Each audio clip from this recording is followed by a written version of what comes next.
Hey everyone, welcome to FanFic Canon. Thanks for hitting play.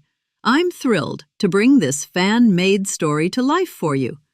If you enjoy the ride and want more narrated fanfics, smash, subscribe, and tap the bell so you never miss an episode.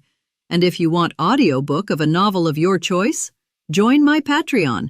Request any title that's freely available online, and I'll produce a full narration just for you. Now, let's dive into today's adventure. And he glanced at Noah, his heart uneasy. Is there anything we can do to help? Sitting across from him with a calm smile, Noah leaned back. You're a smart man, Andy. To be honest, your value to me is minimal. But I admire your principles as a doctor. And more importantly, this is a test. A test of my will. A test of will? Andy echoed, unsure of what he meant. If you're poor, protect yourself. If you're strong, protect the world, Noah said softly. I'm saving this country because I can. Otherwise, I wouldn't be here. Andy murmured the words to himself, as if trying to weigh their meaning. And in that moment, he felt the gravity in Noah's presence, like a tide slowly surging beneath calm waters. Tears welled up in Eli's eyes. As long as you're willing to save for Vans, I'll help raise 10 billion belly as the starting fund. I'll lead it myself. For the citizens of Frevans, who weren't particularly wealthy, this was a monumental sum.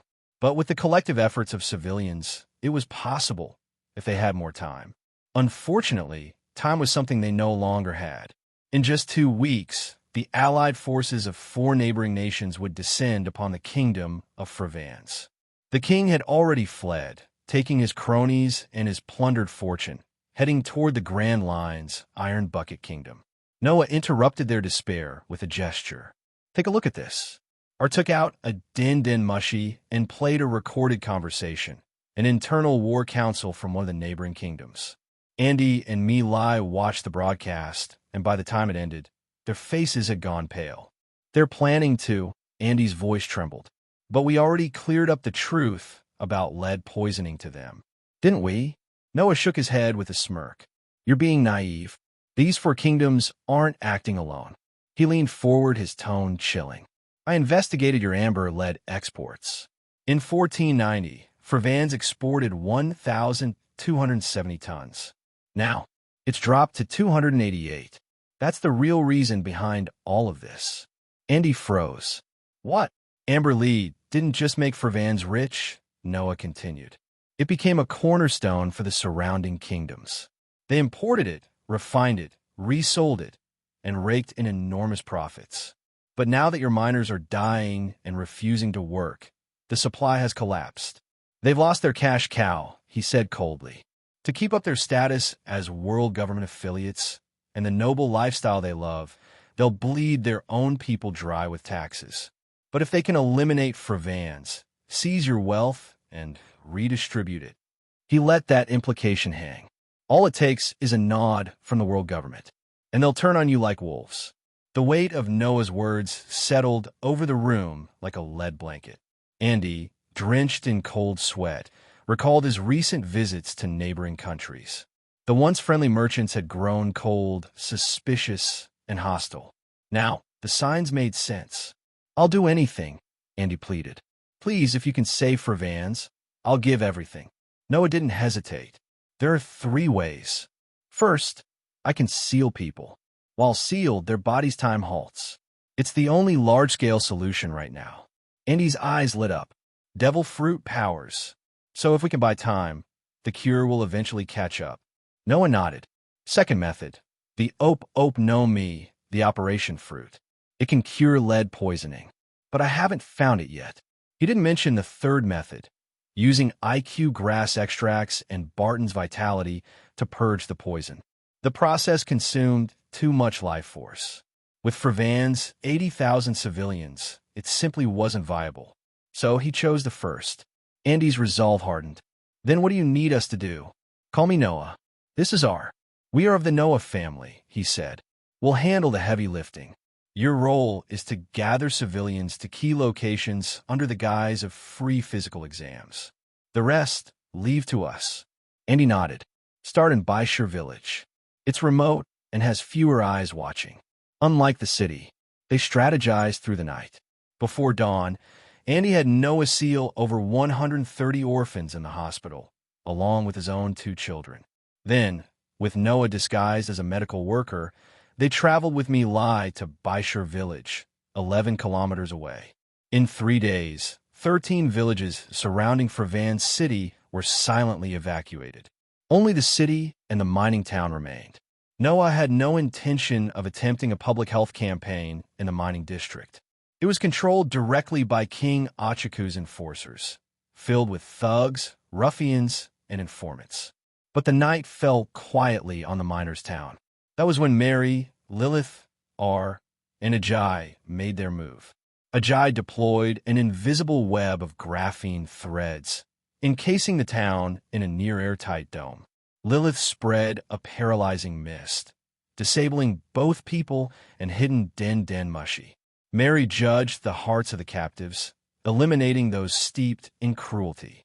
Ar transported the innocent to an underground cavern, where Noah sealed them in safety. Over 2 nights, the entire mining town was cleared. Mary alone executed 536 criminals, overseers, guards, and collaborators. Back in Fravan City, Noah, Andy, and their team quietly sealed isolated individuals or entire households with no connections. After the mining operation, Mary and the others rejoined them. To ensure silence, Ajay blanketed the city in a fog of graphite, cutting it off from the outside world. They struck the palace next. The remaining royal guards and staff were swiftly subdued. The loyal were sealed. The corrupt were executed. Within 3 days, Fravans had fallen, without a scream, without a flame. The Noah family took complete control. They evacuated every civilian, preserved them in stasis, and gathered the kingdom's wealth. After a preliminary count, they had seized 83.6 billion belly in cash, 160 billion worth of gold, silver, and jewels. And that was after King Fravans III had fled with half the royal treasury. Had he stayed, the loot could have been doubled. But Noah wasn't here to steal. He was here to rewrite fate, one sealed soul at a time. Haiyuan calendar, February 8th, 1505. As the four-nation coalition stormed across the Fravans border, their soldiers brimming with bloodlust, they were met with a ghost town. The Noah family had already left 5 days prior, vanishing with more than 200 billion belly in treasure and tens of thousands of civilians sealed safely away.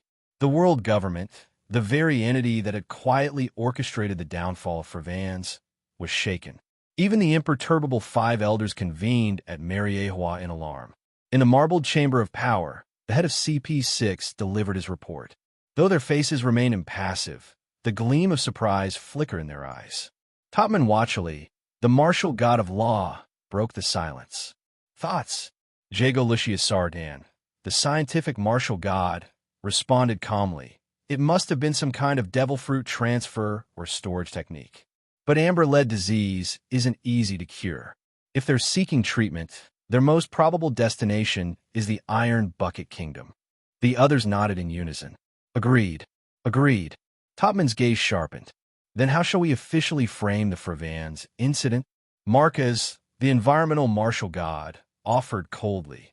We claim there was an explosion in the mines. Toxic amber-lead dust contaminated the entire kingdom. We declare Fravans a dead zone and lock it down for 50 years. Approved. And as for the survivors who fled? Once their location is confirmed, Topman's voice dropped to a frigid whisper. Initiate a buster call. Wipe them out.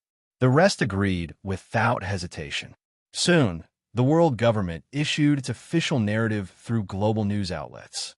Even sharp minds who sensed foul play dared not question the story publicly. After all, the world government had controlled the narrative for over 800 years. Even Big News Morgans was warned to stay silent. North Blue, Kingdom of Lubnar, the birthplace of Mont Blanc Nolan the Liar. In a quiet seaside villa far from the chaos, Andy and Milai were undergoing a high-risk treatment. For 3 days, they had been under careful observation. Noah had injected each with 50 years' worth of vitality, followed by a small dose of IQ extract, a stimulant that triggered extreme immune activity. Andy's body temperature skyrocketed to 42 degrees Celsius, and it stayed that way for 3 full days. Under normal circumstances, such a fever would melt a man's brain. But with the combined support of the IQ compound and Noah's massive life force infusion, Andy's body endured, using hypermetabolism to expel the deadly amber lead from his system. With one successful case, adjustments were made. Nutritional supplements and potassium solutions accelerated recovery and detoxification. Milai, treated using the refined plan, completed her recovery in just 53 hours. But they both knew this method wasn't scalable. One person required 50 years of vitality. It was far too costly to replicate for all Fravan survivors. Andy, staying true to his medical ethics, never even requested the same treatment for his children. He and Milai only accepted the procedure because their continued survival was necessary for future breakthroughs and, possibly, to one day treat everyone else. But Noah had other priorities. He insisted that Trafalgar Law be treated, because to secure the Ope No Me, Noah needed Law alive. The fruit and Law were destined for each other in the original timeline, and Noah planned to recreate that bond. To fuel Law's obsession with the fruit, he told the boy, "Only the surgical fruit can save your sister Lammy and the other orphans you care about." Law clung to that hope like a lifeline. Time skip. Over 2 months later, Law trained with relentless resolve. By day, he studied medicine under Andy and Milai.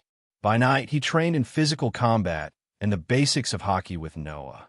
Noah also made sure to instill his ideology. He taught from the 5 dragon-slaying books, weaving in the cold truths of Fravan's betrayal by the nobles and celestial dragons. Aboard the Nautilus, somewhere in the northern seas, Law stood blindfolded, arms shaking, his face bruised and battered. "Want to take a break?" Or asked with a smile, swinging the bamboo stick. Law clenched his fists. "No, I can keep going." "Snap." "HH," he yelped, staggering. "You lost focus," or said simply. Andy and Milai were now stationed on West Cassis Island, researching IQ-based therapies. Meanwhile, Noah was still hunting for the Ope No Me, crossing islands off his chart one by one. So far, they found only basic devil fruits: sheep, rattlesnake, bully dog, carp, and red fox forms. Animal types were in abundance. It was noon. To avoid a drifting iceberg, they redirected to a nearby island. "Brother, there's a small village on the far side," are reported. Noah's eyes glinted. "I'm certain there's a devil fruit here." After landing quietly, they trekked through forest and mountain. Day 1 brought no results, but they remained calm, used to the hunt. The next day, near the edge of the village, their search led them to a peach grove. There, nestled among the blossoms, was a strange fruit, heart-shaped, crimson red, swirling with intricate tang patterns. The surgical fruit. Law froze. His heartbeat quickened. Noah. Noah only needed one glance to confirm. "It's the one." "Law, eat it." Law hesitated. "If we give this to my father, wouldn't he master it faster?" Noah shook his head. "Your father isn't suited for it. Don't you want to save Lammy yourself?" Those words hit home. Law nodded firmly, picked up the fruit, and bit in. "UGHHH," he gagged. "It's so bad." He keeled over in the grass, retching. Noah, unfazed, plucked a few peaches and handed them to Law. He then left behind a 500 belly coin, placing it on the tree trunk. They came quietly, and they left just the same. After obtaining the fruits of the operation, Noah and his team drove the Nautilus to continue sneaking in North Blue. Due to the existence of the Arctic Circle and the Arctic ice cap, the north of North Blue is almost full of ice and snow, and the climate is similar to that of Drum Island in the Iron Bucket Kingdom. The Nautilus's sneaking in it was not so smooth because there were too many submarine icebergs or undersea undercurrents in this sea area. After passing through Laboon Island and heading north, there will no longer be countries that are members of the world government. Because the land in the Arctic region is barren, there are basically small countries of fishing and hunting tribes. For example, the more famous Amiskais are a well-known fishing and hunting group in the region. Noah took Luo and Rei to visit several small tribes of Amiskais, and then turned to sail southwest again. Half a month later, they arrived at Cayenne Island and found Bibo, a fur tribe child who had wandered here, as well as several other orphans, including Pekin and Xiachi, who later became the Heart Pirates. Over the past month, Luo has become more and more proficient in the application of surgical fruits. Especially with Noah's guidance, Luo's development of the surgical fruit will be faster and more comprehensive than the original timeline. After all, the concept involved in the fruit of surgery is surgery, or the conceptual thinking of surgical medical technology. At this point, Noah can provide Luo with a lot of reference ideas. For example, in the fields of X-rays, ultrasound, nuclear magnetic resonance, protons and heavy ions, and gamma rays, it would be difficult for Luo, who has not been exposed to these medical technologies, to develop related derivative capabilities. But with Noah's advice, the result would be different. Although Luo's physical strength at this time is not enough to support him to use the derived abilities of X-rays, gamma rays, and proton-heavy ions, the two types of nuclear magnetic resonance, and ultrasound, the derived abilities are initially ready for use. In the northern wilderness of Cayenne Island, Luo used ultrasonic waves and the newly awakened Haki to quickly avoid Aliai's attack. Even though the surgery fruit has the special spatial ability of the operating room, which allows Luo to gain the ability to move in space within a certain range, he still cannot 100% avoid Aliai's attack. The panting Luo is very aware of his shortcomings. Physical strength is the foundation of the fruit's ability. If the physical strength is not enough, even if the devil fruit's ability is very powerful, it will appear extremely stretched. This can be seen from Ace and Sabo's use of a Xiaoxiao fruit. At the same time, the gap between knowledge and S*X is another reason why Luo cannot avoid Ali's attack. Not far away, Bibo, Peijin, Xiachi, and others were also practicing physical skills. Noah is setting up a temporary base underground on Cayenne Island, using the caves excavated by our these days. Although most of the Noah family's power is in the East Daxia Sea, it does not mean that they will give up the other 3 sea areas. At this time, Noah and Ajay were trying a special device. On the top of the stone mountain above the cave, more than a dozen dead trees grow between the gaps in the stones. If you look carefully, you can find that the surface of these dead trees is densely covered with tiny black crystals. This is the modified graphene crystal modified by Ajay's ability. Its characteristic is that it absorbs the surrounding electromagnetic wave signals and then transmits these received electromagnetic wave signals to the underground cave. Then several specially cultivated phone bugs are used to decipher this information. In fact, in order to cultivate this kind of secret-stealing phone bug that specializes in decoding, the Noah family sacrificed hundreds of phone bugs and also used IQ components and considerable vitality to successfully cultivate more than a dozen secret-stealing phone bugs. The first phone tapping station was set up on West Cassis Island. Cayenne Island was the second phone tapping station. As the line was connected, Ajay and several Yurin who joined the Noah family began an intense test. This kind of secret theft is not done blindly, but requires specific planning and skills. It can be divided into 6 offices: number locking, relationship mapping, VIP classification, specialized tracking, information analysis, and overall coordination. For those ordinary forces phone bug communications, the eavesdropping station will definitely not focus on them. The forces that really need the eavesdropping station to pay close attention to are either the world government, CP organizations, Marines or regional hegemons, revolutionary armies, and big forces. Pirates. For example, in North Blue, the first batch of forces selected by Noah as his focus targets were the Vinsmoke family, Don Quixote family, and Lieutenant General Marine Crane. As for how to determine the phone numbers of these forces, the answer is keyword monitoring. For example, regarding the Don Quixote family, based on Noah's information, as long as the other party mentioned Dover, Young Master, Don Quixote, Pica, and Diamant during the phone conversation. If you use terms such as T and Torpol, the recorder will initially lock the number, and then continue to pay attention to it for a period of time until the identity of the owner behind it can be determined. Although there are anti-phone bugs in the pirate world, this thing has not been widely used, mainly due to production and strict government control. Moreover, many forces rarely use anti-eavesdropping phone bugs in their daily telephone communications. This gave the Noah family the opportunity to eavesdrop on their phone calls. Sure enough, on the morning of the fourth day, when the Cayenne Island listening station was put into use, a phone bug signal from Marine was eavesdropped. Originally, the recorder didn't notice the problem at first. It was not until the exchange of this phone signal that the whereabouts of Lieutenant General He appeared, as well as the mention of terms such as young master and family, that the recorder paid attention to it. Soon, during the continuous monitoring of these two numbers, the phone bug numbers of the entire Don Quixote family were quickly locked down, including even some of the phone bug numbers of North Blue's underground forces. Doflamingo, who was evading the pursuit of Lieutenant General He, didn't know that his phone number was locked. The eavesdropping station recorded some of the valuable intelligence.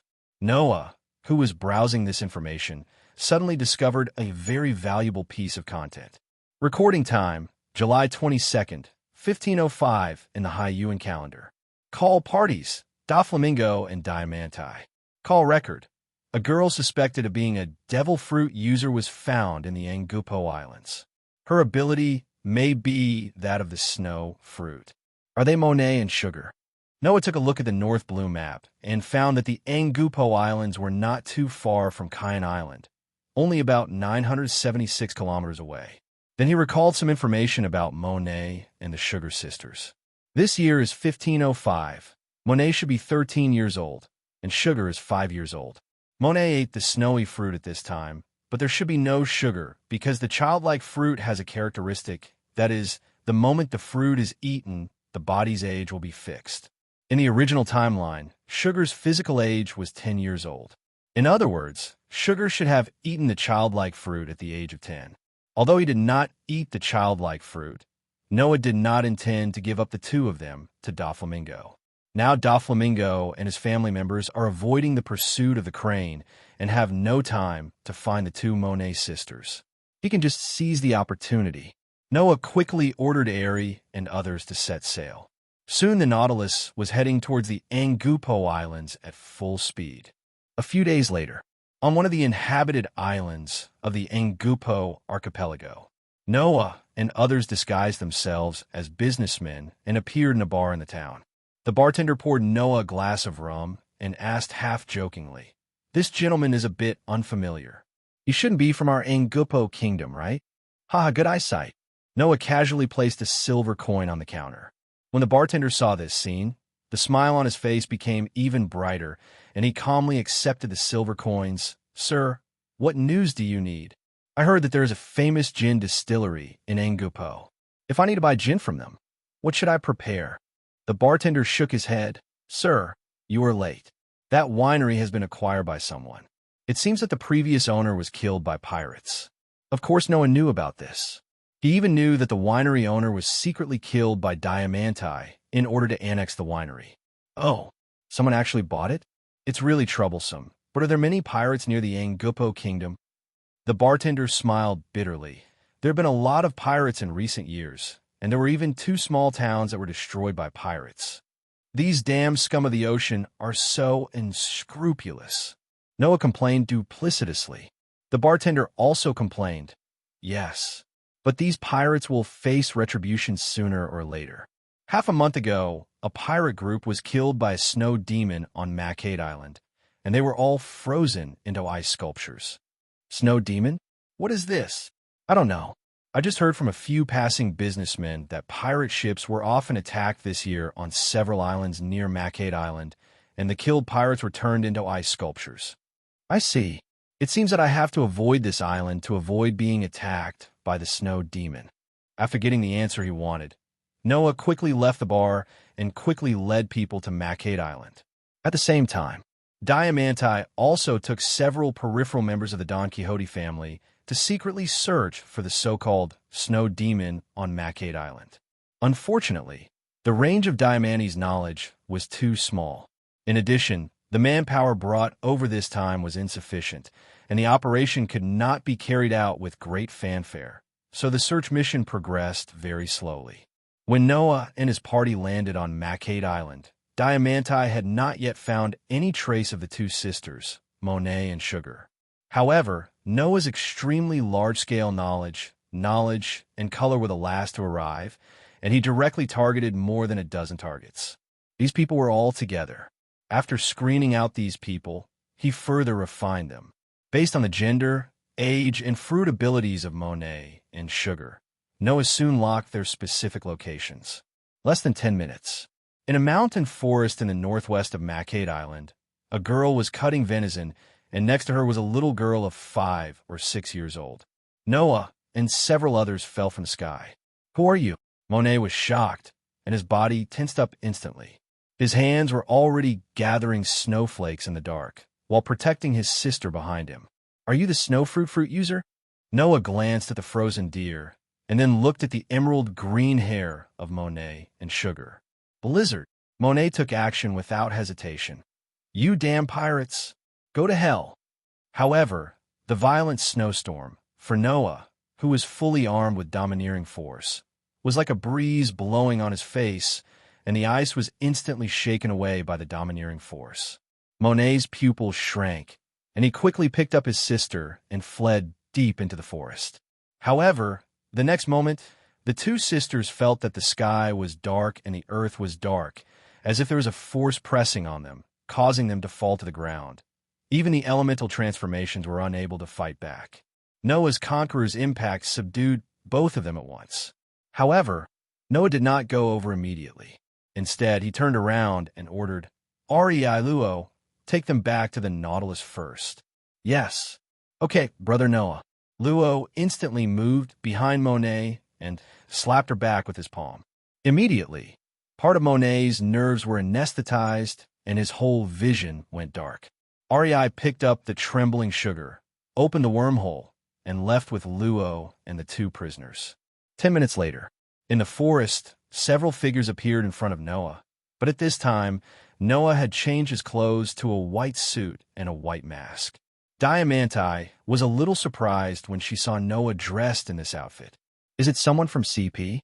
However, the next second, Noah took action directly, and a conqueror's impact stunned the members of the Don Quixote family except Diamanti, including the phone bugs they carried, and they were also stunned. At this time, Diamanti's face changed drastically. "Conquerors domineering? Impossible. You're not a CP person." It's a pity that Noah doesn't have the habit of talking nonsense, so he threw away more than a dozen seawater cards.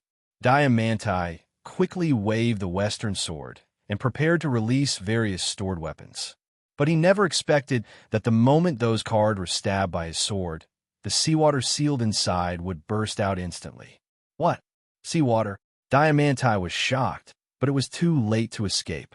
The seawater instantly affected Diamanti, and soon he felt the weakness of his body, and then fell into a coma.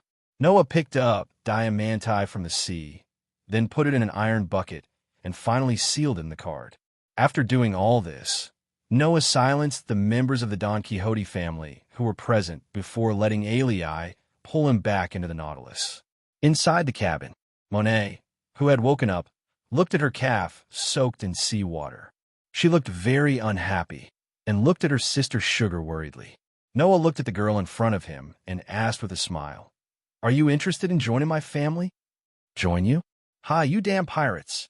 Monet cursed through gritted teeth. "Who told you that we are pirates?" Monet couldn't react at once. "What? You're not pirates. Our Noah family are serious people. How could we be pirates?" Noah explained with a smile. "Haha, do you invite people like this? I don't think you are good people." Monet immediately mocked, but she didn't see her sister eating grapes not far away. Apparently, Sugar had forgotten other things and was concentrating on eating the grapes and cheese biscuits on the plate. When she heard the sound of eating coming from beside her, she noticed that her sister Sugar was eating. Her heart suddenly sank. When she thought of her sister, Monet had to choose to compromise. "As long as you're willing to take us in, I am willing to work for you. But the premise is that we cannot be forced to do things we don't like. My sister cannot work for you until she reaches adulthood." Noah didn't pay much attention to this. After all, The training system of the Noah family is enough to change many of the two sisters' ideas. At the same time, Noah is also very confident. As long as Monet agrees, he has many ways to win the other's heart. Soon Noah untied the seawater barrel from Monet's calves. As for whether the other party will take the opportunity to destroy the Nautilus nut, as long as Monet is not stupid, he should know that his current location is at the bottom of the sea. Once the structure of the submarine is destroyed, the two sisters will definitely die. Noah and others can leave through Ars wormhole. This is Noah's confidence. The captured Diamanti soon became Noah's fourth apostle. Knight of the Sword, Diamanti, Flowing Fruit, plus the three previous apostles. Devil, Pan Button, Exchange Fruit. King of Wands, Big Bear, Steel Fruit. Servant of Wands, Brian, Ocelot Fruit. This made Noah's power even stronger, and with the development of the fruit and the strengthening of his body, he can now not only summon the apostles to help fight and do things, but also borrow the apostles' fruit abilities. Of course, this kind of borrowing has certain limitations. For example, you can only borrow the power of one fruit at a time. During the period of using the apostle's fruit power, the apostle cannot be summoned, and the physical strength he needs to consume will also double. Brian is currently based at Rum Kingdom's training camp. Barton assisted Uncle Joseph in Rum City, the capital of the Rum Kingdom, and managed the entire Rum Kingdom. Big Bear and Diamanti were carried by Noah. Among them, Big Bear Steel Fruit, as a superhuman-type fruit similar to the slippery fruit, is a good supplement for Noah, whose physical strength is not too strong. Diamanti also cannot be summoned casually. The reason is that the Paper of Life, the core member of the Don Quixote family, is in the hands of Doflamingo. Once Diamanti appears in the form of an apostle, the Paper of Life can sense its whereabouts. Therefore, Diamanti can only be maintained in a card state so that the life paper cannot sense its position. If Noah borrows Diamanti's fruit ability, the Paper of Life will also not be able to sense it. In fact, the fruit ability of the flying fruit is pretty good, and it even has certain spatial abilities such as turning items into cloth state, which is a kind of space compression. Diamanti has only developed some abilities to smash iron balls, iron thorns, and iron cloth, which is really the result of too little reading. With the power of the Don Quixote family, it is not easy to prepare a lot of bombs, gas bombs, incendiary bombs, glass water tanks, etc., and then compress these things into a cloth state, which can completely achieve something similar to the card fruit. Space storage. However, Diamanti did not develop in this direction. Instead, he combined the nondescript fruit ability with swordsmanship. The fruit ability was poorly developed, and the swordsmanship was at the level of an ordinary swordsman. In the end, it was neither above nor below. In Noah's view, the ability to fly fruits has a certain strategic nature. As an auxiliary and long-range attack, it is the positioning of its ability. Swordsmanship and physical skills do not need to be the main force. You only need to ensure that you can escape and avoid the enemy. Attack. As for the steel fruit, Noah's core development direction is in steel experiments and high heat reactions. As a superhuman type ability, the steel fruit itself cannot create steel or manipulate steel outside the body, but it can simulate its own body into steel. The term steel does not only refer to iron, but also includes steel. Steel is an alloy material with iron as the main body. It involves a lot of knowledge, and it is really difficult for ordinary people to develop it. For example, the properties of low-carbon steel, medium-carbon steel, and high-carbon steel are different. Among them, high-carbon steel can make springs, which means that the steel fruit in the high-carbon steel state has the ability to realize the spring fruit. Another example is that in the state of pure iron, the high-temperature limit of steel fruit can reach 1,535 degrees Celsius. Before the rockberry is fully awakened, the extreme temperature is only about 1,400 degrees Celsius, which cannot melt the steel fruit at all. Another example is that in the state of a rubidium magnet, the steel fruit can achieve some strong magnetic capabilities and can even generate electricity in the body. There are also stainless steel, silicon steel, high manganese steel, and so on. All in all, the steel fruit not only includes the steel itself, but also the derivative directions of high heat reaction, magnetic field power generation, and specular reflection. This is the power of wisdom. Time flies like an arrow, and time flies like a shuttle. Unknowingly, the new year has arrived again. This time is January 1st, 1506 in the Hyuan calendar. After wandering around North Blue for half a year, Noah and his team not only strengthened their strength, but also found 3 devil fruits during the journey. Of course, during this period, Noah also captured 2 pirates with devil fruits. In the past half year, North Blue has become even more turbulent. The reason was naturally the disappearance of Diamanti, which made Doflamingo very angry. The other party mobilized the underground forces of the Don Quixote family to search for Diamanti's whereabouts throughout the North Blue and capture the murderer behind Diamanti. In addition, Marine led by Crane is also hunting Doflamingo in North Blue, making the situation of the Don Quixote family even more precarious. However, these things did not affect Noah. After all, Noah was so domineering at this time that his all-round coverage radius had reached 120 kilometers, and his single-directional sensing limit could reach about 600 kilometers.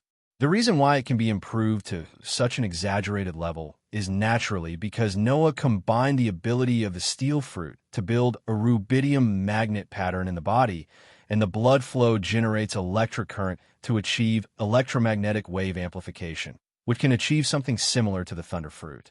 The color enhancement effect of seeing and hearing.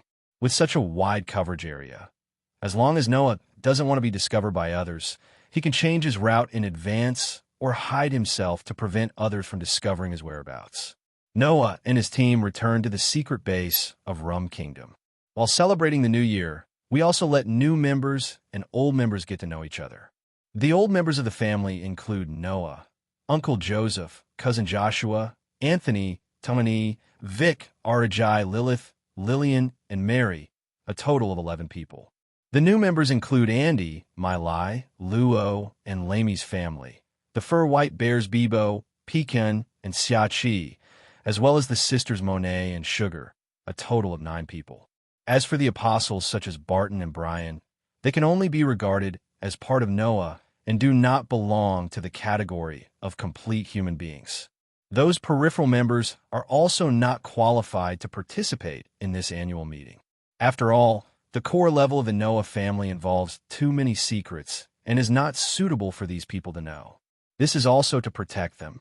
Finally, there are the absorbed Feathermen, 388 people in total, the training camp Boy Scouts, 321 people in total, and the people just selected from the Free Fans remnants, 261 people in total.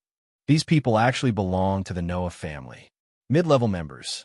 Noah looked at the family members gathered together and picked up the grape juice. Everyone, today is hard one for the family. I hope we can all witness the coming of a new era. Cheers! Cheers! Everyone cheered happily. After drinking the grape juice, Noah continued with a smile. Nowadays, the family is getting bigger and bigger, and I'm going to conduct a comprehensive combing of the family. Uncle Joseph also echoed, Noah is right. The family really needs to be readjusted now. My idea is this. First, the family should set up a round table meeting and select 7 people to be the rotating elders of the round table meeting to assist me in handling affairs. The 7 elders manage 7 departments respectively. These 7 departments are the Ministry of Internal Affairs, the Ministry of Military Affairs, the Ministry of Commerce, the Ministry of Supervision, the Ministry of Science and Education, the Ministry of Industry, and the Ministry of Resources. Everyone listened attentively. I appointed Lilith to be in charge of the Ministry of Internal Affairs and responsible for the family's internal affairs management. Joshua is the head of the military department, and Anthony is the chief of staff, responsible for managing the family's armed forces and military construction.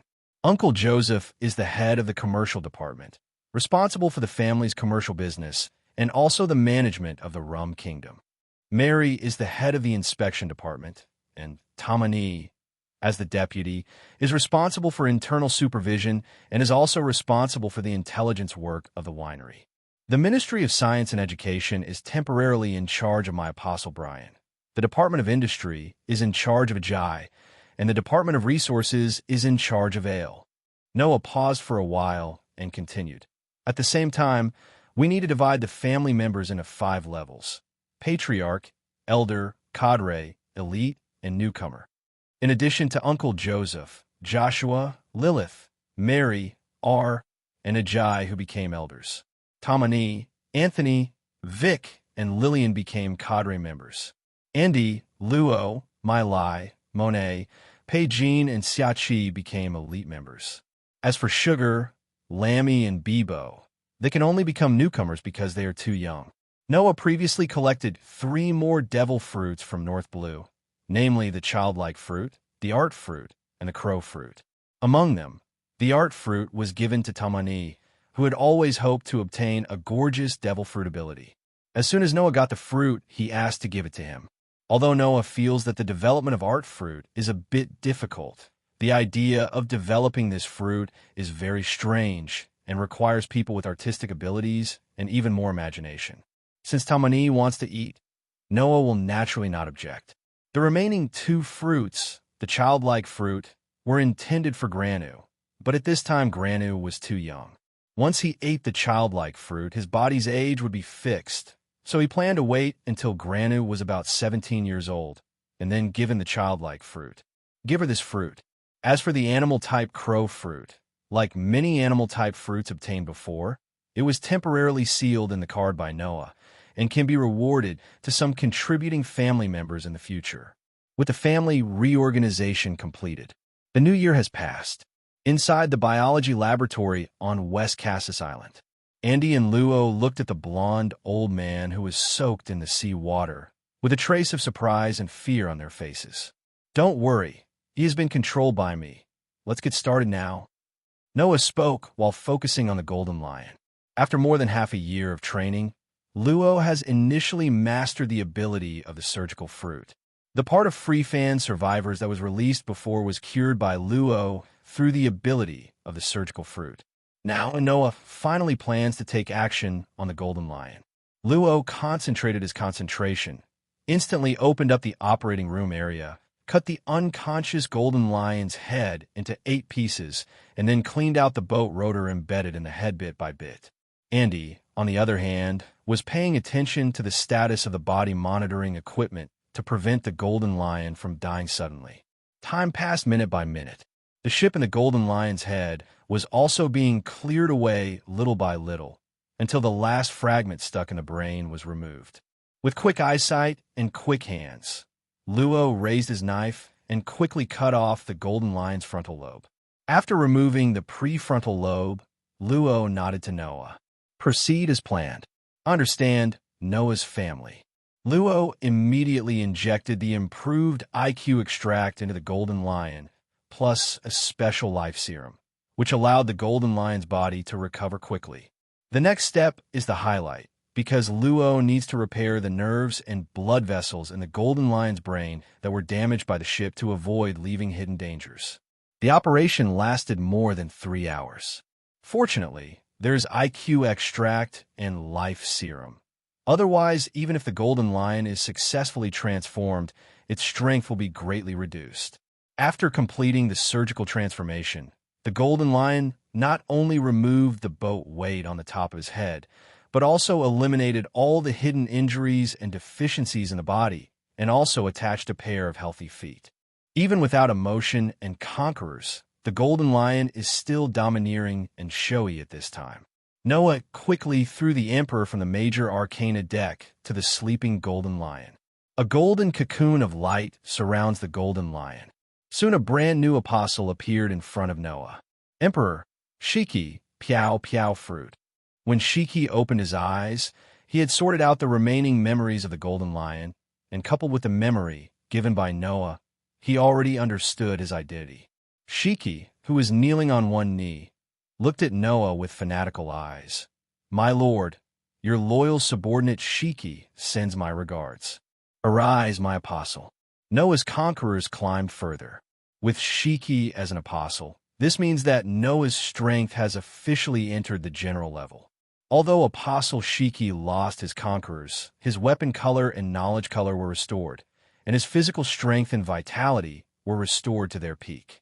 Coupled with the ability of the Piao Piao fruit and the strength of the dual swordsman swordmaster, his strength, that's the general level. Of course, due to the loss of Conqueror's haki, it is difficult for Apostle Shiki to return to his true peak. He has no way to suppress the general and can only be compared with him. Even so, Shiki's strength is still terrifyingly strong, and the strategic significance of the Piao Piao fruit is extraordinary. At this time, the Noah family was truly invincible. There are Shiki's fluttering fruit, Diamante's fluttering fruit, and Ars cave fruit, which allow the family to cover the whole world in terms of rapid transfer and material transportation. The Noah family will also be protected from future sea level rise crises. The more important thing is to obtain safe access to various sky islands. For example, the thunder fruit that Noah has always been thinking about is on the sky island Burka. Originally, he planned to go to the top of West Blue, go to Sky Island from there, and then look for Burka. Now it doesn't have to be so troublesome. And with the ability to flutter fruits, the Noah family does not need to worry about the Poseidon species in the windless zone. They can enter the Grand Line Paradise directly from the East Asia Sea or enter the Grand Line New World from North Blue. After Noah encouraged Luo and Andy, he took Shiki, R, and Tamani to leave Circassus Island. Using the Piao Piao fruit to control the Nautilus, it crossed the windless zone from the East Asia Sea and entered the Paradise section of the Grand Line. The Nautilus, which was hidden high in the sky, was camouflaged by Tamani using the fruit's ability. Even the Morgans, who had eyes all over the world, had no way of discovering its whereabouts. After entering the Grand Route Paradise, Noah and his party, who had already collected the permanent pointer to Gaia Island, did not hesitate and headed straight for Gaia Island. According to Noah's analysis, Enel most likely did not eat the thunder fruit at this time, because according to the description of the original timeline, Enel destroyed his hometown Burka around 1514 and then led his men to occupy Angel Island. With Enel's character, if he gets the thunder fruit, he will definitely not be able to endure it for too long and will destroy Burka in about a year or two at most. In other words, the time point when Enel obtained the thunder fruit would not be earlier than 1512 at the earliest. It was only the beginning of 1506, and it had been at least 6 years since the other party ate the thunder fruit. This gave Noah the opportunity to get there first. 3 days later, high altitude near Gaia Island. Through seeing and hearing, Noah has sensed the huge cumulus emperor clouds over Gaia Island, as well as the islands and creatures above. Under the influence of the Piao Piao fruit, the Nautilus quickly rose upwards and soon broke through the sea clouds and the emperor cumulus. Without taking the Nautilus, ordinary Esper users would not be able to break through the imperial cumulus cloud, because this cloud contains the composition of sea tower stone, which can cause Esper users to lose their power. 7,000 meters above the White Sea, an invisible silhouette suddenly rushed out of the sea of clouds. The surrounding Kukai beasts were also deterred by an invisible aura and quickly fled the nearby White Sea. The Nautilus had removed its artistic disguise, revealing its silver-gray steel shell. However, the Nautilus did not stop, but continued to float along the cloud flow towards the gate of heaven. Angel Island, Noah and Tamani, who got off the Nautilus, and a dozen accompanying feathered air cavalry soldiers, walked on the lovely avenue. Although the surrounding Sky Island people looked at Noah and his group curiously, they did not show much hostility. On the contrary, there were several shop owners who were selling Sky Island specialties to everyone. Noah picked up a hot shell and observed it carefully. "Brother, these shells are really interesting." Tamani also held several empty island shells with different functions and stroked them curiously. Right now, at the end of the street not far away, a group of Skylander soldiers and a skinny old man walked toward the crowd. Noah actually knew the other party's movements a long time ago, but in the face of absolute power, the Sky Islanders' movements were meaningless.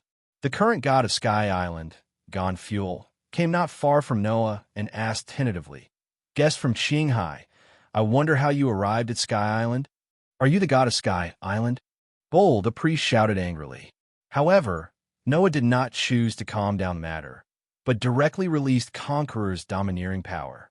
The terrifying yet relatively restrained Conqueror's domineering force instantly made the surrounding Sky Islanders look horrified. Especially Gonfor, his face became even more panicked, and his posture immediately lowered. "My lord, it was our fault just now. Please forgive us for our offense." Noah smiled and shook his head. "You should have seen Conqueror's domineering aura, which is the kind of aura that Roger has." "Roger? Do you know Roger?" Gonfor asked quickly. Noah glanced at the old man. Who on the sea doesn't know Roger now? It's a pity that he is now a big pirate with a lot of crimes. Forget it. There is no need to discuss a dead man. Big pirate? Dead man, did Roger pass away? Gonfor looked a little complicated. He was executed by the world government 8 years ago, but he also joined the world government before he died. Noah put down the empty island shell in his hand and continued. "Now, let's get down to business." Gonfu suddenly became a little nervous. "Sir, our Sky Island is very barren, and there are no treasures that you Qinghai people like. If you need it, I can give you some Sky Island shells as a gift." "Really?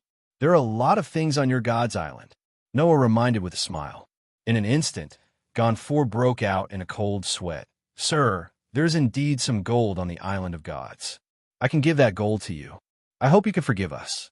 "Ha, you are very aware of current affairs, but I not only want gold, I also want the entire Sky Island. Are you willing to abdicate and make way for someone worthy of your position?" "What?" Gonfor was naturally reluctant in his heart, but he did not dare to show it at this time. After all, Noah had put too much pressure on him just now, so he hurriedly complained. "Sir, our Sky Island is very barren and cannot bring you any benefits." Who said that rule must be for benefits? Noah did not intend to exploit the people of Kongdao at all. His purpose was to establish a unified country, and Kongdao could not be an exception. Facing Noah's strength, Gonfor was unwilling, but in order to avoid angering Noah, he finally chose to surrender, just like he later faced the invincible Enel. Soon Angel Island, including the Sky Islanders living on God's Island, a total of 3,259 people, were gathered together. On a temporary high platform, Noah looked at the more than 3,000 Sky Islanders in the small square, and he opened his hands. "Dear Sky Island residents, hello. I am your new god Noah. From today on, we are a family. You will all become citizens of the Kingdom of the Dawn. Our land of Dawn is a country of equality, freedom, fairness, and harmony. It is also a country that strives for self-improvement and is not afraid of power. I have a dream. I hope that one day, everyone can live under the sun. I have a dream. I hope that one day, all intelligent races, whether ordinary people, feathered people, Skylanders, or fish people, can coexist peacefully. I have a dream. I hope that one day, the Sky Island people can have their own land, the fish people can bathe in the sun, and humans can sail freely on the sea. I have a dream. I hope that one day, children will not have to live on the streets and can go to school. Young people can realize their ambitions and dreams, and old people can spend their old age in peace and reminisce about their youth under the sunset." Noah's impassioned speech and his powerful wave made many Sky Islanders even feel a little excited. "I will use my life to practice my beliefs and dreams."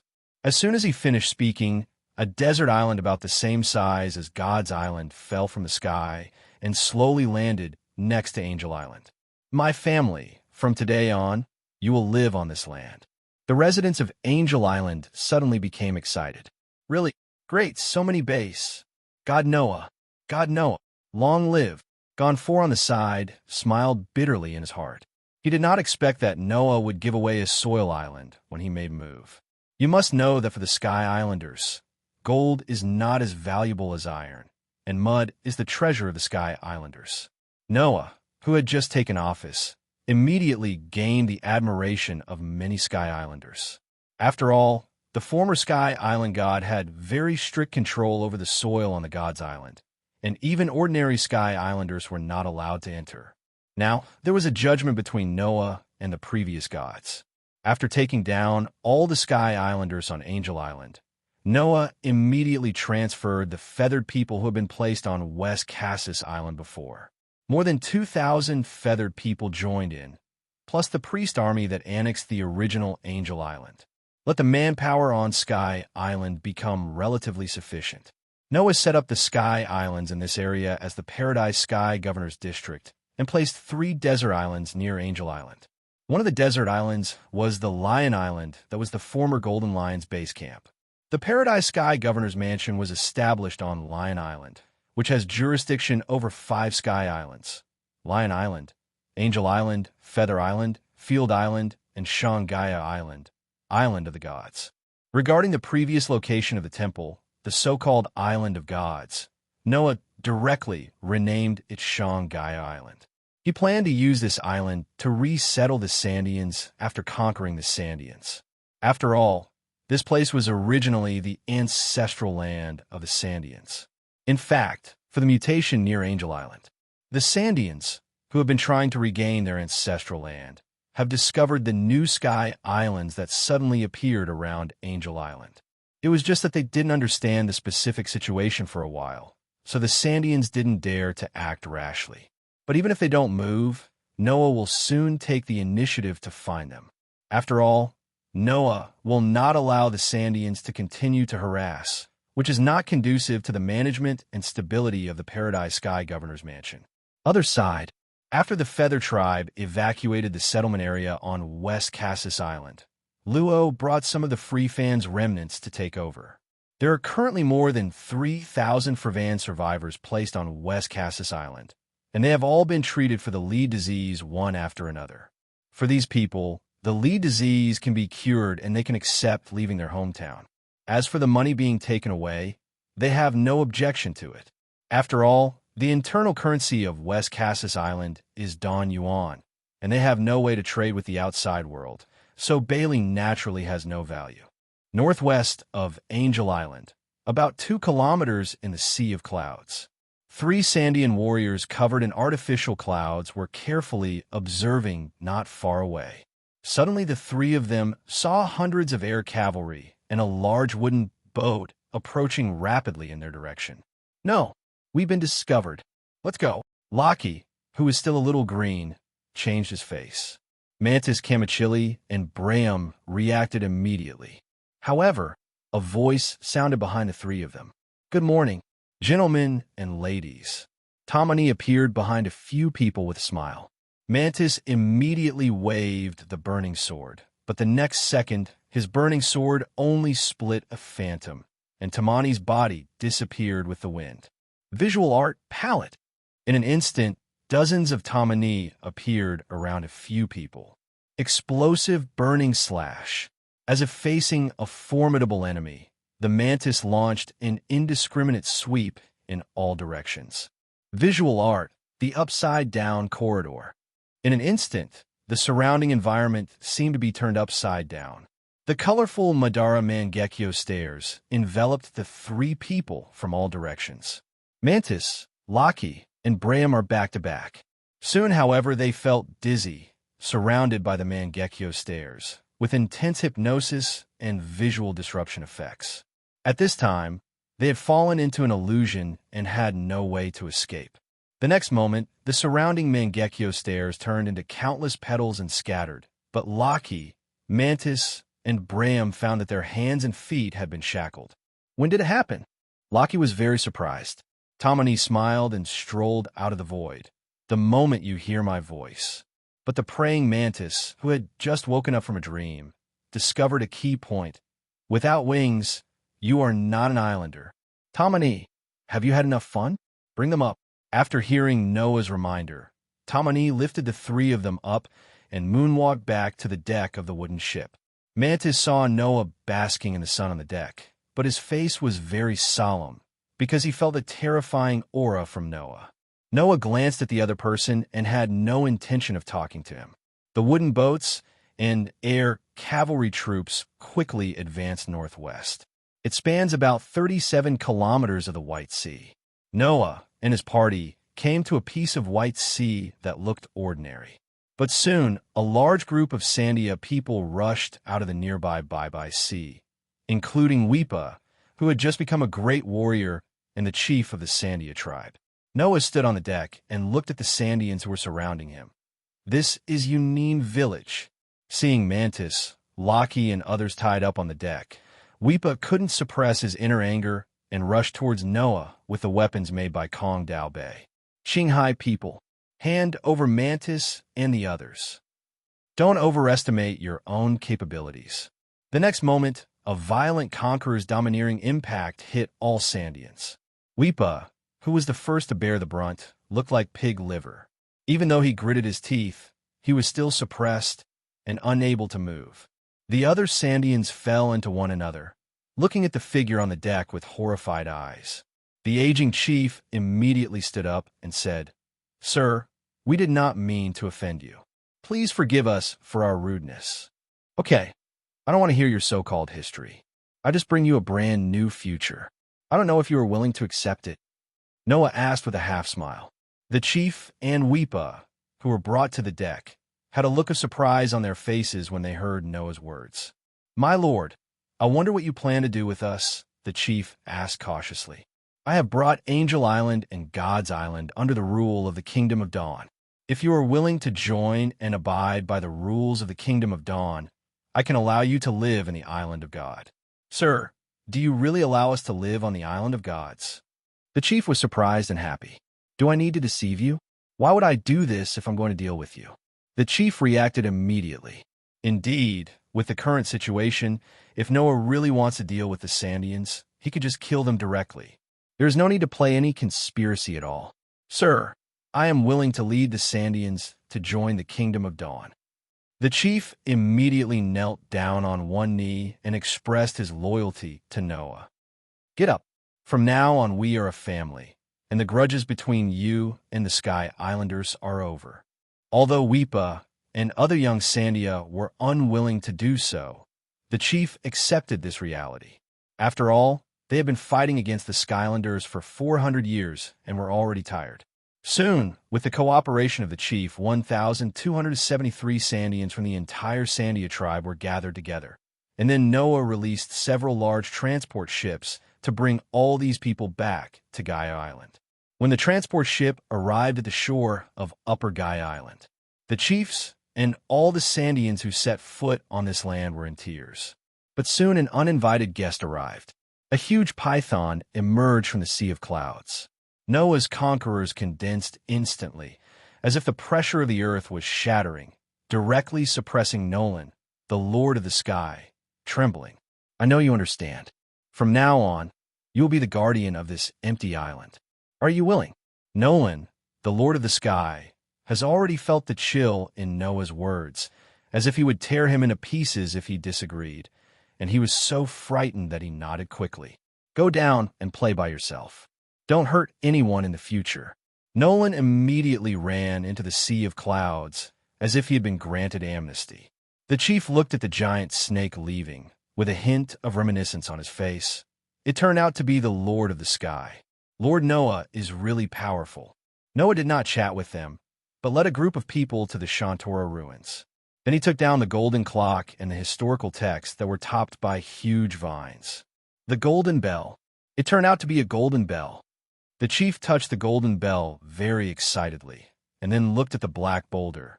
"This is what our ancestors have always guarded." Noah laughed. "Ha! You should be lucky that you were washed up on the island by the sky current. Otherwise, you would have been destroyed long ago." "What? What?" Weepa was a little confused. "Do you know what this thing is?" This is a historical text and a taboo of the world government. If you are still down on Gaia Island, sooner or later you'll be targeted by the world government and then completely destroyed by it. Then Noah reminded again, "The other Rolando has an agreement with your ancestors, etc. You better not get confused." The chief felt a little uncomfortable, but he was still very restrained. "Lord Noah, although we agreed to join the Kingdom of Dawn, Rolando's agreement is related to the promise of our ancestors, and we cannot break it. Let's read this book before we talk." Noah handed over a copy of the Big Talker. The chief was a little confused, but he still took it. When he saw the contents of the book, a hint of anger appeared on his face. Our benefactor has been slandered as a liar. Noah shook his head, really worried about the IQ of these people. You are really honest people. You're still grateful after being sold. Lord Noah, what do you mean? The chief frowned. Rolando exposed the fact that there was gold on Gaia Island. Later, the expedition fleet of the Kingdom of Lubnar came to Gaia Island based on Rolando's description, but did not find any gold on it. Then he was executed by the king. Don't you know? Did you find anything wrong in this matter? The chief thought carefully, and suddenly he broke into a cold sweat. It seems that you have already realized that if Shantora had not been washed up on the Sky Island at that time, your fate would have been to be attacked by the expedition fleet of the Lubnar Kingdom, and you might even have been destroyed. How could this happen? The chief felt extremely uncomfortable for a moment. The Sandians have been waiting for the agreement for 400 years, but there are such hidden consequences behind it. The other Sandians also looked uncomfortable. After Noah's awakening, the Sandians finally got to know Rolando again. Although the other party helped solve the tree plague of the Shanya tribe at the time, he later made the whole world aware of the large amount of gold in Shantora. If the soaring sea currents hadn't washed Shantara onto the Sky Island, the Sandians would have most likely perished. At this time, the Sandians also became indifferent to the so-called agreement and gave up the idea of ringing the golden bell. As for the older historical text, the Sandians also gave it to Noah. This kind of thing is really too dangerous. Once discovered by the world government, even on an empty island, the other party will find ways to take it away. Block history text taken away. After settling the Sandia people, Noah arranged the Sandia chief, Gon 4, and the feathered village chief to serve as consultants in the governor's mansion on Lion Island to assist Noah in managing the Paradise Sky Governor's District. Get all done. Noah once again took Shiki and Art to the direction of Burka, the empty island, while Tamani, as the temporary governor, stayed to sit in the governor's mansion of Lion Island. Burka is on the south side of Angel Island, and the distance between the two islands is about 322 kilometers.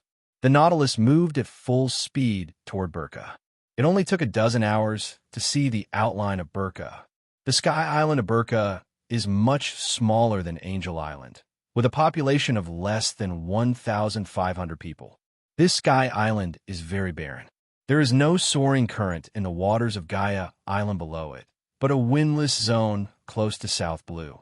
When the Burkas saw the Nautilus, they immediately surrounded it. Noah is a direct conqueror's blast. Burka's god and priest troops were instantly pressed to the ground by the conquerors, and they paid the price for their greed. Looking at the shivering Burka people, the wings of these Burka people are obviously larger than the wings of the Sky Islanders on Angel Island. Arai, go and bring Mary here. Okay, brother. Alii opened the wormhole and disappeared on the deck. After a while, the wormhole opened again. Ar appeared in front of him with Mary. Mary, I leave a review to you. Mary nodded helplessly. It's so troublesome. There are more than 1,000 people. Soon the Noah family took control of the entire Burka and began to comprehensively transform the entire Burka. And of course, there's the search for the thunder fruit hidden in Burka. Noah did not find the thunder fruit in the Burka temple, but found many technological drawings left by the ancestors of the Burka people, the Moon people, including the spacecraft design drawing called Ark Proverbs.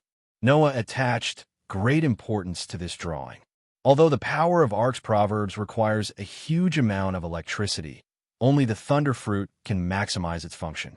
But this does not mean that the Noah family cannot use it, because Ajay has further developed the graphite fruit and has now developed a graphene battery, which has a very strong upper limit of energy storage per unit. If you don't build a large Ark of Proverbs, but a medium-sized one, then using graphene batteries, wind turbines, and airbags, you can basically achieve long-distance air flight. This is more comprehensive than a single Ark motto, and safer than a buoyant wooden boat floating on floating fruits. After all, the floating of the Pia fruit is the effect of the fruit's ability. Once Shiki has an accident, these floating wooden boats will be directly destroyed. Therefore, The large-scale production of medium-sized arc proverbs as the core transportation channel for the family to control the Sky Island is something that must be taken seriously. 3 days later, Noah was in the temple, looking at Enel, who looked unruly. Enel has been very unconvinced since he was captured by the air cavalry the day before yesterday. For the 23-year-old Enel, his 3 views have almost been fixed. If it weren't for the fact that the other person had not done any evil at this time, and that Burka was also the one being bullied, Noah would have killed him with a knife. He looked at Mary, give him a chance, and send him to a training camp to be reborn. If he still refuses to change his ways, then send him to be reincarnated. Enel was shocked when he heard Noah's words. Mary nodded, and then reported on the review work of the past few days.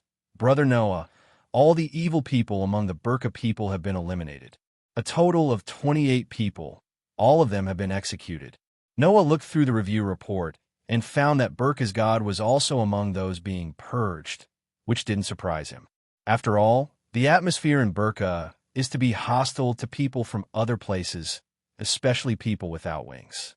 Without the leading role of the Burka god, other Burka people would certainly not behave so blatantly. During Mary's review, this Burka god not only oppressed those without wings, but also expelled those Burkas over 50 years old on the grounds of limited resources. This policy has been implemented for more than 30 years. In fact, although Burka is poor, it is not unable to support dozens of elderly people. However, as the ruler of God, he definitely needs to enjoy it, so he can only obtain resources from other Burka people. This is reality. For killing these people, Noah had no emotion or pity in his heart. Mary left the temple carrying Enel. Ali, who was in charge of the search, walked into the temple with a hint of embarrassment. Brother Noah, we haven't found the thunder fruit these days. Isn't it Burka? Noah thought about it, and suddenly he remembered something. Go and investigate the area where Burka performed the flowing cloud punishment and focus on searching this area. The execution area of Lioyun's punishment? I'll go there right away.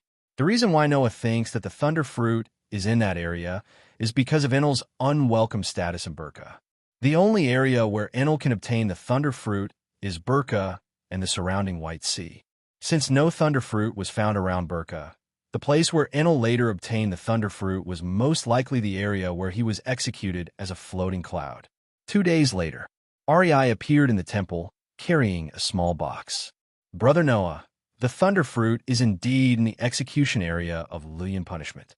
I found a dilapidated sailboat there that was 200 years ago. The thunder fruit is in the dark layer on the ship. Noah opened the small box and looked at the golden thunder fruit with a hint of joy on his face. Thunder fruit, a logia fruit, is among the most powerful among logia.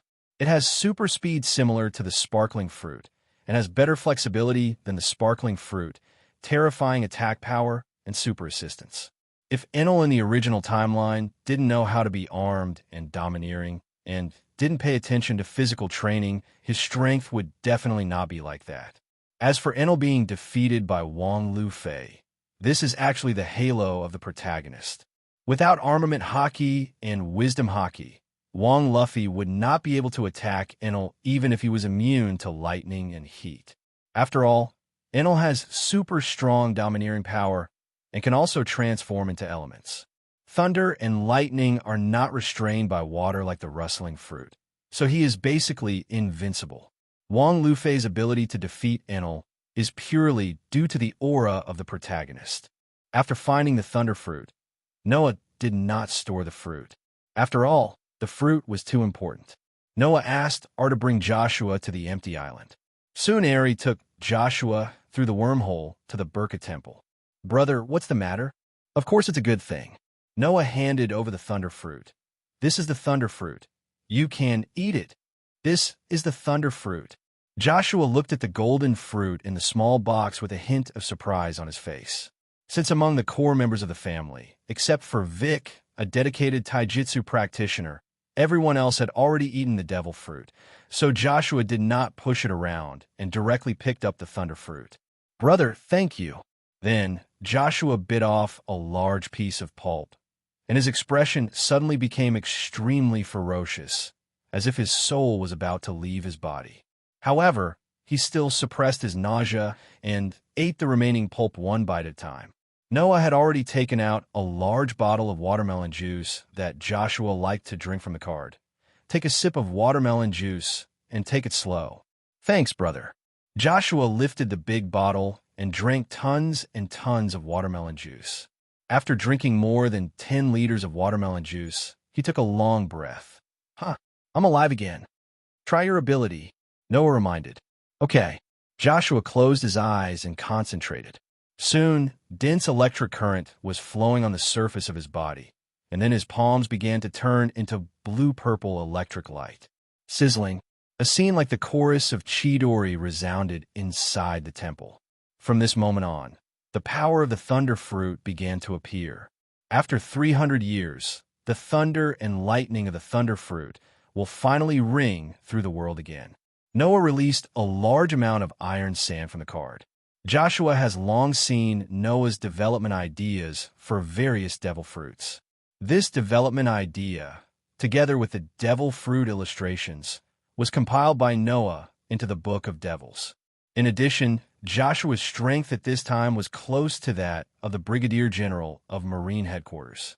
After obtaining the thunder fruit, his strength instantly skyrocketed. Electromagnetism, magnetron. The several tons of iron sand in the temple, attracted by the electromagnetic force, quickly wrapped around Joshua and soon wrapped him into a black cocoon. Lay metallurgy. The electric current turned into high heat, instantly melting part of the iron sand. Magnet shaping. High-frequency shock sword. Electromagnetic gun. Magnetic levitation. Magnetic field induction. Thermo. Plasma cannon. Forced magnetization. High-heat degaussing. Magnetic shield. Electromagnetic mutual interaction. It was too powerful. The thunder fruit ability that Joshua showed at this time, if he hadn't intentionally controlled it, it would have been easy to destroy Burka. To a certain extent, the thunder fruit is the upper level of the magnetic fruit. It is naturally capable of restraining Paramecia's magnetic fruit. The high-temperature demagnetization alone made the magnetic fruit unable to fight back. What's the limit of what you can see and hear? Joshua sensed it carefully for a moment. It covers about 200 kilometers in all directions and about 1,000 kilometers in one direction. Not bad. It's almost the same as me. Noah was very satisfied. With the thunder fruit and his original foundation, Joshua is now comparable to the elite lieutenant generals of Marine Headquarters and will soon reach the level of general. At this time, the Noah family has become very powerful. With the weird Paramecia, 3 Logias, and a lot of middle-level members, it is not impossible that the family's overall strength will reach the strength of Marine Headquarters in the future. Lillian's burning fruit can compete with Sikaski's rock fruit, and its potential is even more powerful. Joshua's thunder fruit can compete with Poricelino's sparkling fruit. The potential of the thunder fruit is slightly higher than that of the sparkling fruit. Monet's snowy fruit can compete with Kazan's frozen fruit, but the potential of the snowy fruit is still obviously not as good as the frozen fruit. Fortunately, Noah can strengthen Monet's ability development through scientific guidance. The temperature of snow fruit is definitely not comparable to that of frozen fruit, but this does not mean that snow fruit has no other ways to increase its strength. Because conceptually, snow is a state, not a substance. In other words, snow can be formed from water or other substances. For example, oxygen snow, hydrogen snow, nitrogen snow, carbon dioxide snow, etc. This is the core development route of shue fruit. Comparing low temperature with frozen fruit is just using your own weaknesses to compete with the opponent's strengths. There is no possibility of victory at all. However, various snow substances in a different way can improve the strength and potential of snow fruits to a certain extent. For example, oxygen snow allows Monet to turn the oxygen in a confined space into a snowflake state in an instant, causing local hypoxia. This is almost a crushing blow to opponents other than Logia. At the same time, oxygen snow can produce pure oxygen gas, which can also play a huge role in treating and aggravating combustion. Carbon dioxide snow can create artificial rainfall in the clouds and can also poison enemies. All in all, as long as your thinking does not slip, there are always more solutions than difficulties. After Joshua tried some ability applications with Burka, he returned to the Rum Kingdom to practice secretly. Noah transferred Monet from the temporary headquarters of the Rum Kingdom and replaced Tamani as the temporary head of the Paradise Sky Governor's region. After all, the deterrent effect of Shueshua fruit on Sky Island is more powerful. Tamani's artistic fruit is not suitable for frontal combat. He is now the deputy director of the supervision department and is responsible for the intelligence work of the winery. The artistic fruit has a good application direction in intelligence. At the same time, Noah used the power of the Piao fruit to move all the Burka people on Burka Sky Island to Field Island next to Angel Island. As for Burka, he did not give up completely, because this place is one of the nodes of Sky Island's Western Sky route, and it is also the only place to go from Angel Island to the top of the Western Sky. There is no development potential here, but it serves as an observation station and outpost. But there is no problem. Noah asked Monet to arrange for a small team of Sky Cavalry, 10 people, to be stationed here in Burka to prevent other Sky Islanders from entering Angel Island directly. This watch team will rotate every other month. After Noah returned to Lion Island, he replanned 5 empty islands and, at the same time, strengthened the monitoring of Gaia Island, especially during the time when the soaring currents broke out every month to prevent anyone from sneaking in. Therefore, it is very necessary to set up several fixed outposts in the White Sea area below. Noah left all these matters to Monet, Chief Care, Gonfor, and Urin Village Chief Usha to handle. Noah himself took Shiki, Weepa, and others secretly to the Sea of Paradise, the Great Route. Their first stop was Gaia Island below. In the dead of night, Noah and his party descended from the sky and appeared not far from the Magic Valley town on Gaia Island. This is the first time that the Noah family has officially entered the Grand Line. The next day, early morning, Noah and his team, who had changed their appearance, appeared in the cherry bar in Magic Valley town. Noah picked up a cherry pie and took a bite. The taste was just so, not too unpleasant and not too surprising. I brought a copy of today's newspaper. Boss, Kaido and Charlotte Linlin have reached the top. Noah took a sip of lemonade. Oh, it's expected. Are there any other interesting things? Marine Admiral Sengoku has been confirmed as the new Marine Fleet Admiral and will officially take over in 1510. 1510. Noah murmured and took another sip of lemonade. Bang! Suddenly the door of the bar was violently opened. A few arrogant pirates walked in with figure-footed steps. We, the Raptor Pirates, own this place. Noah glanced at the other person. The person speaking was the first mate of the Raptor Pirates, Kate, and standing behind him was the captain of the Raptor Pirates, Velociraptor Vel. It's an unexpected surprise. Arai suddenly understood what Noah was thinking. The next moment, Ali appeared in front of Kate and inserted the black finger gun directly into her forehead. Bah! Kate fell down with her eyes open. A *** hole were burst into rage and transformed. However, Ali appeared behind him this time and slapped the opponent on the back with his palm. In an instant, an ultra-miniature wormhole appeared behind Weir, and a high-pressure seawater knife penetrated Weir directly. The seawater greatly suppressed Weir's ability, and the high-pressure seawater knife instantly broke through the defense. In the midst of the flash of lightning, Velociraptor Weir, whose bounty was as high as 240 million Baileys, fell to the ground. Gulu, so scary. Who is this guy? I haven't seen it before. Other people in the bar were talking quietly, looking at Noah and others with expressions full of fear and fear. Noah swallowed the remaining cherry pie in one bite without wasting any food, then wiped his mouth, leaving 7,000 Baileys behind. Let's go. Ari casually mentioned Weir, who was seriously injured and unconscious, and then walked away with Noah. After avoiding the surrounding observers, the two disappeared into an abandoned house. Returning to the Nautilus on the bottom of the sea, Noah sealed Veil. The Nautilus then sailed towards Drum Island. Gaia Island is very close to Tsangu Island and is on the same route. Noah and his party, who had mastered the permanent pointer, arrived in the waters near Tsigu Island in less than 3 days. The group of people in disguise landed on Tsigu Island secretly. Except for a few small ports, this ice-covered winter island does not have much population. It is almost entirely an uninhabited ice field. Noah scanned the drum island vaguely, and then the group came to a remote jungle. A fawn that was expelled from the group was gnawing at the moss hidden under the snowflakes. This fawn had a unique blue nose.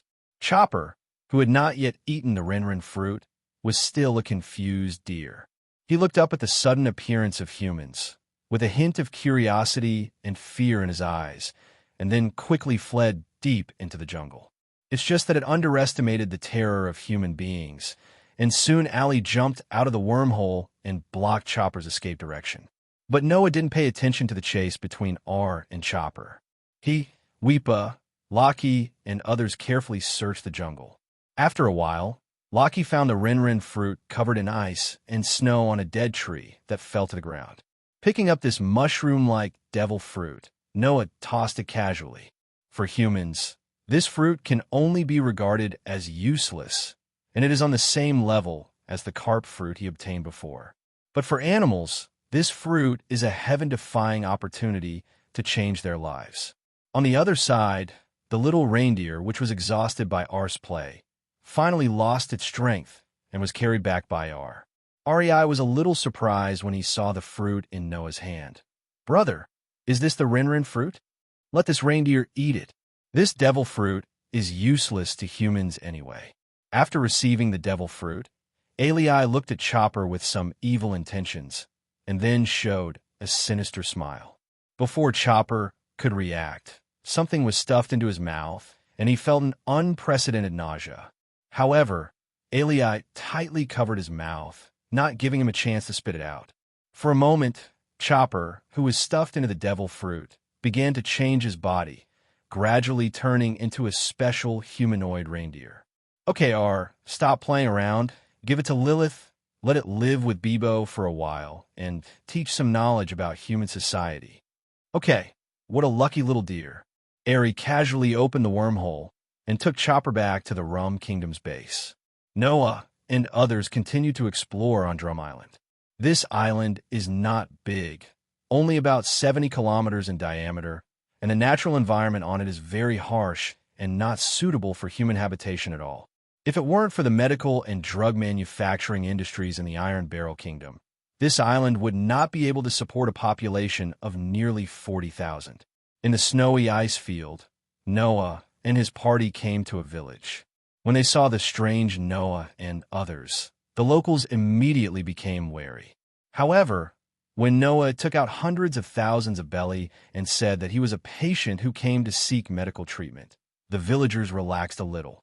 While using the excuse of seeking medical treatment, Noah was whispering about the internal intelligence of the Iron Bucket Kingdom. Soon he got some very useful information. For example, last year, the king of the Iron Bucket Kingdom expelled the eldest Prince Musalu to the neighboring Fire Country because the eldest prince abused his devil fruit ability and released a large number of poisonous spores in the Iron Bucket Kingdom. Apparently, the fungus fruit has been eaten by the great Prince Musalu. Noah was not disappointed by this. After all, it didn't matter if the fruit was eaten. At worst, he could be transformed into an apostle, or he could recycle the devil fruit after the technology to recover it was successful. In addition, according to villagers' descriptions, although the second Prince Valpo had a bad character, he did not eat everywhere. This shows that Valpo has not eaten the Tunton fruit at this time. Now, there's a high probability that the Tunton fruit is still within the Iron Bucket Kingdom, and there's a high probability that it is in the treasure house of the royal palace. After all, the current generation of kings of the Iron Bucket Kingdom is not bad. Under his governance, the Iron Bucket Kingdom has accumulated a lot of treasures. The wealth, that fungus fruit, was what the other party was looking for his son. After Alei returned, Noah secretly sneaked into the palace of Tsigu Mountain in the dead of night. Through Alei's ability and electromagnetic wave induction, he quickly found the secret treasure house in the palace. As expected, Tuntin fruit is here. The two of them didn't touch anything else and only took away the Tun fruit. Before leaving, he carved a fake fruit out of wood and put in the box. Anyway, as long as he didn't eat it, the Iron Bucket Kingdom would not find anything wrong with the fruit. Of course, Noah has no intention of letting go of the medical technology books in the palace library. Over the next month or so, while pretending to see a doctor, Noah and his team secretly collected medical books from the Iron Bucket Kingdom, including copying all the books in the palace library. Except for the witch doctor's book collection, almost all the medical-related books in the Iron Bucket Kingdom were swept away by the Noah family. Just when Noah and his team finished collecting medical books, a team of 5 people wearing white cloaks and black suits appeared not far from the temporary camp of Noah and others. "Cuckoo, are you sure these people are collecting medical books?"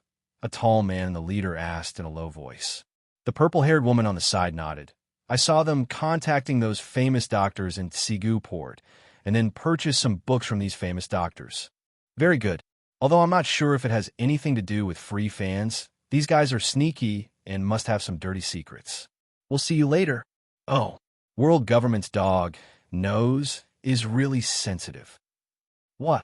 The tall man's pupils narrowed sharply. However, the next second, he felt the terrifying oppression. Noah's conquerors instantly suppressed the 5 people. Ali punched through the wormhole, and in an instant, the fist wrapped in armed color hit the back of the neck of the 5 people. Ari picked up the 5 of them and came to the underground cave in the camp. Then Mary was called in to interrogate the 5 CP agents separately. Although these CP agents were very tough-talking, it was a pity that Mary didn't need them to say it out loud. She only needed to preset the questions. For example, Mary asked which department of CP they were from. The other party can be tight-lipped, but they can't help but think in their hearts, and Mary could determine the information by sensing their inner thoughts. After draining all the intelligence from these 5 CP agents, Mary directly killed them and then destroyed their bodies to eliminate any traces. Noah looked through the information extracted from the 5 CP6 agents. It seems that the 5 elders still have some sense, but they're a little out of their wits against the protagonist group. It seems that it is not suitable to stay here for a long time. Alii is preparing to set sail, targeting the Kingdom of Fire. "Okay, brother." After clearing all traces of the camp, Noah and others released the Nautilus at a hidden beach on Drum Island, and then quickly sailed to Tierra del Fuego. After arriving in Tierra del Fuego, they casually inquired about the exiled Prince Musalu, and their location was determined, mainly because this guy was very flamboyant and often caused trouble. Noah didn't even think about talking to the other party. He directly crushed and knocked out the sealed dragon, and then walked away again. Soon Noah made Musalu into a card apostle. Shinigami, Mizuru, Fruit, plus Veil captured on Gaia. Knight of Wands, Vile, Raptor Fruit. At this time, Noah had gathered 6 card apostles. But as the number of card apostles increased, he also felt that the power of the devil fruit in his body was approaching the awakening state. And he discovered that the major arcana deck is the core. Even if the minor arcana deck is not collected, it will not affect the awakening of the card fruit. This gave Noah a little relief. After all, the major arcana deck only has 22 cards, while the minor arcana deck has 56 cards. Now that he has created Devil, Pan Barton, Exchange Fruit, Emperor, Shiki, Piao Fruit, Shinigami, Mizuru, Fruit, he only needs to gather the remaining 19 when you open the Arcana card. The fruit of that card will directly enter the awakening state. Of course, this does not mean that Noah will give up the little Arcana deck. After all, the large number of little Arcana decks can quickly increase the number of mid-level combat forces in the Noah family. For example, the Velociraptor Vial was just created. Noah transformed him by exchanging fruits, and then sent him to station on West Cassis Island. The Nautilus sailing on the seabed did not go to nearby Alabasta, but crossed several routes to Broccoli Island, the 6th node island on the 2nd route of the park. The reason for going to this island is not because there is anything on this island worthy of Noah's plot, but because he's looking for the Moon Island near Broccoli Island. Moon Island is an island that does not exist on the current sea map. The reason is that a disaster 132 years ago caused the entire Moon Island to be destroyed. From the few words he collected from the winery, Noah had roughly guessed something. Among the islands that were destroyed in the pirate world, it is estimated that about 10 to 20% were caused by pirates and wars, and only the vast majority were caused by the Tianlong people. Especially for islands like Moon Island that were destroyed by mysterious disasters, there was a high probability that they were destroyed by the celestial dragons.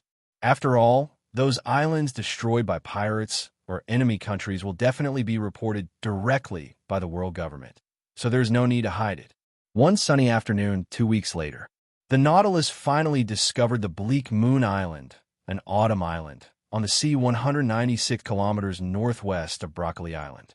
After setting foot on Moon Island, although many ruins have been covered by plants, the general outlines still show the former prosperity of this place. Since there's been no human activity for a long time, the flora and fauna here are no different from those in the virgin forest.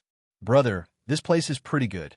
Alii looked at the surrounding ruins curiously. Unfortunately, the altitude is too low. If the sea level rises by 100 meters in the future, this island will be completely submerged unless the island is moved to an air island. However, this kind of island is not suitable for an air island. Ali also felt a little pity. The reason why Moon Island cannot go to Sky Island is because there are quite a few permanent pointers on Moon Island circulating in the Grand Line, especially the world government. They must have stored permanent pointers on Moon Island.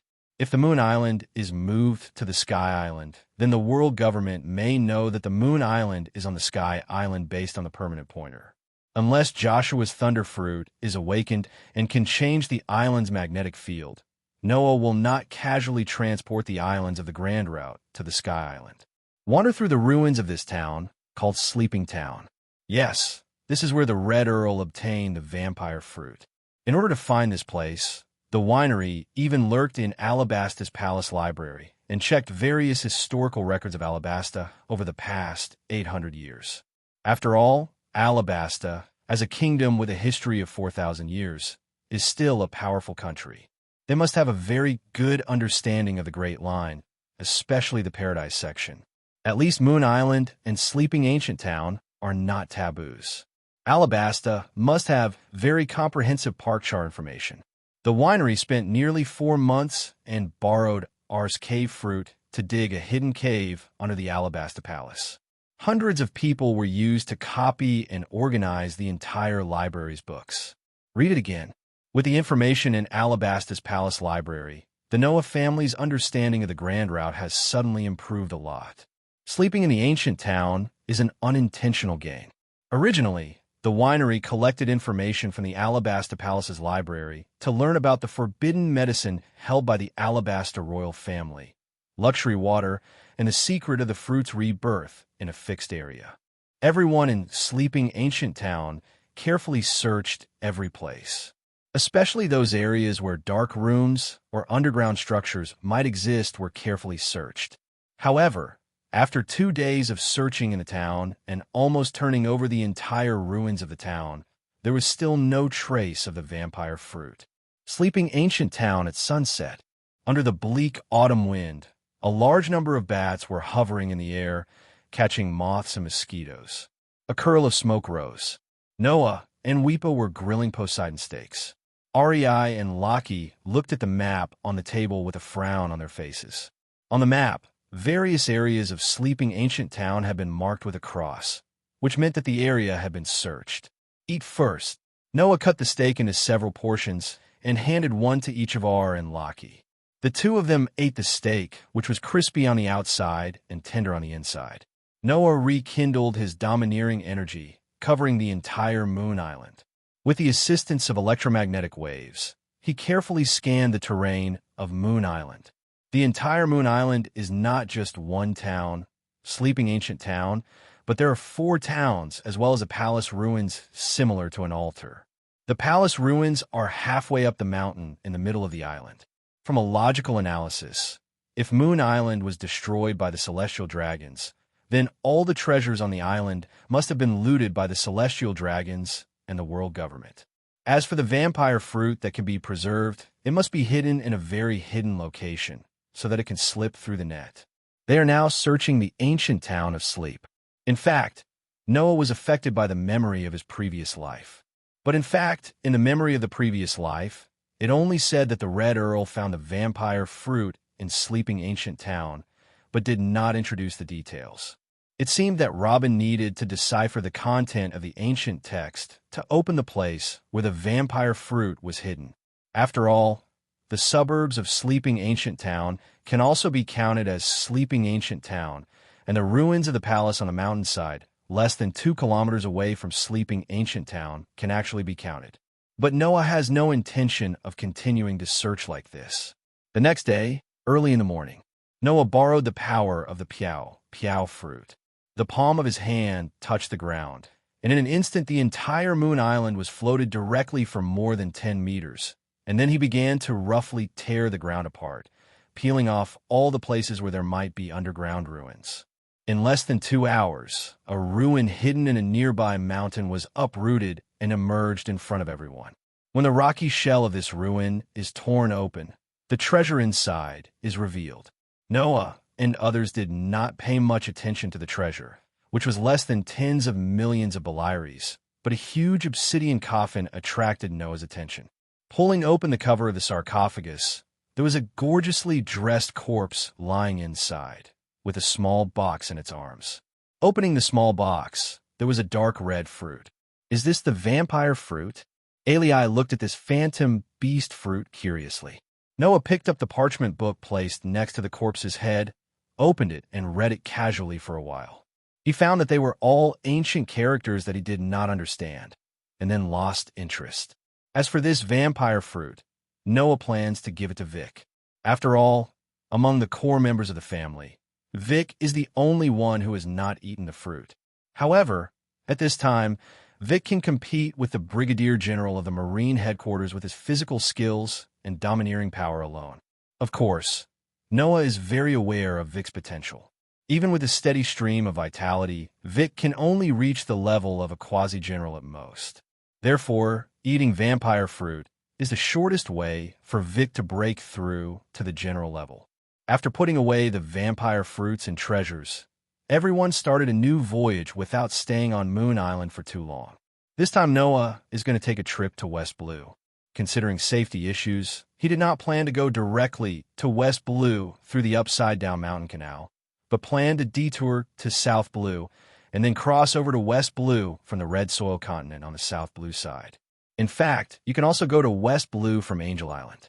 Just follow the West Sky route and arrive at the last stop of the West Sky Summit. Then go down from the West Sky Summit to the sea, which is the middle of West Blue. But Noah didn't choose this route, because traveling to South Blue was also one of Noah's purposes. After leaving Moon Island, the Nautilus did not sail on the bottom of the sea all the time, but sailed on the sea surface for a period of time.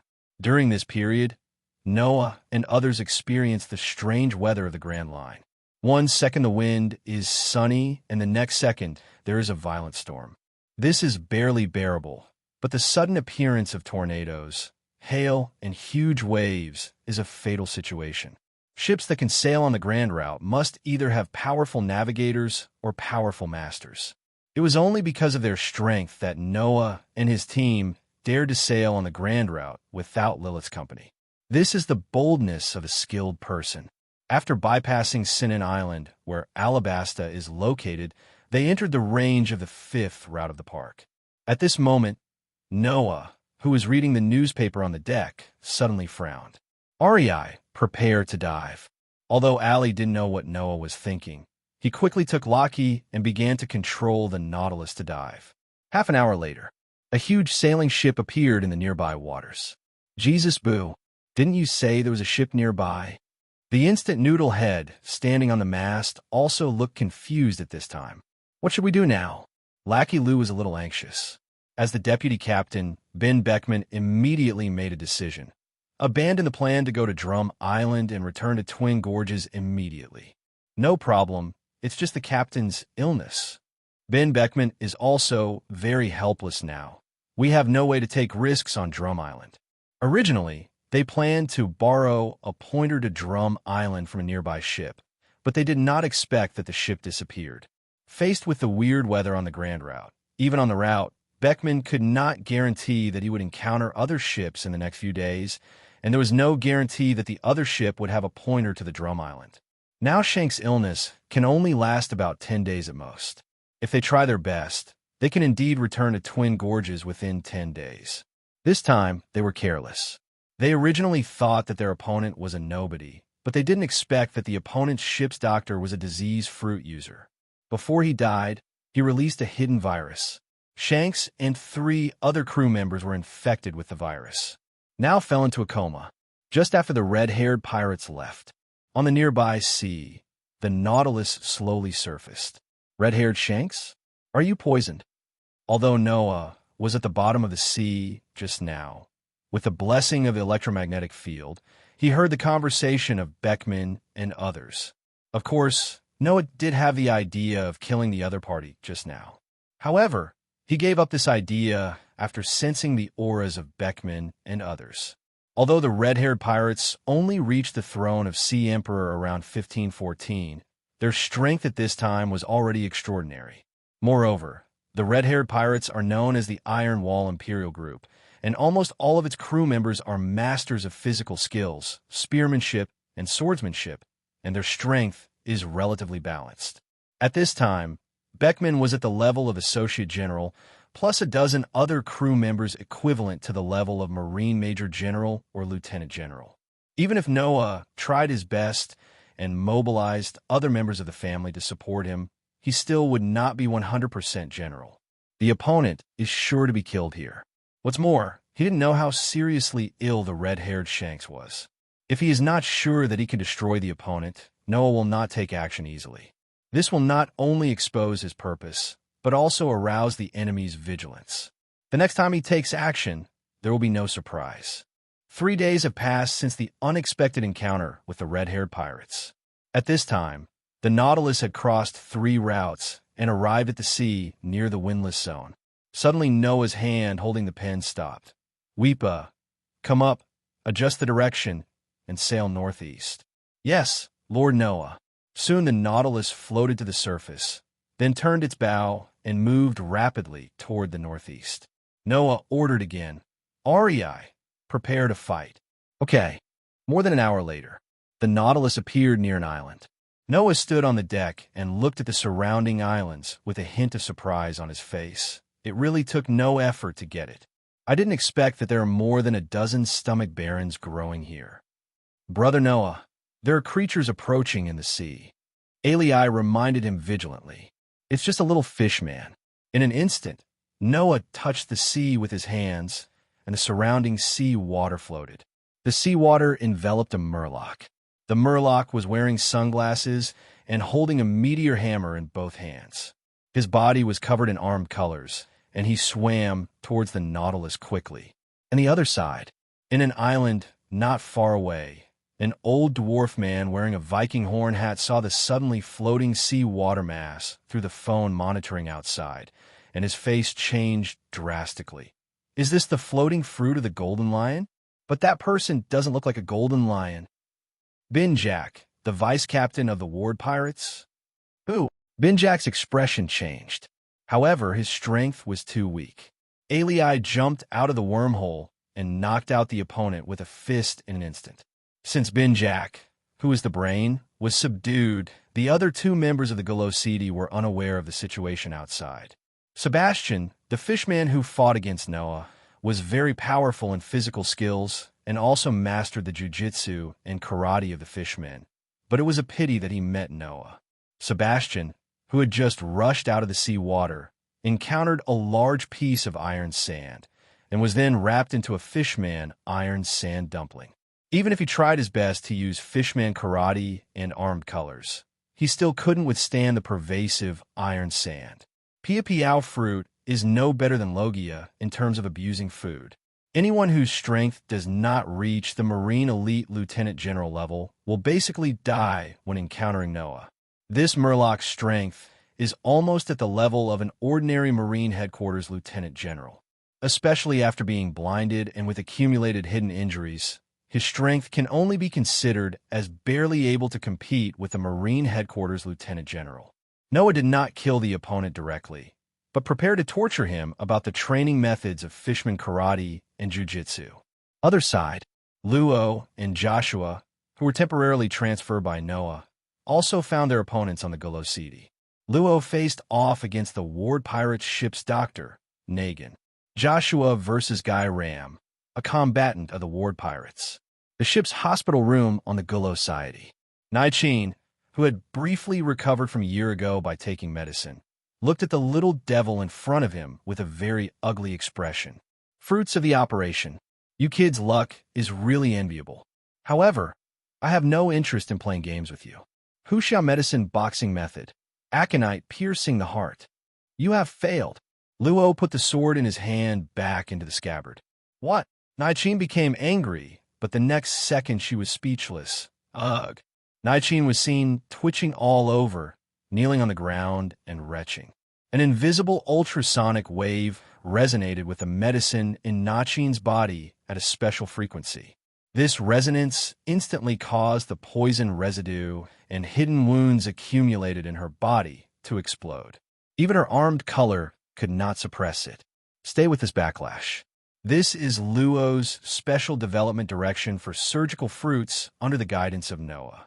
No matter how powerful a creature is, its body will always have weaknesses, hidden wounds, poisonous residues, and disharmony.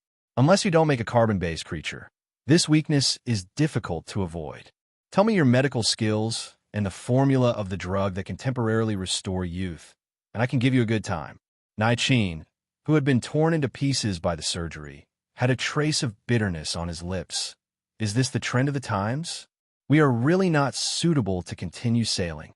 The frustrated Nai-Chin told Luo his medical skills and the formula of deadwood rejuvenation medicine. Mary, who was hiding aside, exited from the light avoidance state and nodded to Luo. She didn't lie. Nai-Chin was very surprised. He didn't expect that there was another person hiding beside him. Luo didn't have the slightest idea of mercy and directly crushed the opponent's heart, giving Nai-Chin a pleasant surprise. Since as a pirate, he had to be aware of being killed, he would not show mercy to any pirate. On the other side, Joshua and Gayram were fighting fiercely. Gayram's cube fruit is well developed. However, the thunder fruit is so powerful that it can almost completely crush the cube fruit. Among the ruins of piled cubes, Gayram panted and stared at the young man in front of him. Hufu, the thunder fruit is truly one of the strongest logias. The tide of the times, you should quit. Joshua didn't talk nonsense. Wireless power transmission, millions of volts. Unknowingly, Gayram, who had part of his body magnetized by Joshua, suddenly felt a huge electric current in his body. Sizzling. Gayram was covered in electric snakes and green smoke, and then his eyes turned white and he fell down. Capture completed. On the Nautilus, Noah, who was monitoring the Golosidi and the surrounding situation, already knew that everyone had solved the opponent, and then let Weepa drive the Nautilus to the shore. The entire Golosidi is very large, with a radius of about 500 to 600 meters, and the surface is covered with a large number of trees as a cover. It is an island ship, somewhat similar to Moonlight Moria's Thriller Bark. Soon the Noah family took over the Golosidi and renamed it the World. Ben Jack and the giant fishman Sebastian were handed over to Mary for interrogation, and Gayram, the cube fruit power user, was made into a card apostle. Justice, Gayram, cube fruit. The reason why the cube fruit fits the justice in the major arcana deck is that the cube symbolizes regular geometry, which is more suitable for the lawful card justice. After dealing with the legacy of the Ward Pirates, Noah turned his attention to the stomach baron on the nearby sea. The so-called Baron of the Stomach, also known as the Stomach Baron, is a giant carnivorous plant that is as big as a small island. Among them, the most famous group of stomach barons belongs to the Soundwave Islands. But this does not mean that the Baron of the Stomach only grows in the Sonic Islands. In fact, the Baron of the Stomach can be found in many sea areas along the Grand Line. The barren of stomach in front of him is obviously not the Soundwave Islands, because there's a man named Hercules on the Soundwave Islands, and no one exists here. The war pirates came here to collect ingredients from the barren of stomach. Seal the World Island ship behind a card. Noah took R and others onto one of the stomach barrens. The petal island of the barren of the stomach is full of tempting ingredients, as well as the animals that are attracted to it, especially those amphibian sea beasts, almost all of which are extremely full after eating. The petal island derived from the barren of the stomach has a different flavor. Eli casually broke open a piece of plant meat covered with nectar, stuffed it into his mouth, and chewed. Oh, it tastes great. Lillian, who heard that she had discovered the barren of the stomach, was holding a small notebook and recording the various ingredients on it. The petal island part of the barren of the stomach, except for the central feeding port, is filled with fertile leaves. These fertile leaves are similar to soil, and there are not only honey flowers, plant meats, and delicious food derived from the barren of the stomach. Fruits, as well as a large number of plants and fungi that coexist with the barren of stomach. Lillian didn't pay much attention to the beast that fed her into a fat house, but the symbiotic plants and fungi of the stomach barren were all very delicious ingredients. Lillian looked at the dazzling array of ingredients in front of her, and she could no longer suppress the saliva at the corner of her mouth.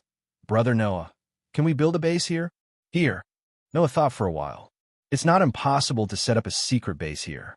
However, it certainly cannot be set directly on the stomach barren, nor can it be placed on the nearby sea. The reason is very simple. The stomach barren will release pheromones that attract animals. Not only will it attract animals, but even humans will sometimes find it difficult to avoid it. If the base is set directly on the nearby sea, it will be discovered by passing ships sooner or later. And the Noah family can't go crazy and kill everyone who passes by. Therefore, a base can be set up, but only in the sky. Lillian, after you go back, contact Monet and ask her to send someone to use cloud-making technology to transform a small cumulus emperor over the sea area and place it here, and then notify me to come over. I am in the cumulus emperor. A small empty island is arranged above. Lillian nodded very happily. Thank you, Brother Noah. You can come here to study cooking, but you can't expose it casually. Do you understand? I will keep it secret. Lillian nodded quickly. At this moment, Weepa, Mantis, and others who went out to explore other stomach barrens made a call. After a while, our brought Lockie over from one of the petal islands of the stomach barren. Lockie was holding a dark purple fruit covered with arabesque patterns in his hand. Noah took one look at the fruit and immediately recognized the type of fruit. Huh? It turns out to be a sick fruit. Sick fruit. Luo, who was not far away, looked at the fruit in surprise. Noah also didn't expect that the fruit of the sick fruit ability user who was killed by the red-haired Shanks a few days ago would be reborn here. This disease fruit is the fruit of the poison Q of the Blackbeard pirates in the original timeline. But there is no problem with this. After all, the poison Q is only 14 years old at this time, and he most likely ate the disease fruit later in life.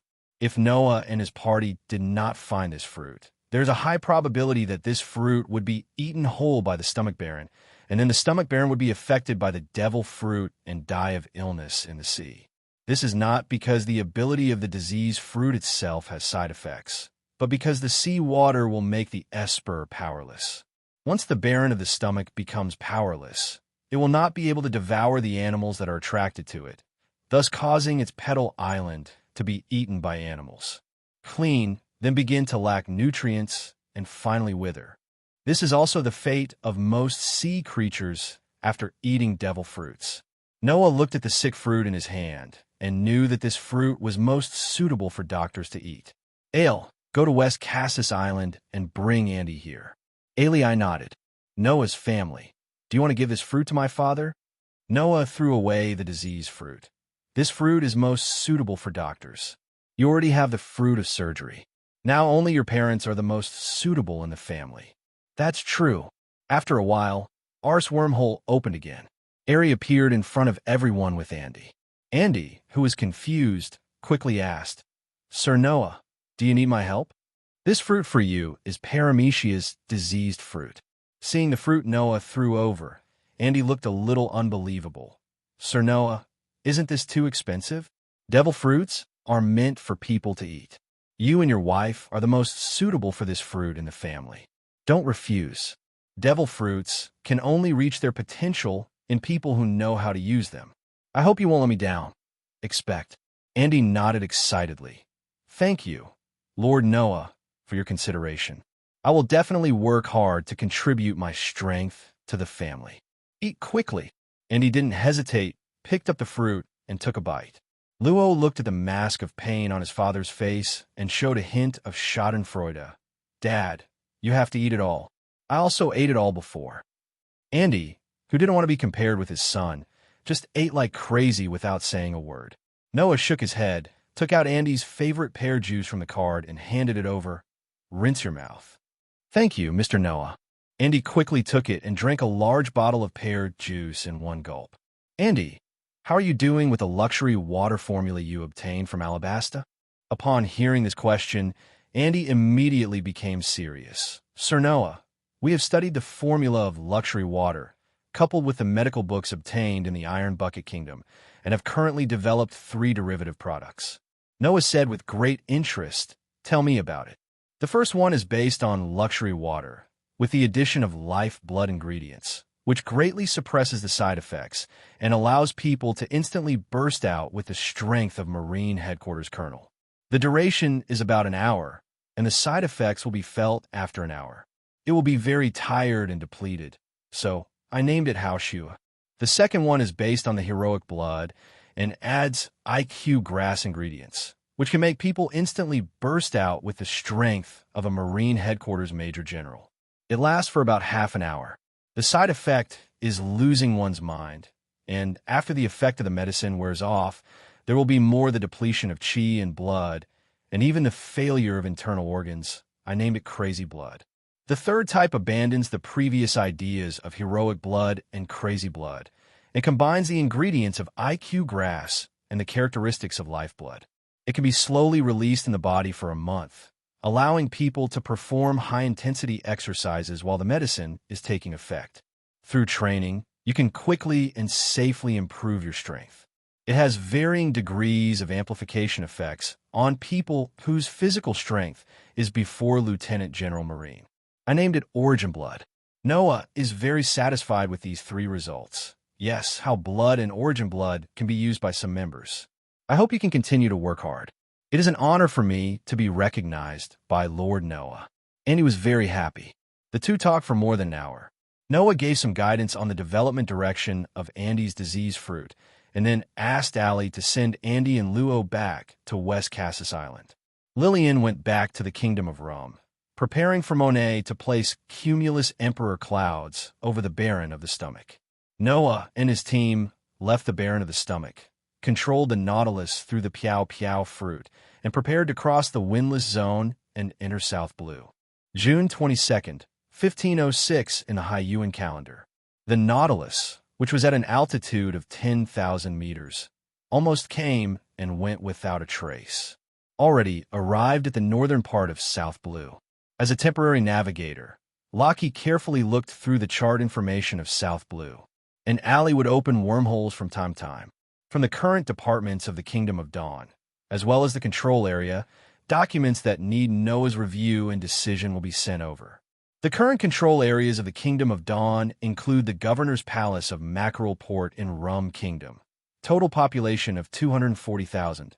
The Governor's Palace of Lion Island and Sky Island, total population of 12,000. And the Governor's Palace of Ant Nest on West Cassis Island in the East Asia Sea, total population 11,000.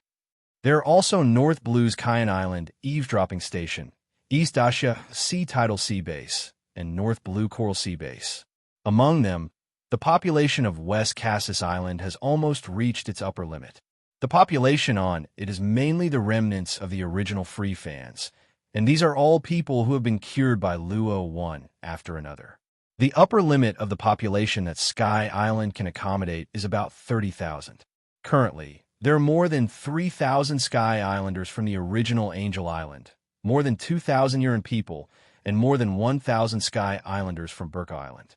In addition, More than 4,000 people were drawn from the remnants of free fans to reach the current population of 11,000.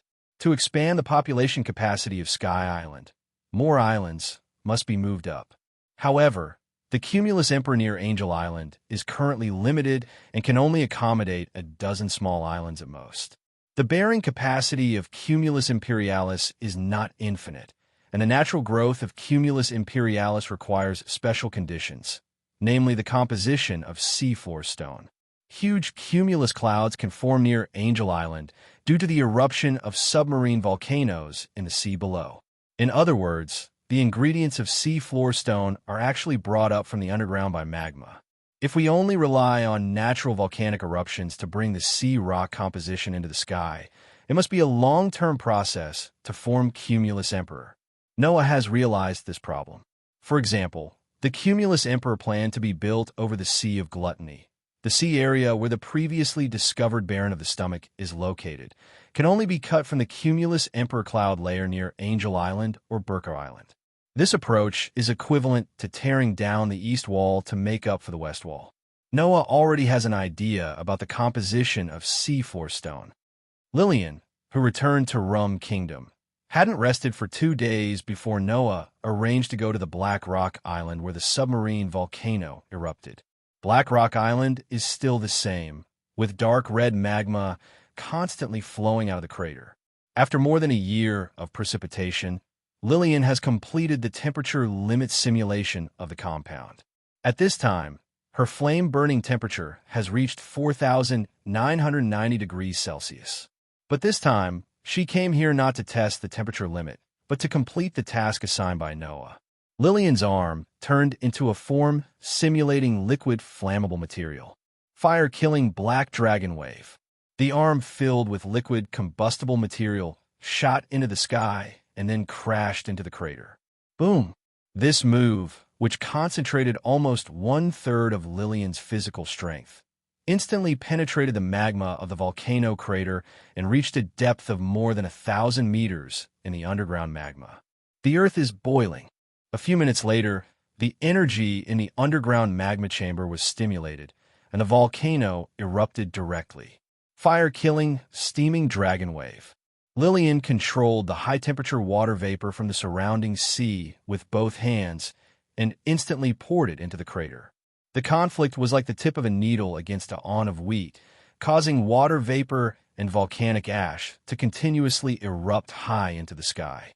This time, the volcano erupted artificially and lasted for more than 3 hours. During this period, the high-temperature water vapor and volcanic ash erupted into the high altitude, almost blackening the sky for dozens of kilometers around.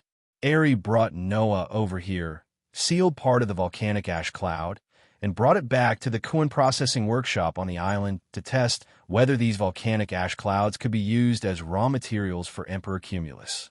The experiment was very successful. These volcanic ash clouds do contain the composition of sea stone.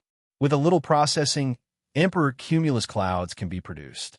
The success of this experiment allowed the Noah family to obtain the raw materials that can produce Emperor Cumulus on a large scale, laying the foundation for gradually expanding the scale of the Sky Island in the future. Of course, this experiment also verified that the composition of seafloor stone comes from underground magma. Based on the results of this experiment, Noah asked the Jai's Ministry of Science and Education to set up a seafloor stone synthesis laboratory to try to synthesize large seafloor stones from volcanic ash. The large pieces of sea stone currently circulating in the sea are all from the country of Wano and are almost monopolized by Kaido and the world government. In a short period of time, the Noah family was unable to capture Wano.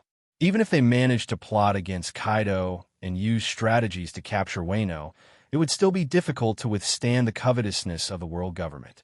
Therefore, if you want to obtain cheap and high-quality seafloor stone products, artificially synthesizing large pieces of seafloor stone yourself is a path worth trying. In Noah's view, the fundamental reason why Wano has a large area of seafloor stone mines is the special underground magma chamber, which forms veins similar to basalt underground. In other words, the seafloor stone component in magma can be compressed into crystals through a high-pressure, airtight environment.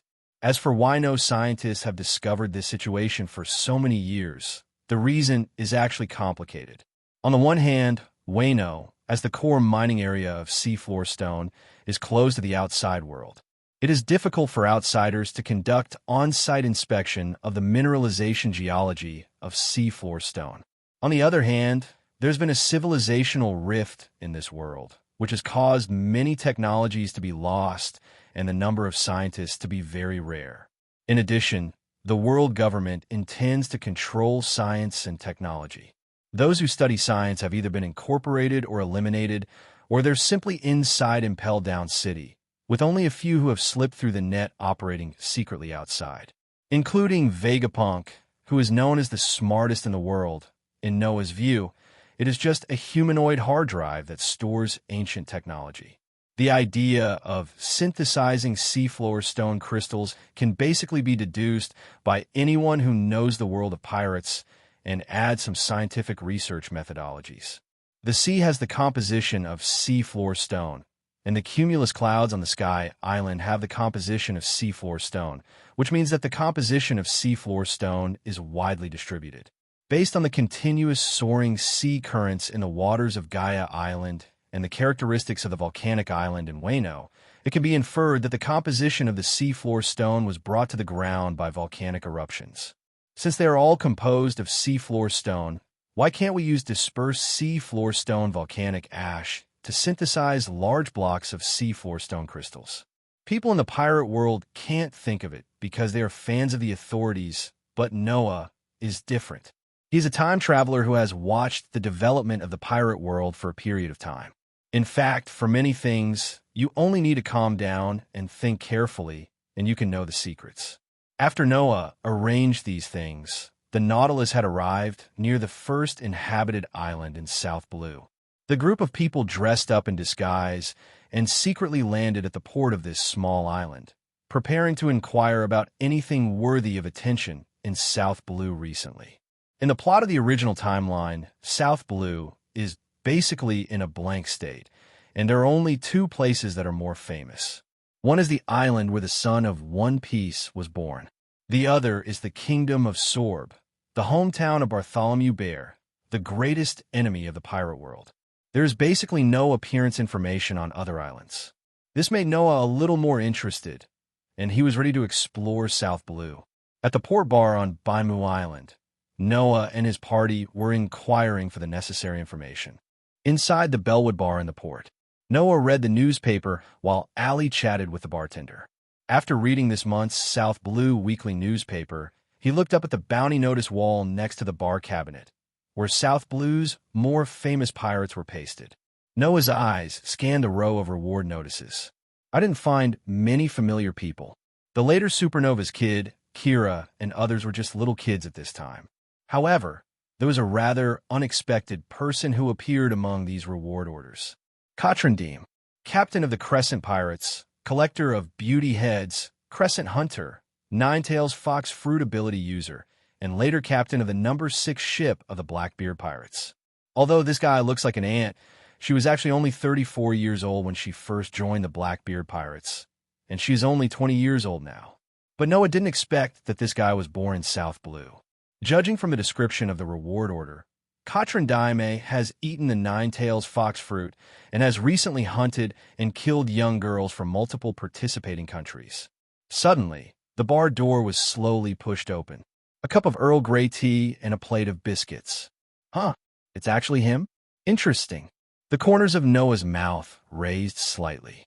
The visitor was wearing a blue and white striped short-sleeve shirt and a pair of blue and white striped frame glasses. Although the bartender wanted to complain about the other person coming to the bar to drink tea, but when he thought about the many weirdos on the sea, a bartender must be self-aware, otherwise it would be easy to cause unnecessary trouble. He quickly brewed black tea for the other person. The man sitting not far from Noah picked up the newspaper and reward order on the counter. Not a moment. The bartender will take the teapot, cups, and a plate of cookies and quietly place them on the left-hand side of the person. Are you a bounty hunter? Noah asked with interest. The man put down the newspaper and took a sip of black tea. Come with us? No, I'm just an ordinary businessman. I want to go to the black country of Poseidon these days. If you're willing to accept the escort mission, I am willing to pay a reward of 500,000 belly. Black Poseidon country? The man frowned. Obviously, he knew the recent situation in the waters near Black Poseidon country. But the price of 500,000 baileys per trip was already a very good price among the merchant ship escort missions. After thinking for a moment, okay, I accept this task. I'm a bounty hunter, Galdino. Noah smiled and raised his teacup. I'm the president of Noah Trading Company. Noah, Mr. Galdino, please give me your advice in the next half month. The two toasted a cup of tea from a distance. 2 hours later, a commercial transport ship stored in the cards, filled with rum, appeared in the port of Cherokee Island. Noah took Allie, as well as Chloe and others who came to enter in disguise, and boarded the commercial transport ship named Wonkai. As for Weepa, Laki, Mantis, and others, their characteristics as Sky Islanders were too obvious. After entering South Blue, Noah planned to send them back to Sky Island by normal sea navigation. CLO, are you still used to it? President, I'm very good. Crow nodded. After more than a year of transformation, not only has Crow become much stronger physically, but he has also undergone tremendous changes in his mind. Crow's skills in the training camp were navigation and staff coordination, so he served as a temporary navigator on the ship. Allie is the first mate. After Galtino boarded the ship, he had been lying on the beach chair on the deck to bask in the sun. He was not aware of the strength of the members of the trading company on the ship. This is mainly because the strength gap between the two sides is too big. Even after eating the wax fruit, Gardino's wild physical skills are still difficult to compete with the students from the training camp.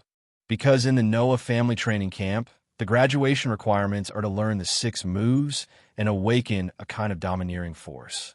The dozen or so temporary crew members on the ship at this time are all elite members of the family who have mastered the 2-color hockey and the 6th form of Grandmaster.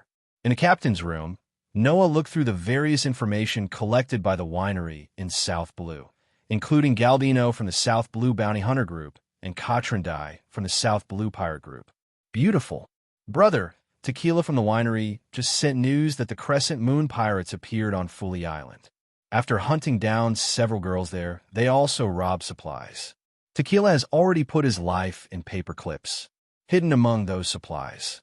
After saying that, Alii took out a glass bottle containing life paper and saw that the life paper inside the glass bottle was pointing in one direction. Noah put down the document in his hand. Go in this direction. Yes. A week later, in a calm sea, the Wonkai still kept moving at full speed. At this time, Galdino was on pins and needles. Although Noah had no showdown these days, Galdino still accidentally saw many books through indirect methods. After browsing books such as 5 volumes of dragon slaying, analysis reports of countries in the East Asia Sea, incidents in the Kingdom of Frevans, human hunting and destruction of nations, Galdino felt bad.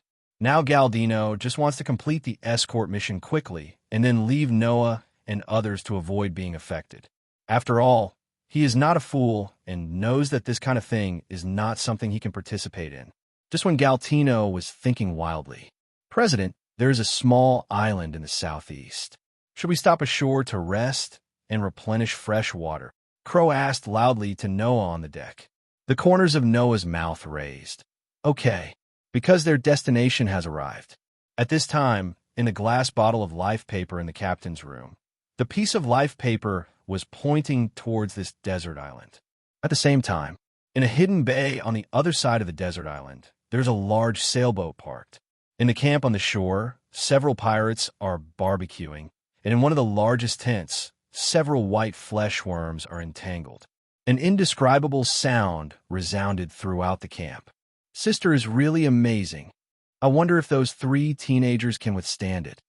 Haha, you should worry about yourselves.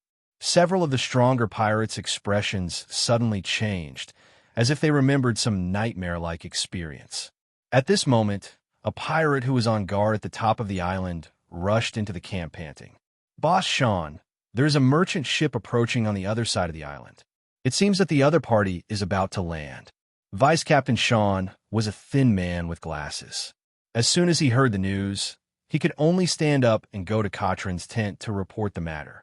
Arriving outside the tent, Sean shouted, "Sister Daime, there's a merchant ship landing on the other side of the island. Please handle it as soon as possible."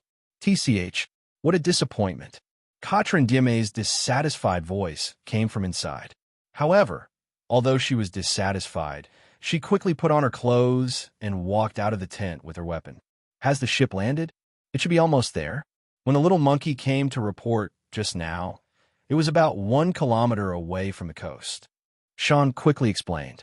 After lighting a lady's cigarette, Katrin Deem sneered. "I've just gotten excited. These guys came at the right time. I'm going to chop off their limbs with my own hands later." Sean quickly echoed. "Haha, if eldest sister takes action, they will be dead. But in order to prevent them from escaping, why don't we divide our forces into 2 groups? Not bad. Sean, you know how to use tactics. You are worthy of being my vice captain." The other side of the nameless desert island. The Wonkai stopped near the mouth of a small river, and several of its crewmen pretended to fetch water. On the deck, Noah sat on the side of Galdino and picked up a cup of black tea. "Mr. Galdino, many people are eager for Roger's secret treasure. Why didn't you go to sea and join them?" "Well, I don't have that ambition," Galdino said with a smile and waved his hands. Noah smiled and shook his head. "I see. There are fewer and fewer self-aware people like Mr. Galdino in this sea." Galdino did not answer, but drank black tea. Suddenly, a large sailboat with a skull and crossbones flag appeared on the open sea. The lookout on the mast shouted, "A pirate ship is approaching." Bang, bang, bang. A series of gunshots rang out in the jungle on the island. Galdino's expression changed, and he immediately produced a large amount of liquid wax. Wall of candles. Crow raises glasses. Everyone is free to fight back. Receive. Boom. Boom. The 2 artillery pieces on the Wonkai opened fire one after another, bombarding the pirate ships attacking from the outer sea. Gardino's candle wall gave Wonkai a layer of defense, blocking quite a few shells and bullets. Right now, a strong wind rushed out into the forest. I didn't expect to meet the famous wax figure hunter Galdino. Gardino, who was on guard with a gun on the deck, saw the woman appearing on the beach. His face suddenly turned ugly, and he said in a gloomy voice, "President Noah, the opponent is Katrin Daime, the captain of the Crescent Pirates. Her strength is extraordinary. I may not be able to protect you later. You should pay attention to your own safety." As soon as he finished speaking, Galdino's hands turned into rotating machine guns. Candle Gatling. Bang, bang, bang. Countless candle bullets swept towards Katrin Deem and the pirates behind her. Katrin Daime's body instantly expanded in a large circle and entered the form of an orc. 9 fox tails were waving. Her hands and feet turned into fox claws, and fox ears popped out her head. "Hey, just let me see the power of the wax fruit." Of course, Galdino would not stupidly rush over to fight with the animal-type ability user. He immediately created a dozen candle soldiers, used the candle soldiers as cover, and fired cold shots from behind. The 2 sides fought fiercely back and forth on the beach. On the other side, the Crescent Moon pirate ship was approaching quickly, unaware of the danger that was just around the corner. Noah drank black tea the whole time and had no intention of taking action. Even Allie was uninterested.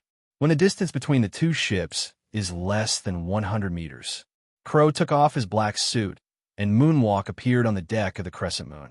Sean, the vice captain of the Crescent Pirates, didn't react for a moment. Crow's Espada Cat claw had already slit his throat. Poof! Blood spurted out on the deck. Sean couldn't even scream, so he fell to the ground and twitched. You are so weak. A worthless scum." As soon as he finished speaking, 5 more pirates had their throats cut and died. Terror instantly enveloped the hearts of all pirates. Some of the timid pirates were already trembling with fear. "Shoot quickly. Let's go up together, shoulder to shoulder. Kill." Unfortunately, the strength gap between the 2 sides was too great. Crow slaughtered all the pirates on the Crescent Moon without even using his weapon color. At this time, Daime, who was fighting with Gardino, did not notice the tragedy on the Crescent Moon because the opponent she faced was Gardino, who liked to use the old six tactics, and the two sides were evenly matched. Crow, without a drop of blood on his body, returned to the deck of the Wonkai. "Sir, do you want me to continue?" Noah shook his head. "Wait a minute. If Galdino loses, you take action." As ordered, Crow stepped aside and wiped the Espada cat's paws with a towel, but his eyes were fixed on the battle on the beach. The other pirates on the beach were also cleaned up by the temporary crew one after another. At this time, Daime finally came to her senses. She found that not only her men on the beach were killed, but even the Crescent Moon was motionless, which gave her a bad feeling. Similarly, Galdino also noticed the changes around him. Were all the other pirates killed? Something's wrong. Something's very wrong. Galtino and Katrin stopped at the same time and then observed their surroundings vigilantly. You won't know if you don't look at it, but you will be shocked when you look at it. The two of them found that the pirates around them died very neatly, almost all with one blow. Coupled with the spotless Noah, Crow, and others on the Wonkai, the two of them were highly wary of Noah and his party. Seeing the two people stop, Crow knew that he could no longer continue watching the show. He shaved his head and appeared in front of Katrin Daime in an instant. When Katrin saw this scene, her mind couldn't help but think of a Marine colonel she had met before, who would also suddenly appear with physical skills like this. What a waste of a fantasy beast fruit. Crow's cat's paw suddenly turned black. Silent killing technique. Not good. Katrin Dimme's animal instinct reacted instantly, and her hair stood on end like a frightened kitten. Poof! 5 wounds were torn open in her abdomen in an instant, and blood gushed out. Even the pain did not have time to be fed back to the brain. Throat, heart, femoral artery, kidney, spine. Poof! Poof! The silent cat claw attack avoided all vital points, but this time, Katrin Dimme's body was covered with wounds, and the blood that kept pouring out made her body weaker and weaker. If she hadn't been a Phantom Beast-type user, she would have died long ago. Gardino, who was not far away, felt a biting coldness all over his body. He did not expect that this gentle navigator on the ship had such terrifying strength. Suddenly, Noah raised his eyebrows, and then a hidden electromagnetic wave erupted from his body. 11 kilometers away on the sea, a newsbird is flying over here. The next moment, an invisible electric current emerged from the newsbird, and then the newsbird smoked and fell from the air into the sea. His eyes returned to the desert island. Katrin Daime had fallen to the ground, her whole body covered in blood. Noah threw out a card and sealed the opponent. At this time, in the forest, the few members who had pretended to fetch water appeared on the beach with 5 lifeless-looking teenagers. Apparently, they went to the other side of the island to clean up the remaining pirates in the pirate camp, and these 5 teenagers were successfully rescued. Noah knew very well that after being tortured by Katrin Daime in turn, these teenagers were greatly harmed physically and mentally, and could only be temporarily sent to a training camp for psychological counseling. However, there's another person on the beach at this time who needs to be dealt with. Noah looked at Galdino. He showed a big white face and asked with a half-smile, "Mr. Galdino, I wonder what you have learned after reading those books." "What?" Galdino was surprised at first, but then realized, "Did you do it on purpose?" "What do you think?" Noah asked. Suddenly, Galdino felt anguish in his heart that he couldn't express. He knew that he was very likely to be on a pirate ship, and it was an extraordinary pirate ship. He asked bitterly, "What do you want?" "I just want to sincerely invite Mr. Galdino to join our big family and create a new world together. What do you think?" "No." Although he wanted to answer this, Galdino knew that he had no room to refuse. Especially after seeing Crow gearing up at the side, Galdino decisively gave in. "Okay, I join. The journey of Wonkai continues. Although Galdino agreed to join, Noah did not immediately let him join the training camp, mainly because he was older and was 21 years old this year. So Noah temporarily arranged for Galdino to go with the ship. This time, Their destination is the famous Changsho tribe in South Blue, the White Mountain Kingdom. The culture of the White Mountain Kingdom is quite special, similar to West Blue's Flower Country. The later captain of the broadcast pirates, Scalachman Apu, was a member of the Long Hands clan born in the White Mountain Kingdom of South Blue. The purpose of Noah and his party is to find a sound fruit that has not been eaten by Apu. In fact, the correct name of this fruit should be the musical instrument fruit. In the plot of One Piece, there are 3 music-related fruits, namely the sonic fruit, the song fruit, and the sound fruit.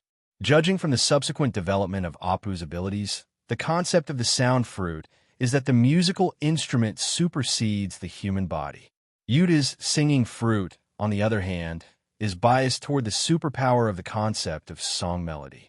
The sonic fruit eaten by Anthony has superpowers that are biased towards the physical nature of sound vibrations.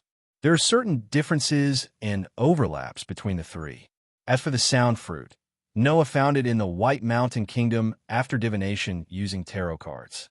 On the journey to the White Mountain Kingdom at full speed, Galdino could only bite the bullet and accept Noah's comprehensive teachings.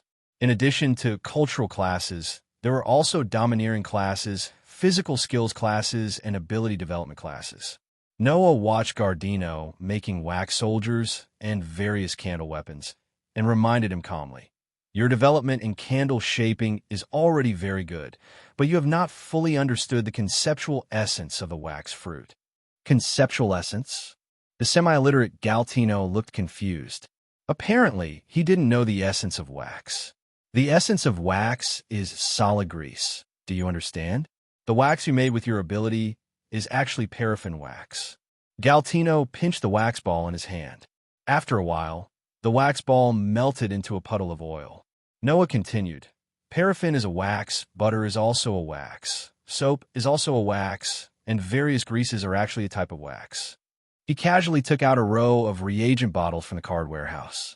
These reagent bottles contained various waxes, including paraffin wax, montan wax, beeswax, insect wax, spermaceti wax, wool wax, wood wax, rice bran wax, coconut wax, butter, soap, cheese, etc. Galtino picked up a piece of butter and felt its physical structure. After a while, he turned the wax on his other hand into butter. "Master Noah, it seems butter is nothing special. I could do it just like paraffin." Noah shook his head. "Every substance has its own characteristics. There are rarely 2 substances with the same physical properties. Can paraffin be eaten? Butter can supplement nutrition, which paraffin cannot do." Galtino was thoughtful. He ate the butter on his hand and discovered the properties that the wax products did not have before. You can combine butter and cheese and adjust the proportions and ingredients to create a creamy wax that can be used as an emergency food, Noah suggests. In Noah's view, the wax fruit is the superior of the cheese fruit, butter fruit, and soap fruit. Although wax fruit cannot produce permanent wax products out of thin air, it can use the existing oils to carry out large-scale modification and manufacturing. For example, industrially produced paraffin oil can be used to make butter, cheese, soap, and beeswax, or vice versa. This kind of modified manufacturing is the key development direction of the wax fruit, a creative devil fruit. In addition to the development of these special wax products, Noah also pointed out some other development directions. Your application of the wax fruit is too superficial. As a devil fruit user, you should know that users with abilities will be restrained by seawater. Galdino nodded. "I know this, but you don't know that the wax fruit is one of the few devil fruits that can allow users with abilities to enter seawater." "What? Can I still go into the water?" "The wax coating is waterproof. You'll know after you try it." Galtino quickly smeared a layer of wax on himself, and then put his hand into the bucket of seawater. Sure enough, his hands were completely immersed in the seawater, but his body did not feel weak, which made him involuntarily excited. "Great! I can swim in the sea again." Don't be too happy. The wax coating is indeed waterproof, but the wax coating is also fragile, which means that if you are in the sea and are attacked by sea monsters or enemies, you may be killed in one blow. Gulu. Gardino was startled, and the thought of the wax coating cracking in the sea made him shudder. And you haven't discovered another problem yet. The wax coating is just like putting a diving suit on you, but you're not a fisherman and cannot breathe normally in the sea. This problem must be solved. Lord Noah, you should have something to do, right? Galdino became more and more respectful to Noah. There are two ways. One is to carry a respirator and oxygen cylinder with you. The other is artificial fish gills. There was nothing difficult for Galdino to understand the first method, but the second method made him, who was already poor in knowledge, feel the IQ gap between people. Master Noah, where can I buy artificial fish gills? Noah looked like you were out of your mind. Have you eaten the wax fruit in vain? Don't you know how to make such a simple thing yourself? Galdino pointed to his face. I make it myself? Isn't this something difficult? Stupid. Don't you know how to catch a few fish and imitate their gill structures? Noah scolded, somewhat hating the iron. That seems okay. You are indeed Lord Noah. Galdino clapped his fist on the palm of his hand, looking like he suddenly understood. This situation is also a scene that Noah often encounters when he guides others to develop devil fruit abilities. In order to speed up the development of Galdino's abilities, Noah directly threw him into the sea for 2 hours every day, and then tied him with a rope to keep his wax coating and wax gills in the sea. At other times, Crow used the armed color to beat Galdino's body, letting him feel the armed color and trying to stimulate his knowledge color. On the way to the White Mountain Kingdom, Galdino fully felt what pain and joy are. Of course, Noah also paid great attention to ideological education. Through words and deeds, Galdino realized the true face of the world. 1 month later, the Wonkai arrived at Yuzu Island in the White Mountain Kingdom. After disguising themselves, Noah and his party stopped at Yuzu Port on Yuzu Island and prepared to collect information about the kingdom.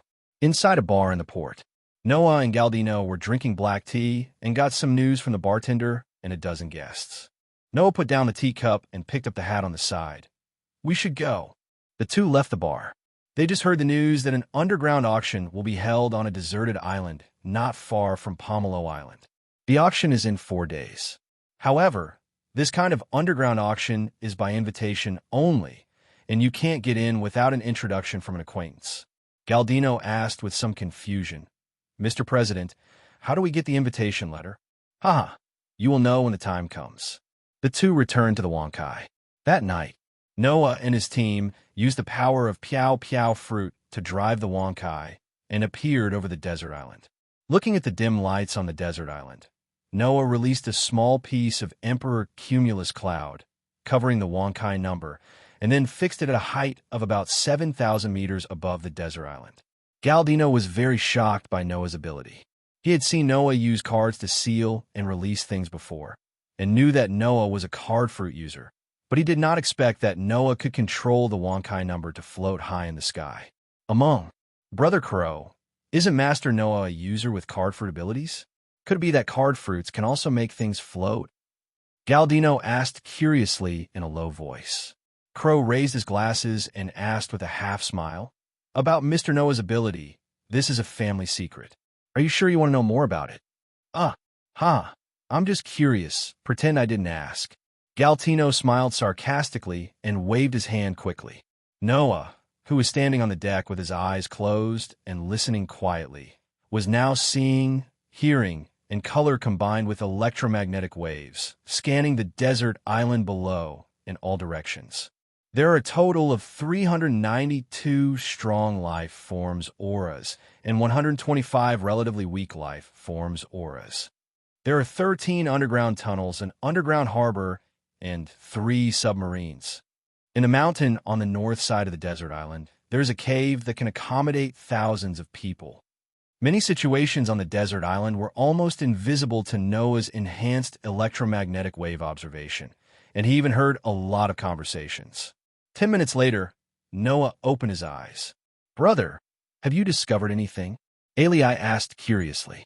Noah shook his head. There are more than 100 slaves imprisoned inside, and there is a devil fruit.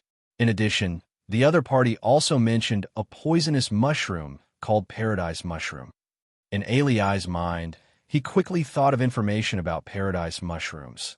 Paradise mushrooms? Isn't this the raw material for making a happy paradise? It's normal.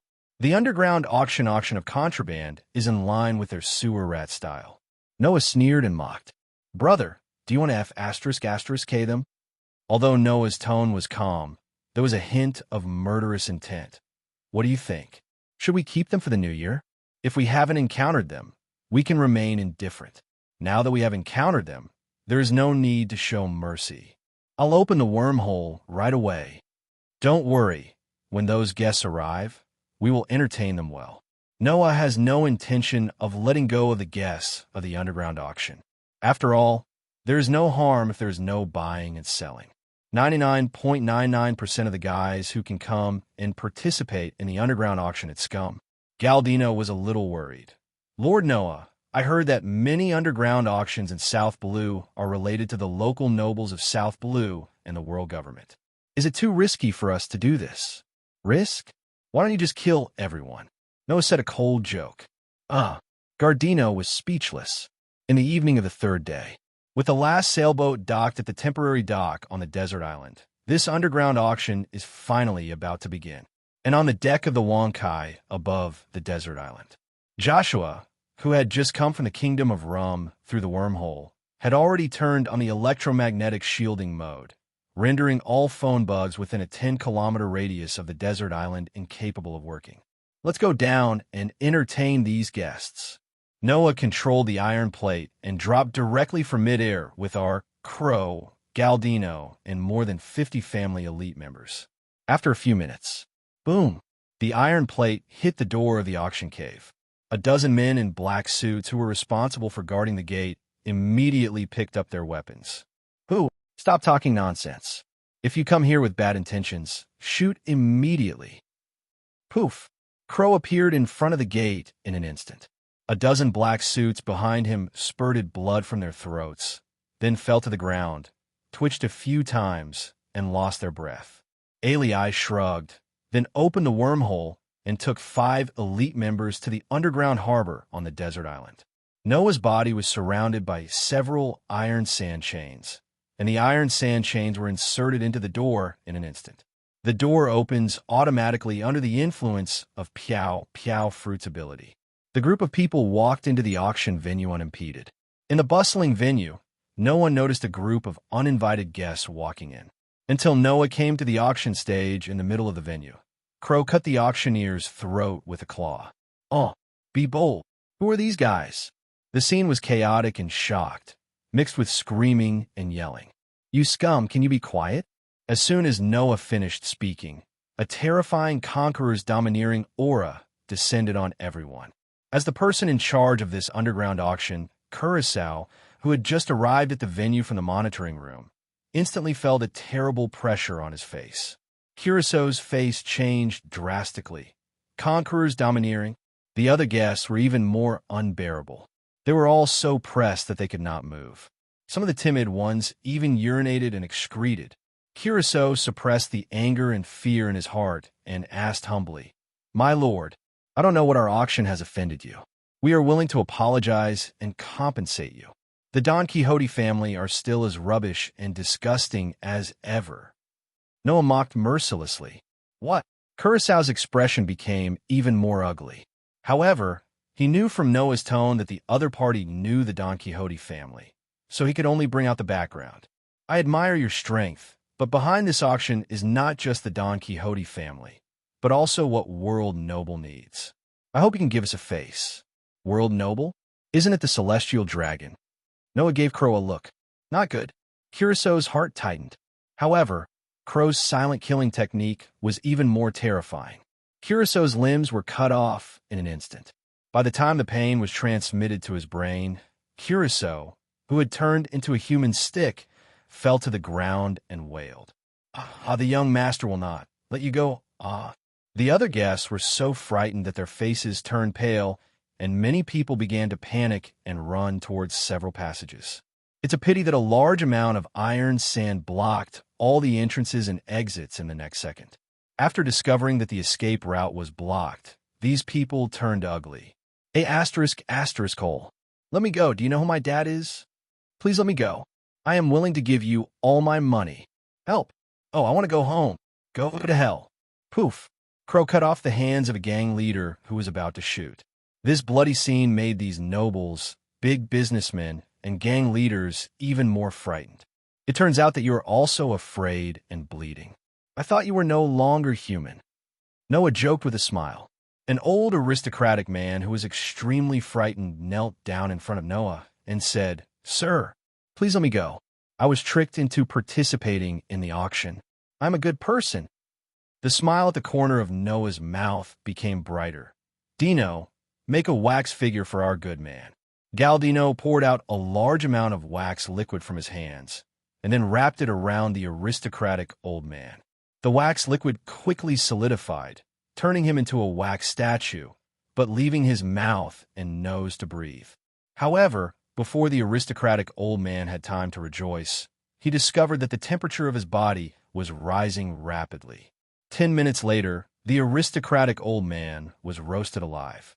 Other auction participants, facing the tragic death of the aristocratic old man, felt a chill coming to their hearts. Without any wavering or pity, Noah turned around and walked towards the temporary storage room on the side of the auction table. But Galdino, Crow, and others immediately understood what Noah meant. The merciless killing turned the entire auction house into Shiro purgatory. Open the storage room door. Several men in black suits who were responsible for guarding inside had fallen into a pool of blood. 5 elite members of the family conduct a preliminary screening and registration of the slaves held here, and then submit these slaves to the inspection department for review. Although there are ordinary people and children among these slaves, there are also extremely vicious villains. He will not allow villains to mix into the family. For example, the reason why Crow, Galdinoa, and others were absorbed is that they are both in the minor evil stage. Crow only lived in his hometown for a while. If Galtino kills pirates as a bounty hunter, that can't be called evil. If it were Crow who became the captain of the Black Cat Pirates, and Galdino who joined Baroque Studio, then Noah would never absorb the two of them, and would even kill each other directly. This is Noah's principle and bottom line. No matter who becomes a pirate for any reason and thinks he is a pirate, he will not show mercy. After all, being wanted by the world government does not necessarily mean becoming a pirate. You can also become a resistance force or a revolutionary army. This is not a reason to become a pirate. In Noah's view, those who become pirates after being persecuted by the world government are transforming the world government's persecution into their own persecution of ordinary people. A truly strong man must have the courage to wield his sword at the stronger ones. Those pirates who wield their swords at ordinary people are just the scum of the sea. Noah skipped the room where the slaves were kept and came to the room where the auction items were stored. In the first room, there are a large number of guns and ammunition. There are about 2,000 guns and about 2 million rounds of ammunition. They're stored away with cards. In the second room, there are freezers filled with tens of thousands of paradise mushrooms. Paradise mushroom? Although Noah hates drugs, he knows that things have good and bad qualities. This thing can actually be used as a raw material for some special drugs. After he put it away, he planned to take it back to Andy for research. In the third room, there are some antiques and jewelry, which are put away casually. The fourth room, this room seems very empty. There are 6 boxes inside, including a high-quality fighting knife, a box of 50 rounds of sea stone bullets, an animal devil fruit in the form of a red spider, and 3 bottles of a forbidden drug called black blood. Medicine, a swordsman's manual called Fei Lu Swordsmanship, and a treasure map to an island in the Lost Sea. These items are already the best items in this auction. Picking up the reagent bottle, Noah looked at the black blood forbidden drug inside. He had also heard about this stuff. It was produced in the Chittua Kingdom in South Blue. It is a forbidden drug that can make people immune to all poisons in a short period of time. It has side effects. Just taking 1 serving of black blood will consume 5 years of life. Good swords and swordsman's manuscripts are of little value. Sea stone bullets are of some value. This red spider fruit is pretty good. After all, it is an insect-type animal and has better potential. As for the last treasure map, Noah was a little interested. The Lost Sea is in South Blue, an area close to the Antarctic ice cap. According to local legends in South Blue, the Lost Sea was once a very prosperous area. About 630 years ago, an unknown disaster occurred that caused climate change in this sea area. Very unusual. Although the Lost Sea is not on the previously planned route, it is very close to the planned route. As long as one of the nodes on the route is slightly changed, you can drop by. When Noah sorted out the auction items, Ali also wiped out more than 50 members of the Don Quixote family who were hiding in Hong Kong and destroyed all the phone bugs. On the other side, the members of the Don Quixote family on the island were also killed one by the elite members of the Noah family, and all the phone bugs were also destroyed. Less than an hour. The entire desert island has been deserted. The members of the Don Quixote family and the guests who participated in the auction all died tragically here, and their belongings were looted. North Blue, Borean Islands. Bang! Veins popped out on Doflamingo's forehead, and he smashed the desk with his fist. On the side, Rosanandi showed a hint of sadness under her clown makeup. Torpole, who is responsible for managing the family business, has an extremely gloomy face. Doflamingo gritted his teeth and smiled sinisterly. Huh. Check it for me. I want to see who it is that is so bold. Dover, I will definitely find the murderer. Torbol clenched his fists. Rosanandi, who was pretending to be mute, was thinking about how to report this matter to the Warring States period. Compared to the angry Don Quixote family. On the South Blue side, the massacre on the desert island in the White Mountain Kingdom also triggered a strong reaction. The nobles, big businessmen, and gang leaders who participated in the auction in Baishan Kingdom and more than a dozen surrounding kingdoms were all caught up in one fell swoop. This caused a vacuum of power in these places in a short period of time, and those forces that responded quickly organized manpower to seize these vacated territories or businesses. At the same time, Hart Island in South Blue. Marine has arranged the South Blue 201 base here, which is also the residence of Marine South Blue Admiral. However, at this time, Brigadier General Oster, the South Blue Admiral, was respectfully leading a tall, lazy, middle-aged Marine around the base. Lieutenant General Kazan, I wonder how long you will go back to your hometown for vacation this time. Just as Kazan was about to answer, the phone bug in his pocket rang. Brew. Kazan waved his hand, then picked up the phone. Brigadier General Oster on the side immediately ordered. Others should be on guard around the area immediately.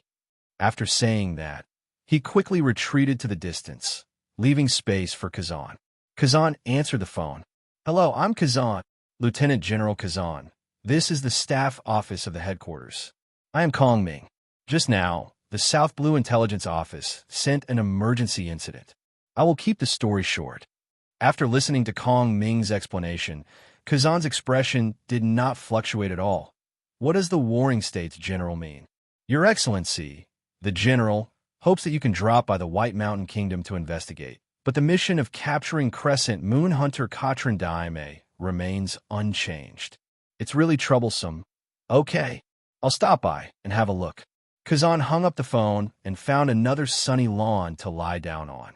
The adjutant who came with Kazan immediately arranged warships and supplies. In fact, similar to high-level Marine combat forces like Kazan, the Marine headquarters usually gives them some of the more difficult tasks in Seahai to handle on the grounds of approving the other party to go back to Seahai for vacation. For example, Garp returns to East Asia Sea every 3 days, causing the quality of pirates in East Asia Sea to plummet in the past 2 decades. This time, Kazan went back to South Blue for a vacation, and the accompanying task was to capture Katrin Daime. It's not that Katrin Daime is so powerful, but this woman's behavior makes many nobles of the franchise countries very scared. Coupled with the transformation ability of Nine-Tails Fox Fruit, it is difficult for South Blue's Marine to capture her. But Kazan didn't know that Katrin Daime had become Noah's prisoner and was being imprisoned in the card. Noah and his party did not pay too much attention to the impact of the desert island incident. The main reason is that Noah has confidence in his own strength. Unless he encounters the 5 elders who go out to encircle and suppress him, he is really not afraid now. Even if you can't beat him, you can use Ars Wormhole to escape, or you can temporarily use piao fruit to leave directly from high altitude. Therefore, Noah chose to take Galdino, Crow, and others to continue wandering in the White Mountain Kingdom, looking for the sound fruit hidden here. More than a week has passed without realizing it. Noah and his team searched 8 islands in the Baishan Kingdom, and finally found the sound fruit stuck in the crevices of the cliff on the edge of a cliff on the 8th island. After harvesting another devil fruit, Noah no longer had the idea of staying in the White Mountain Kingdom. The Wankai adjusted its direction and headed towards the Lost Sea further south. However, just as the Wankai left the Baishan Kingdom, it encountered a marine fleet head-on. Noah, who was drinking tea and reading the newspaper, didn't pay much attention to these marines. After all, he was flying the flag of a merchant ship. Unfortunately, sometimes just because you don't want to cause trouble doesn't mean that trouble won't come to you. Stop the ship immediately and accept marine inspection. A small warship shouted with a loudspeaker not far away. Crow glanced at Noah, who nodded. Then Wang Kaiheo stopped. The small warship also anchored nearby. Soon a lieutenant colonel wearing a marine justice cloak jumped onto the deck of Wankai. Crow immediately showed a fake smile. "Mr. Lieutenant Colonel, we are good people. This is the qualification certificate and pass for commercial transport ships." The lieutenant colonel took the pass and qualification certificate, glanced at Crow again, and found that the other person's appearance did not appear on the wanted poster, and then nodded. "We are just doing a routine inspection. Is it convenient to enter the cabin?" Crow nodded. "No problem. I'll lead the way." Suddenly a soldier said a few words in the lieutenant colonel's ear, and the lieutenant colonel immediately looked at Noah and Galdino, who were drinking tea not far away. Crow also noticed this scene, and he explained with a smile. "Mr. Galdino is hired by our trading company to escort bounty hunter Candleman Galdino." The lieutenant colonel did not suspect anything. After all, it is very normal for a transport ship to hire a bounty hunter to protect it. But soon, things suddenly changed. I saw that the sea around the Wankai was quickly frozen. A streak of ice and snow gathered on the deck. "Have you been to that desert island?" Noah patted the ice particles on his clothes and glanced at the tall, middle-aged man in front of him. "Why do you think so, Lieutenant General? You smell like paradise mushrooms." "I see. You Marines also have the ability to sense smells?" Noah asked with a smile. Kazan's eyes, under his glasses, became more solemn. "Why don't you go back to Marineland with me and cooperate with us to investigate the Baishan Kingdom Desert Island incident? If it is a misunderstanding, we are willing to compensate your trading company for its losses." Lieutenant General Kazan is so confident. The next second, a violent and solid conquerors suddenly erupted. Boom! Hundreds of sailors on the small warship fainted instantly. "Are you going to resist?" Kazan's body temperature dropped rapidly. "I want to weigh you, the future Marine General, to see if you are worthy of your name." Gloves of ice. Fist of high fever. Boom! The steel fist, which was hotter than ordinary magma, instantly smashed through Kazan's ice glove. But Kazan did not retreat but advanced, and the ice saber swept towards Noah's neck. Wings of iron sand. High-frequency shock knife. Bang, bang, bang. Even though Kazan maintained his skates at all times, the skates were still torn apart when faced with the iron sand blades that continued to vibrate at high frequencies. Iron Sand Tornado. The card in Noah's sleeve releases dozens of tons of iron sand. At the same time, the body's mimic rubidium magnet mode turns on 100% power, and the blood flows faster, turning the body into a humanoid generator. Countless iron sands were spun up, forming a terrifying iron sand tornado. Kazan immediately formed several ice walls, not because he needed defense, but to protect the ordinary sailors. The group of sailors who followed Kazan from the Marine headquarters, led by Adjutant Kazan, quickly took away the Marine Lieutenant Colonel and a dozen sailors from the Wankai. Crow and others who were also on the Wankai quickly left the fighting range of Noah and Kazan to avoid being affected.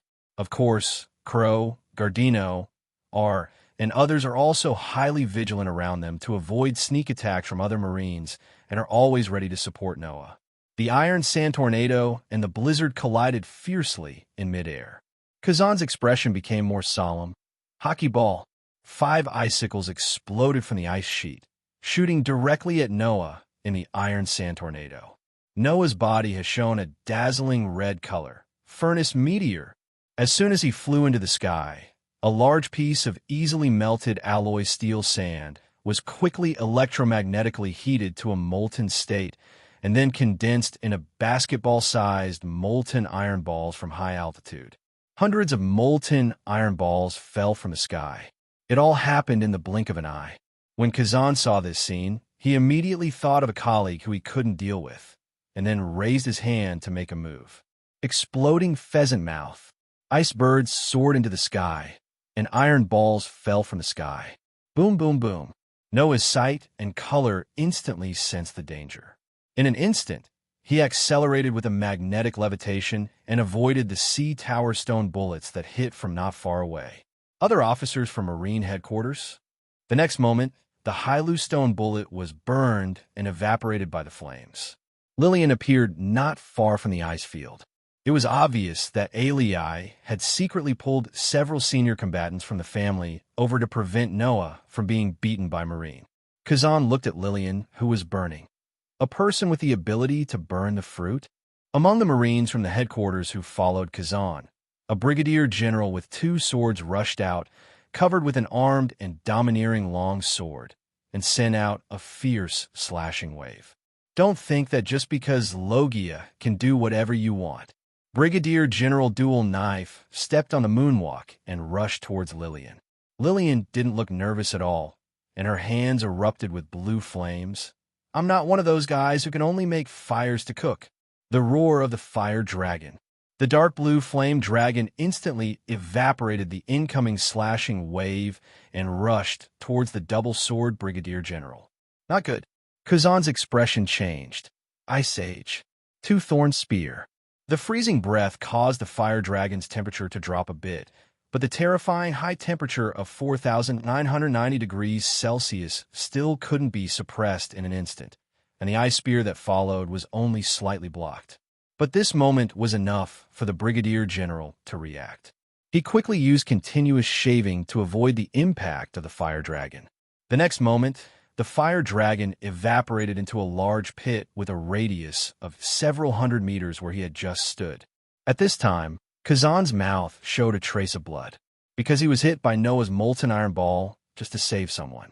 Although he used active elementalization, the high temperature naturally restrains those with frozen fruit abilities, so the blow still caused him some damage.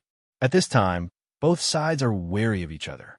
On Kazan's side, in addition to himself, there are 2 adjutants of the brigadier general level, plus a dozen Marine headquarters colonels and a dozen warships. On Noah's side, there are Lillian R., Galdino, Crow, as well as Joshua and Monet hidden in the sky. Kazan did not expect that things would develop like this. It's like facing a top pirate group in the New World. Hail. Fire-killing black dragon wave. The hail in the sky was like a heavy rain hitting Noah's side. Lillian swept out several black fire dragon-shaped shock waves with one fist, destroying the overwhelming giant hailstones. Kill. Fire. Boom, boom, boom. The cannons of more than a dozen warships fired. Galdino clasped his hands together. Explode the locusts. The surrounding glaciers were transformed into a bunch of gray-white locusts in a short period of time. In addition to having a locust bionic structure, these waxy locusts also had specially modified explosive glycerin components in their bodies. The same overwhelming locusts collided with the dense artillery shells. In an instant, an extremely violent explosion erupted in the middle area of the confrontation between the 2 sides. The sun without mercy. Lillian instantly transformed into a small blue sun. Although the radius was only about 10 meters, the terrifying high temperature of 4,990 degrees Celsius on its surface, coupled with the pervasive thermal radiation, quickly evaporated the surrounding glaciers. Becomes water vapor. In the thick water vapor, a small blue sun rushed towards the Marine warship. Kazan immediately mobilized the surrounding glaciers. Ice whale. An ice whale collides with the little blue sun. But Kazan's face was very serious. He sensed Noah's attack, so he could only dodge quickly, and then continued to F***K more ice whales to block Lillian's little blue sun. It's just that Kazan's two fists are hard to beat with four hands. Gardino's detonating locusts have already penetrated some of the warships. Boom, boom, boom. Oh, enemy attack. Pay attention to defense. When Kazan saw the sailors being killed and wounded, he suddenly became furious. Ice Age. Super Blizzard. Kazan, who are you looking down on? Noah's whole body was exuding red light and heat, and his hands punched dozens of times in an instant. Heat explosion, punch. The hot iron fist mixed with the color of weapons made Kazan have to be more vigilant. Boom. A warship in the distance was hit by the little blue sun. In an instant, a large piece of the large warship made of steel and hardwood was gnawed off by the little blue sun, and the gunpowder inside the warship was detonated. Damn it! Kazan became more and more angry. However, the opponent he faced was Noah, who was in a state of intense heat. Although Kazan was better armed than Noah and had the upper hand in physical strength, it was a pity that there was not much difference in strength between the two sides. There was no way to win in an instant. Decide the winner. With Kazan being held back, it would be difficult for him to fully support the other Marines. The members of the Noah family dispatched were Lilith, who was difficult to defend against, and Galdino, who had a stubborn style. Even if there were 2 brigadiers from Marines headquarters, there was still no way to resist. The two sides fought fiercely for more than an hour. 5 of the 12 warships have been sunk, and Marine has suffered heavy losses. Although Kazan was not seriously injured, he suffered a loss. And among the 2 brigadiers, the double-sword brigadier general died, tragically under Lillian's little son, and was completely destroyed. Kazan once again created a large ice wall, looked at the little blue sun that was still raging, and Noah, whose physical strength had not declined significantly, could only approach his adjutant. Gut, let everyone disperse and use the squad as a combat unit. Don't gather together. Try to focus on dodge.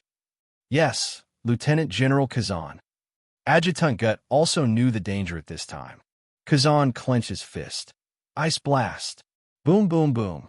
The glacier under Noah's feet suddenly erupted, and a large amount of ice sputtered in all directions. Super blizzard. Frozen time capsule. Kazan suddenly emerged from under the glacier and appeared behind Gardino. He instantly froze Gardino and was about to smash the opponent with a fist. But Kazan suddenly retreated backwards and activated active elementalization at the same time. Boom! Gardino's body suddenly exploded, destroying dozens of meters around it. Clone. Sneak attacks are not a good habit. Lieutenant General Kazan. Noah's iron sand swept across. The high-frequency, vibrating iron sand sword and ice saber collided again. Boom!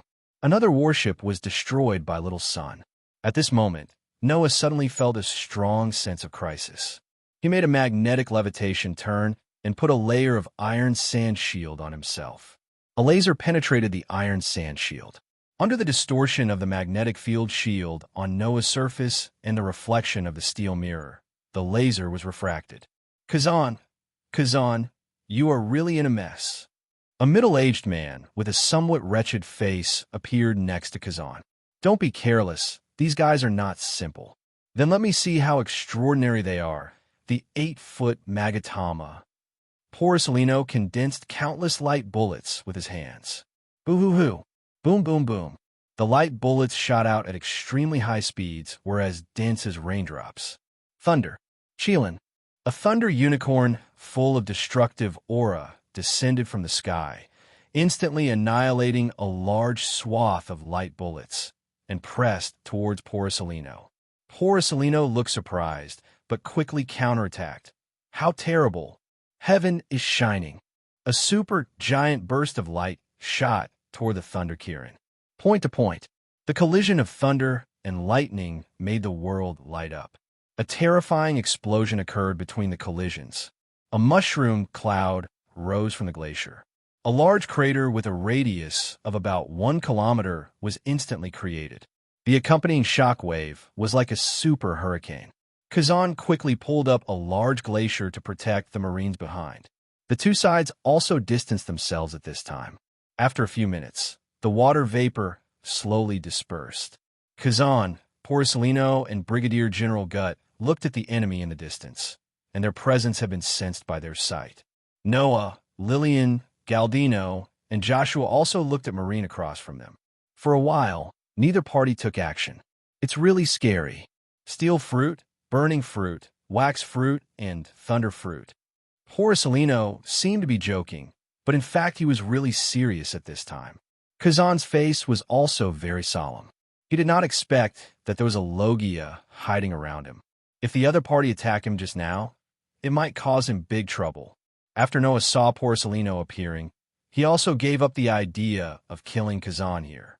After all, Kazan at this time has the strength of a general. It is too difficult to kill a Logia general. Originally, he planned to let Joshua, who was lurking in secret, give Kazan a fatal blow at the critical moment, but it was a pity that Porcelino arrived too quickly. Withdraw.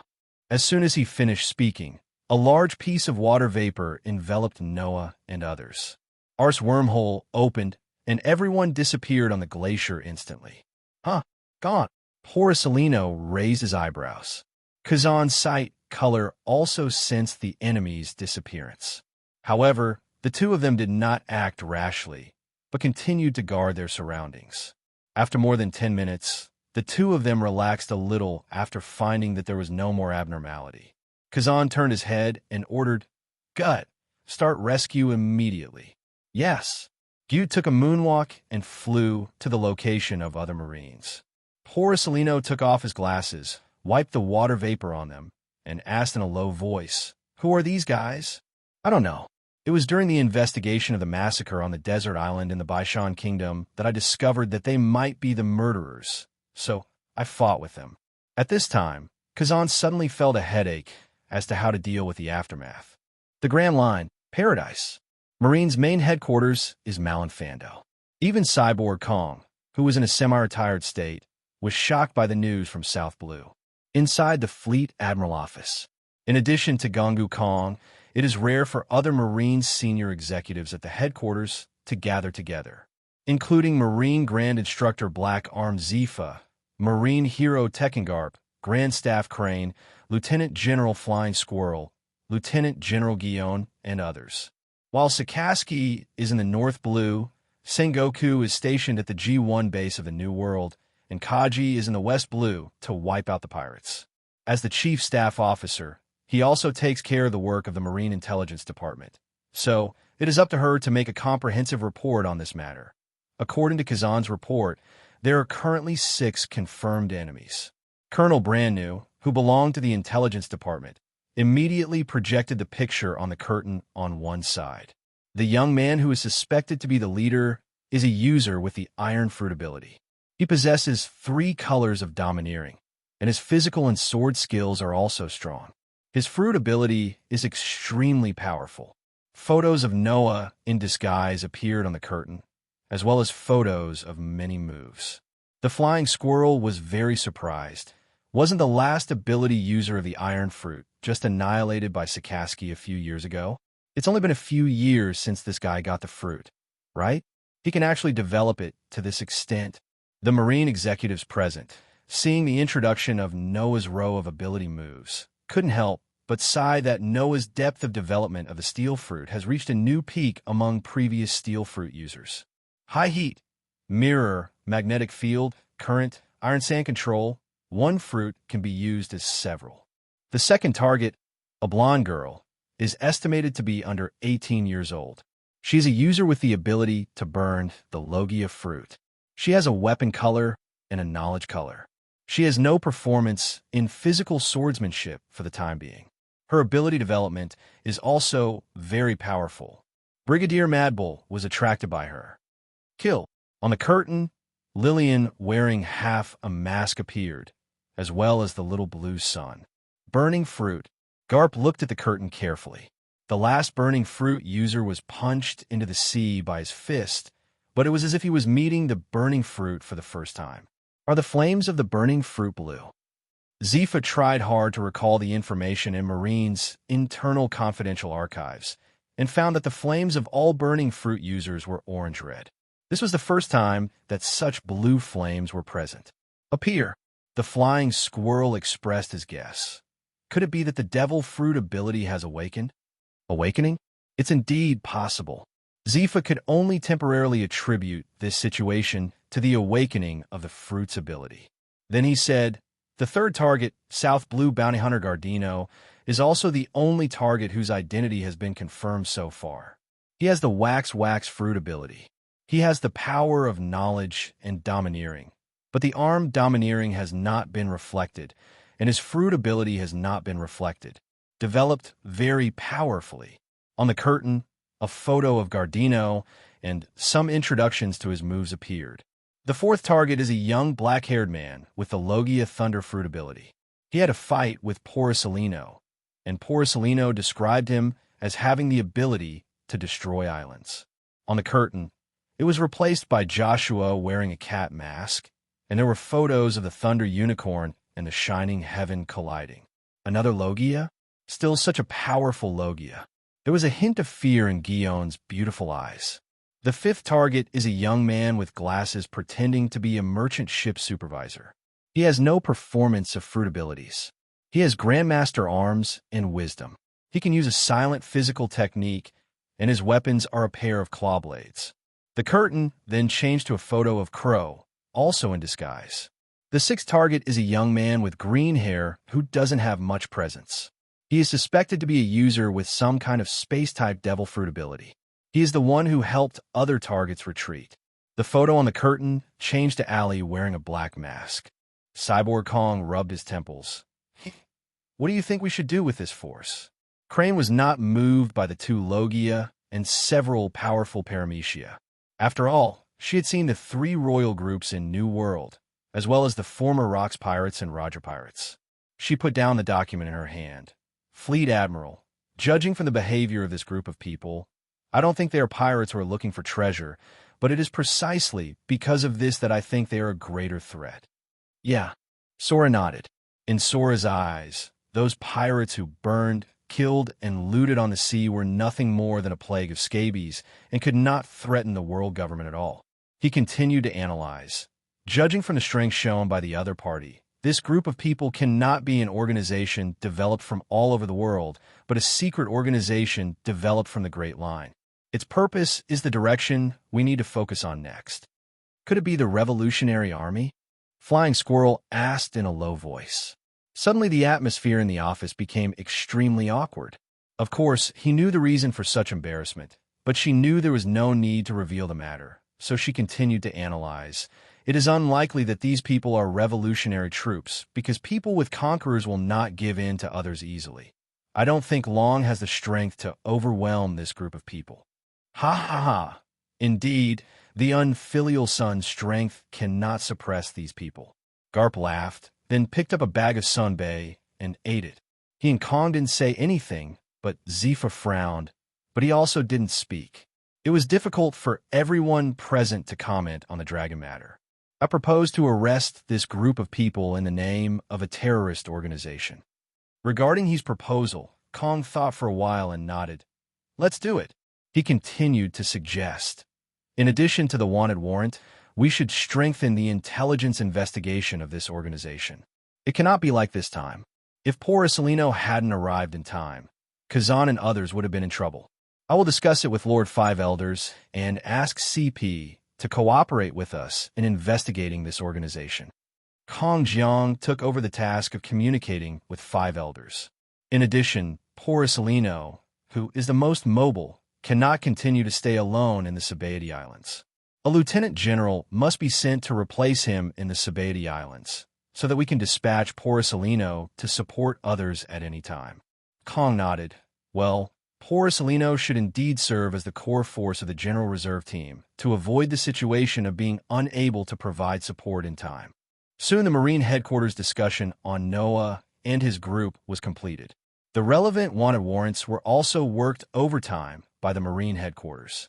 Early the next morning, more than a dozen newspapers under the world government as well as the well-informed World Economic and Social News Agency, reported the wanted order and the content of the incident after the magic change. Suddenly, the whole world was in an uproar.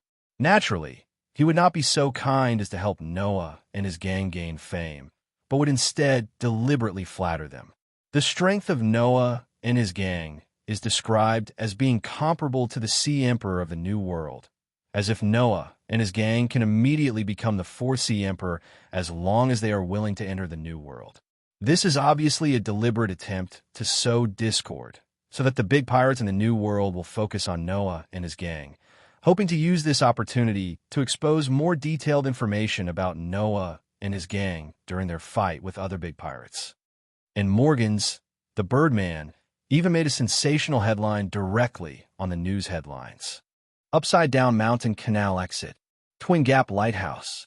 The red-haired Shanks, who had just recovered from a serious illness, was chatting and laughing with Kakaros. Suddenly, a little girl with white hair and red hair ran in with a newspaper and shouted breathlessly, "Shanks, today's newspaper said that a new Emperor of the Sea was born." "What?" Beckman took the lead and took the newspaper. After reading the World Economic News, Beckman frowned. Shanks took a sip of wine and asked half-jokingly, "Beckman, has the Fourth Sea Emperor really appeared?" "No, but this matter is a bit complicated. Take a look at it yourself." Beckman handed the newspaper to Shanks. Shanks looked at it for a while, and his face became serious. What a powerful force. The other members of the red-haired pirate group also looked at newspapers and wanted posters. Iron Man, with a bounty of 2,038.27 million Baileys, a user with the Iron Fruit ability, Grandmaster 3-color domineering and swordsmanship, leader of the Hidden Man organization, planned the White Mountain Kingdom Desert Island Massacre, and massacred Marine soldiers, a heinous crime, regardless of life or death. The Blue Flame Witch, with a bounty of 1.81432 million Baileys, a user with the ability to burn the Burning Fruit, a Grandmaster with 2-color domineering, and a member of the Hidden One organization. She participated in the massacre and killed Brigadier Marine. It is a heinous crime, regardless of life or death. Candleman Gardino, with a bounty of 554.1 million Baileys, a user with Wax Fruit ability, able to use the Hockey of Wisdom and Information, a former South Blue bounty hunter, a member of the Hidden One organization, participated in the massacre, killing a large number of Marine soldiers, have committed extremely heinous crimes, regardless of life or death. Lei Lin, with a bounty of 1.59825 million Baileys, a user with the Thunder Fruit ability, possessing the ability to destroy an island with one strike, a member of the Hidden Organization, and participated in the massacre. He is guilty of a heinous crime, regardless of life or death. A man with cat claw glasses, with a bounty of 336.98 million Baileys, Grandmaster of Domineering and Physical Skills, using a special cat claw blade, a member of the Hidden Organization, and participated in the massacre. He committed a heinous crime, regardless of life or death. Mysterious man with green hair and mask, with a bounty of 1,011,040,000 Baileys. He is suspected of having space-like devil fruit abilities. He can transfer others on a large scale. He is a member of the Hidden Man organization and participated in the massacre. He is guilty of the most heinous crimes, regardless of life or death. To Logia, this is indeed powerful. Jesus sighed while fiddling with the sniper rifle. Beckman took a puff of his cigar. The key is that the opponent was able to kill a Marine headquarters brigadier in front of Akiji Kazan. This shows that Akiji was suppressed by the opponent at that time. Moreover, Kizaru was added later, but there was still no way to take down the opponent and let the opponent retreat unscathed. Obviously, two would-be generals couldn't take down this organization. Shanks' eyes were deep, and he didn't know what he was thinking about. Kakaros, who was on the side, smiled and joked. "Are you thinking too much? The people who really have a headache now should be Marine and world government." "Ha ha! You are indeed Mr. Ship's doctor." Shanks picked up a glass of wine and drank it in one gulp. Kakaros glared at Shanks angrily. "You're so embarrassed. You're lucky this time. That sick fruit ability user didn't develop the fruit well. Otherwise, you wouldn't be able to survive the Twin Gorges. Hurry up and find a professional, the ship's doctor. Give him the medical book I gave you, by the way. The old man has no way of sailing with you. Ha ha. Thank you very much, Mr. Ship Doctor. Shanks thanked him with a smile. Grand Line, New World. In a calm sea, several large whale-shaped sailing ships were sailing slowly. The largest sailing ship among them had the letters Moby Dick painted on it. Dad, the New World may be about to usher in the Fourth Sea Emperor. Josie, the captain of the 3rd Division, shouted to Whitebeard with a newspaper. At this time, Edward Newgate, whose hair had not completely turned gray and whose white beard had not yet completely turned gray, and who did not have the diaphragm needles that would have been there for more than 10 years, glanced at the newspaper. Ha ha ha! Are world government and marine planning to kill someone with a borrowed knife again? What a boring trick. Captain Bermank of the 6th Division laughed. Whatever, I think the Hidden Man organization is probably not that big of a deal. If the other party wants to come to New World, we, the Whitebeard pirates, are not afraid of them. That's right. Dad is the strongest in the world. How can a group of guys who don't even dare to show their true colors compare with our Whitebeard pirates? With Dad here, there is nothing to be afraid of. Marshal Teach, who was hiding himself, also laughed, but there was really no fluctuation in his heart. As long as the person with the ability of the dark fruit does not appear, he would just don't care. Also in New World, the country of Wano is located in the Central Sea area of the New World. In Onigashima, the base camp of the Beast Pirates, the handsome face under the steel mask of Yin Banjin, the general manager, also became a little serious after hearing the report from overseas intelligence personnel. Suddenly, in the small square outside, there was another fierce collision and the scream of a girl. Master Kaido has started again, and Master Yamato is really... I'd better report this matter to Master Kaido at night. Jin shook his head helplessly. Although Noah and his gang showed great strength, they were not the animal-type ability users that Kaido liked after all. In addition, the other party did not clearly want to enter the New World, so naturally Jin would not be too anxious to report. New World, Totland Sea. Deep inside the dessert castle on Cake Island. The fat woman who was devouring desserts crazily became a little unhappy when she saw her eldest son walking in. Mom, Perispero, you should know the consequences of disturbing me from eating desserts, right? Charlotte Perispero, who was sweating heavily on her forehead, quickly said briefly, Mom, the main reason why I disturb your meal is because a big event happened at sea. Both Marine and Morgans are building momentum for the Fourth Sea Emperor. Well, the Fourth Sea Emperor, which be D, was pushed out. Charlotte Linlin still had some IQ when she wasn't going crazy. Perispero quickly, briefly explained the situation. It's a force called the Hidden Ones. I heard that the other party could fight against Akiji Kizuru. They also killed a brigadier general of the Marine headquarters and finally escaped unscathed. Charlotte Linlin was a little confused. Oh? Why haven't I heard about this organization's information?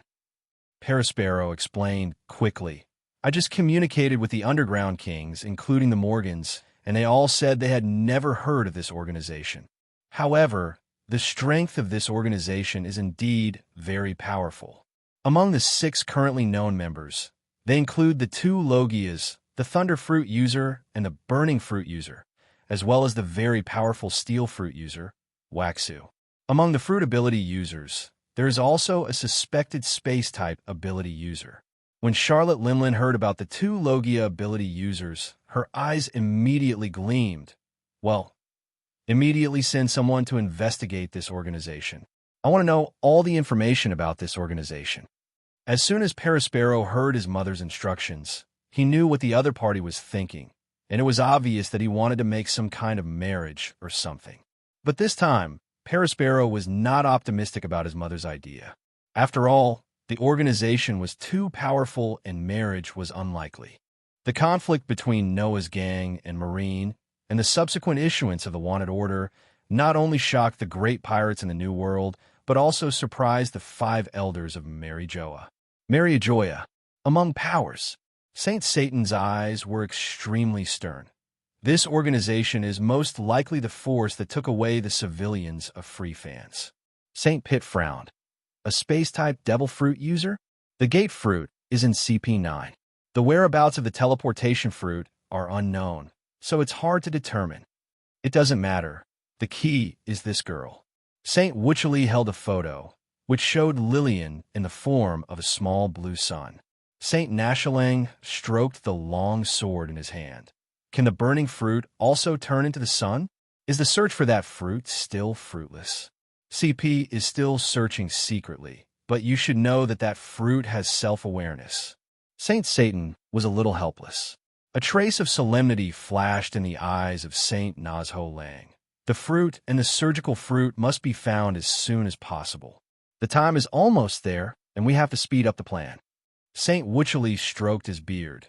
The Shichibukai project has only confirmed Crocodile and Moria. CP is in contact with Marine Hunter Mihawk and Terrorist Weapon Dahlia.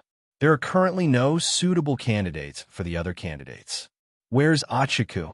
Nazho Langsheng raised his eyebrows. He refused. Saint Wycherley explained casually. Saint reminded. Let CP choose the right one as soon as possible.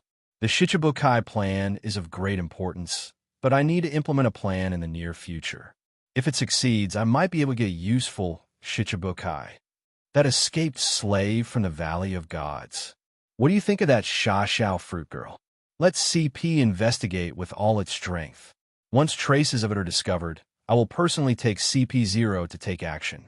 Although it is unlikely that it will become the new sun, I would rather kill the wrong one than let go of a potential threat. Agree. And in the small garden deep among the flowers, a dancing white butterfly is slowly landing on a finger. On the stone platform nearby, there are several photos, which are photos of Lillian. At the same time, the Grand Line, the kingdom of Kamabaka in paradise. The temporary headquarters of the Revolutionary Army hidden here also received today's newspaper. Dragon. Something big happened. Ivankov slipped in with a strange dance. Long, who was worrying about the supply and weapons channels, put down the pen in his hand. Ivan, what happened? Look. After taking the newspaper, Long glanced at it. His pupils suddenly shrank, and then he stared at the newspaper and the reward notices intently. After a while, he sighed. What a powerful force. It can basically be compared with the Sea Emperor of New World. Ivankov suggested. Long, why don't we get in touch with this force?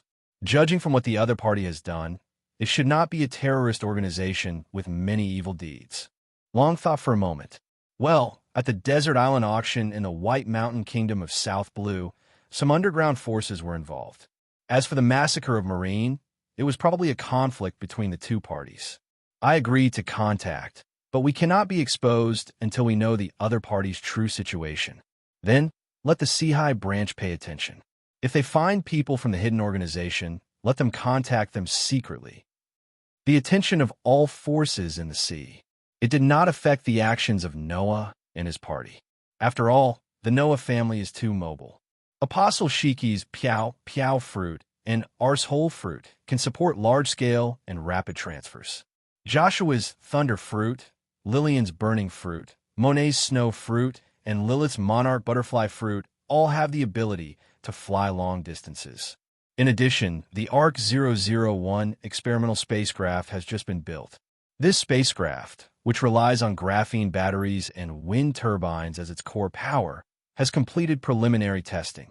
As long as the Noah family intends to keep it secret, it will be difficult for other forces to pinpoint the whereabouts of the Noah family and infiltrate it. After all, in the face of Mary's emotions, any spy is like an open flame.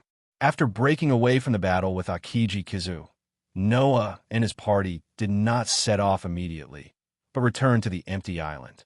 Inside the governor's palace on Lion Island, Noah and others summarized the situation of this battle. He took a sip of lemonade and said, "This battle is just an appetizer. The next time we meet someone from Marine or world government, it probably won't be so easy. I feel that my knowledge is not strong enough. In addition, I need to awaken my arm skills as soon as possible." Galvino first said his shortcomings. In this battle, although he killed a lot of sailors, he also almost killed by Kazan.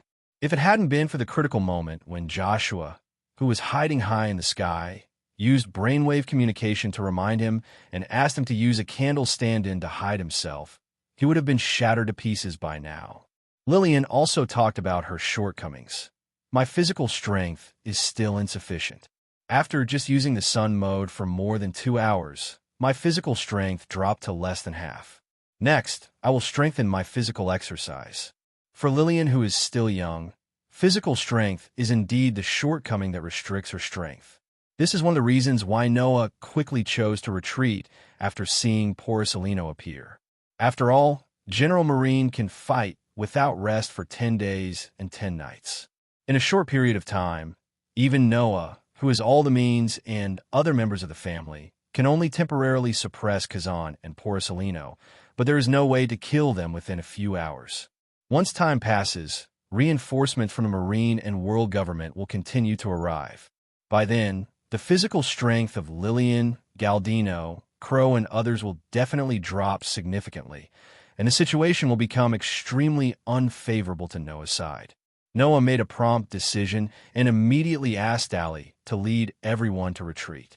Noah was not frustrated by this result, because everyone in the Noah family is still very young at this time, and there is still huge potential that can be tapped.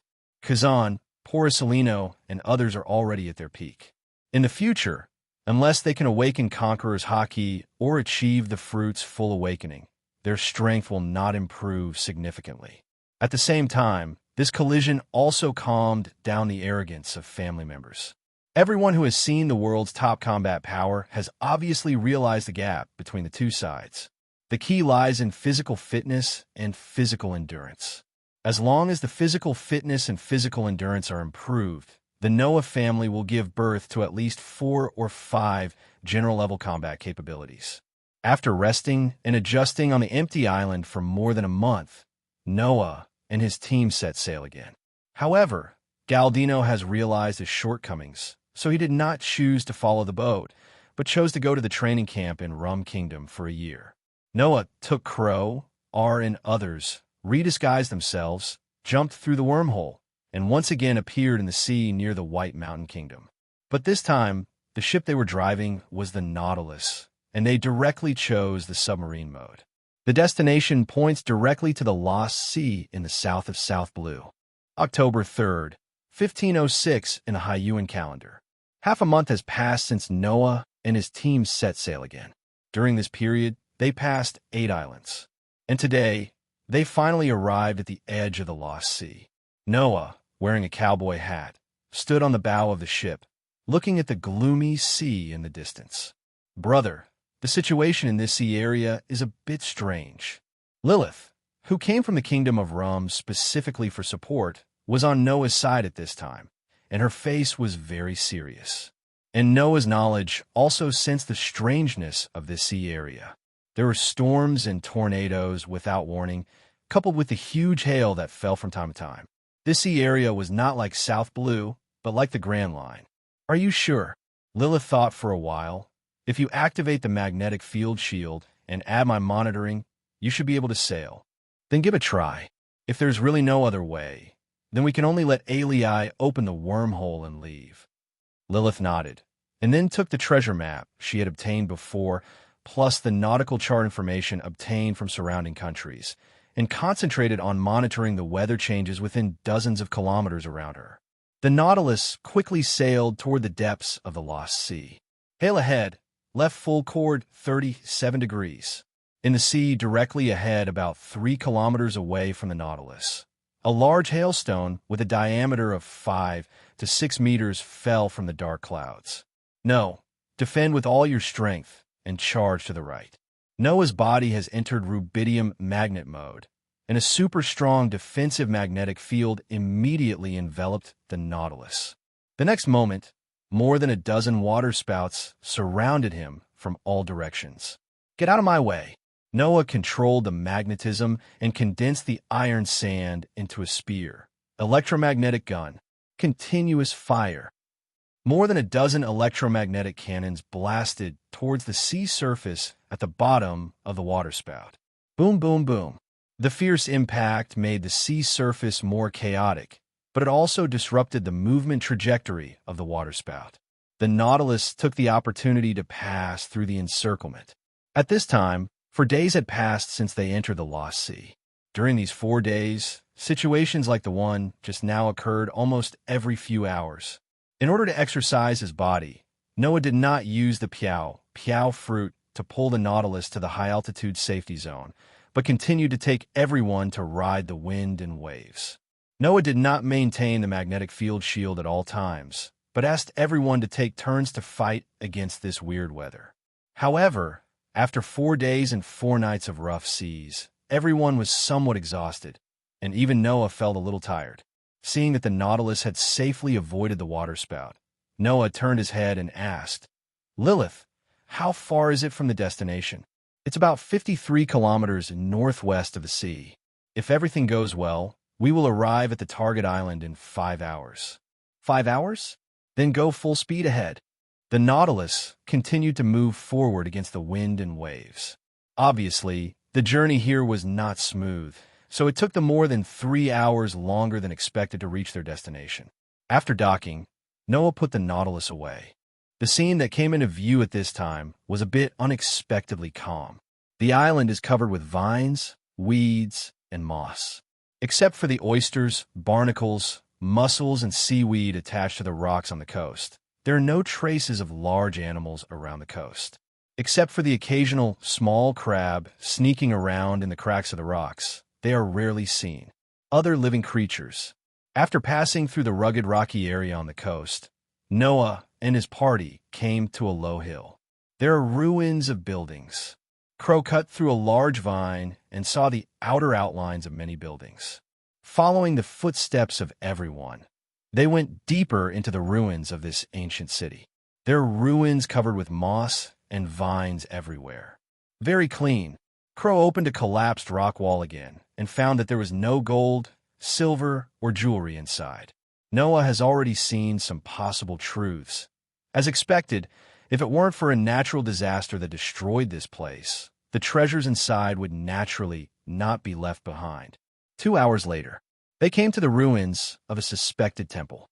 Noah looked at a mural about sacrifice with a hint of surprise on his face. It turned out to be a naked dance. Is this a place of sacrifice for the sun god? Crow cleaned the surrounding stone walls and found more murals. After reading these murals, Noah shook his head. It seems that this is indeed the place of worship for Nika. No wonder it was destroyed. This is the fate of losers. Brother, how to solve the riddle on this treasure map? Lilith was confused while holding the treasure map. Noah read the riddle. Where the sun rises at sunset, colorful lights shine and the ancient well roars. Actually, this riddle is very simple. The place where the sun rises represents the location. The time of sunset represents the evening of the day, and the colored light reflects the season when the aurora appears. The so-called treasure should be inside the ancient well. The season when the aurora appears in the Lost Sea is April, May or August, and September every year. During these 2 periods, the sun just rises from the northeast, which means that the ancient well is in the northeast of the island. Soon the group started exploring the place of worship in the northeast direction. However, no building remains were found along the way, and naturally there were no man-made wells or the like. Noah used electromagnetic waves and visual perception, but still found no trace of the ancient well. Until everyone reached the coast, they still found nothing. Crow raised his glasses. Does that ancient well only appear every evening?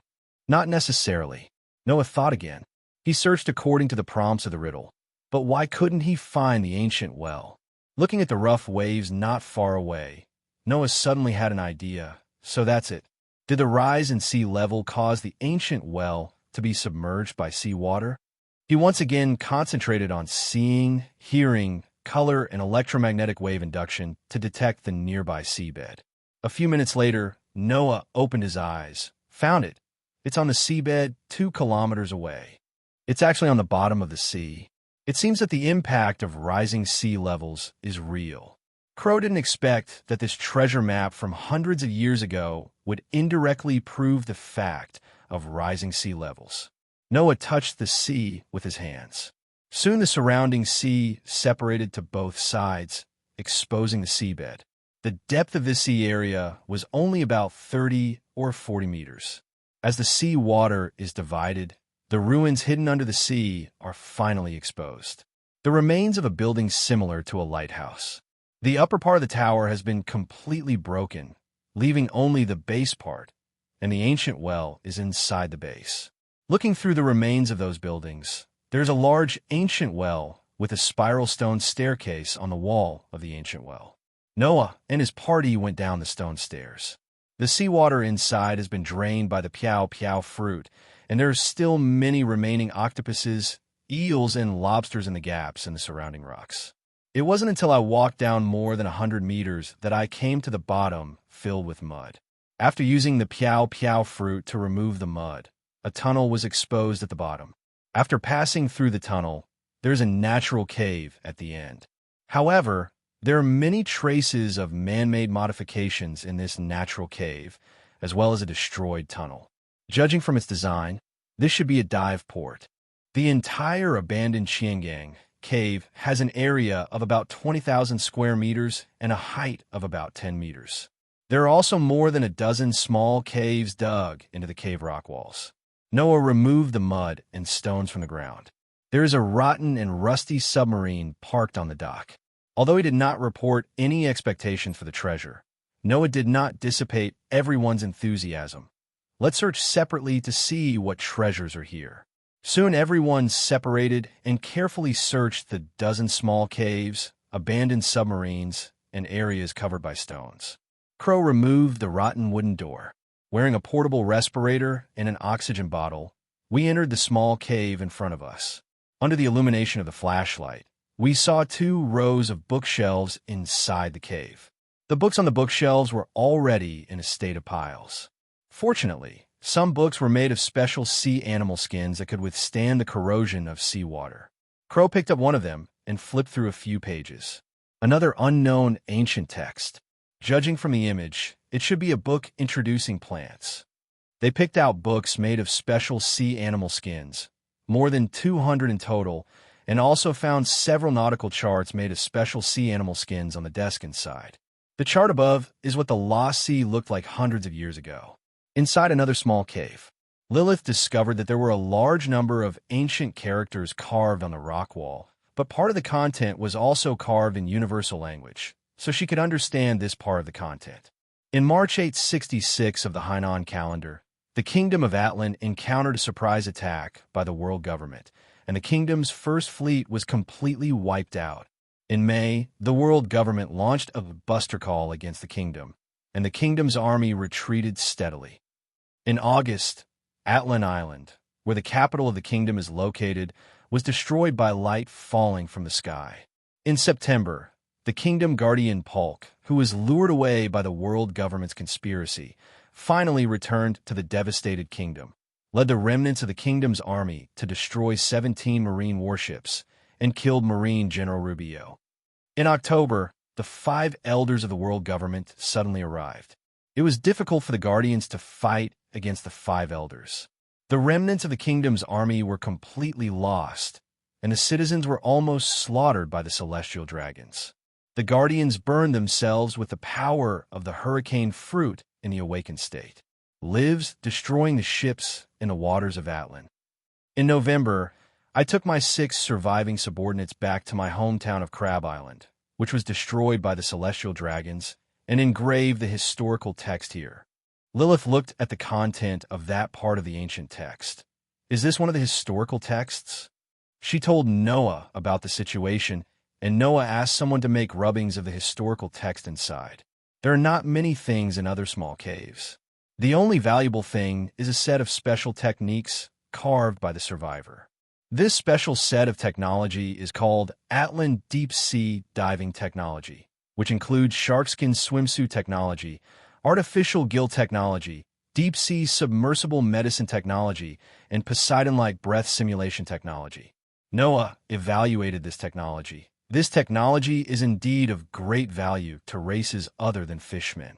Shark skin swimsuit technology is nothing, but artificial gills, deep-sea diving, and Poseidon-like breath simulators are very high-tech and have a wide range of uses. Gardino's wax gills and Ajai's graphite gills are both creations of specific fruit abilities. They're most suitable for their own use only, and others can only use them for a short period of time. The artificial fish gills of the Kingdom of Atlan are industrialized products that can be popularized on a large scale. Similarly, deep-sea occult blood medicine is an indispensable consumable for terrestrial creatures swimming in the deep sea. If you do not use deep-sea occult blood medicine, not only will the diving depth be limited, but you will also easily get diving sickness, which may even be life-threatening. The last technology in this set of technologies, Poseidon-like breath simulator technology, provides a relatively safe guarantee for divers. After all, the most dangerous situations when swimming in the sea are often large sea beasts and Poseidons. Especially in the Grand Line, even ordinary marine lieutenant generals would shy away from those terrifying large Poseidons. However, Noah also discovered the shortcomings of this Poseidon-like breath simulator. The sea breath simulator invented by Vegapunk is equivalent to making Poseidon invisible to itself. The Poseidon-class breath simulator is equivalent to simulating yourself into the Poseidon class. The problem is that the Poseidon class is also intelligent, and they can communicate and fight with each other. In other words, if you use a Poseidon-type breath simulator, it may be regarded as a competitor invading the territory by other Poseidon types. This thing can only be used in the 4 seas and is used to drive away sea beasts. Once it enters the Grand Line, it must be basically deactivated, otherwise it may attract the surrounding Poseidon types. Noah ordered his accompanying subordinates to make rubbings of these technical data. After finding no other secret treasures, the group did not leave Crab Island immediately, because he felt that the location of the Lost Sea was good. A user with the ability to awaken the hurricane fruit burned his life and formed a large-scale stormy sea area, turning this sea area into a desperate situation. Now, except for ships that accidentally enter the Lost Sea, almost no one will take the initiative to enter this sea area. The radius of the Lost Sea is about 500 kilometers. According to Noah's observation, there are 13 islands in it. As long as these islands are modified, the Lost Sea can serve as the Noah family's secret base in South Blue. Especially as Luo heals more and more Freyfan survivors, Circassus Island has almost reached the upper limit of its population, and the Emperor Cumulus on Sky Island is not growing that fast, and there is no way to accommodate several people at once. Thousands of people. After discovering the special environment of the Lost Sea, Noah thought it was very suitable as a new development point. There are storms as a natural barrier, and there are more than a dozen islands in it. Among these islands, the largest one has a radius of about 11 kilometers. Noah quickly took action and moved all these islands to the central area of the Lost Sea.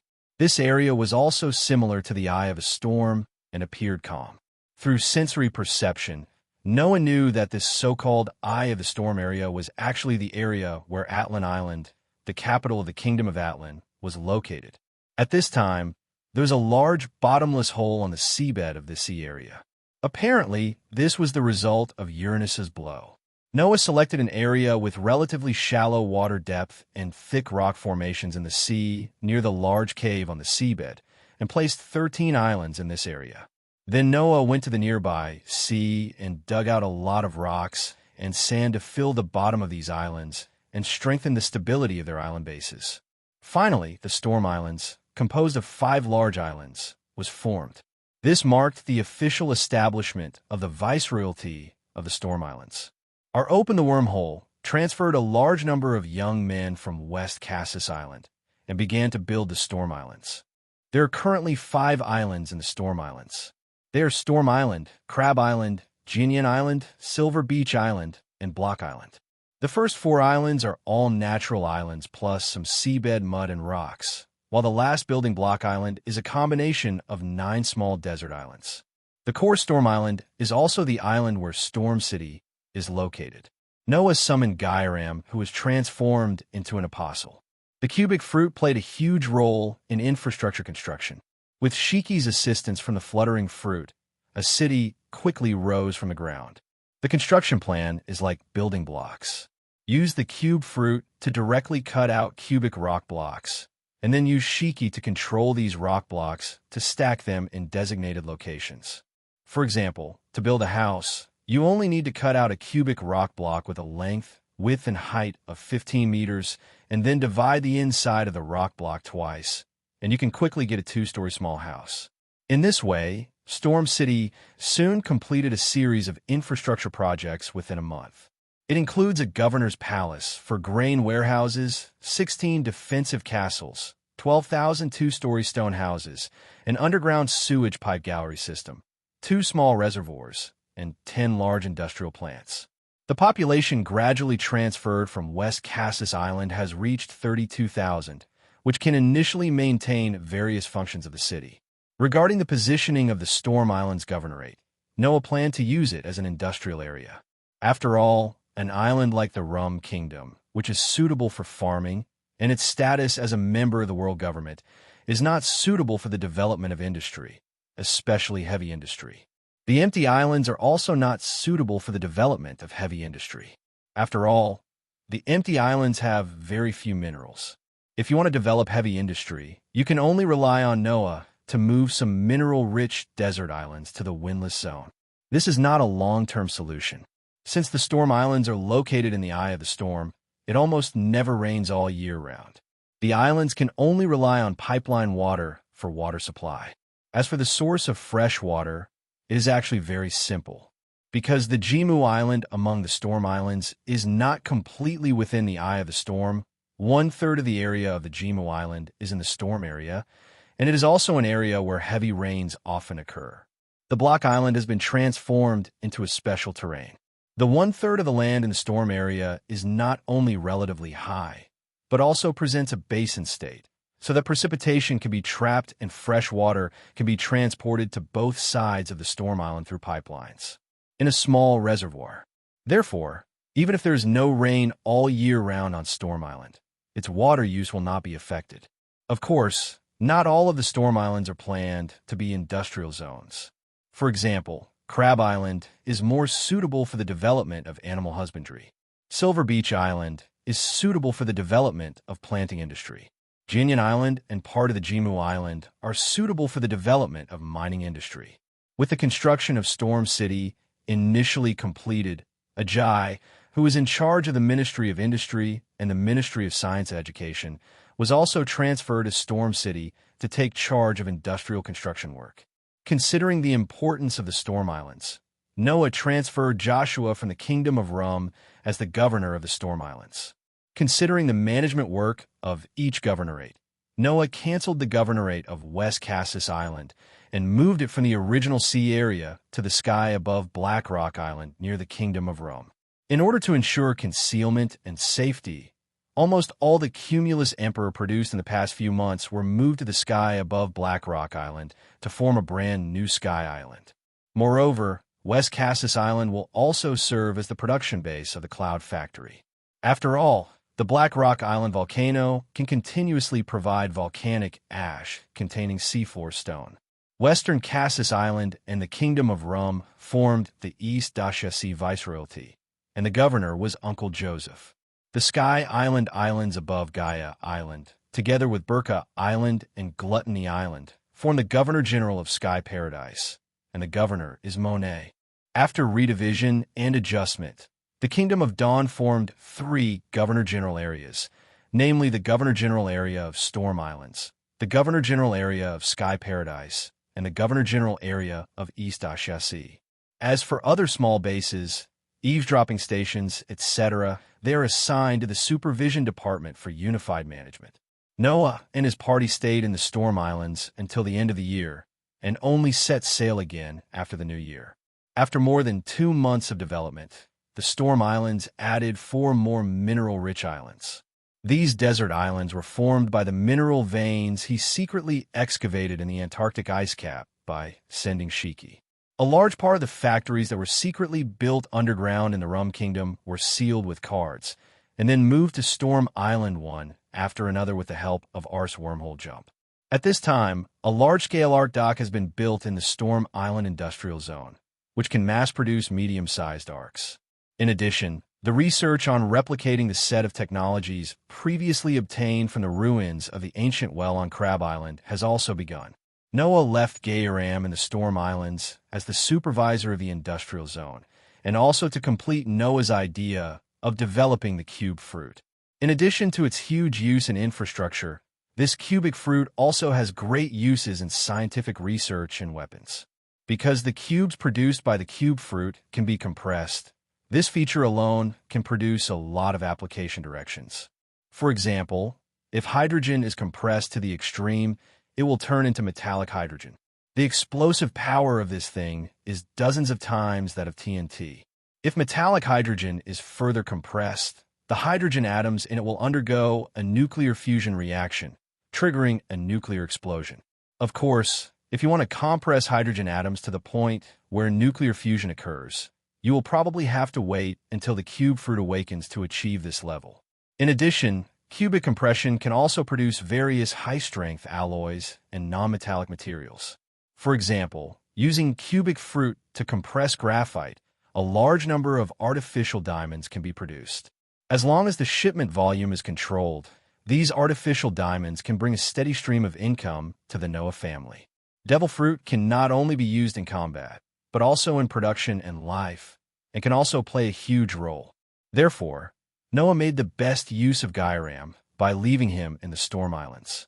If it weren't for the lack of a more suitable trump card, Noah wouldn't even want to stay with Big Bear, a user with the steel fruit ability.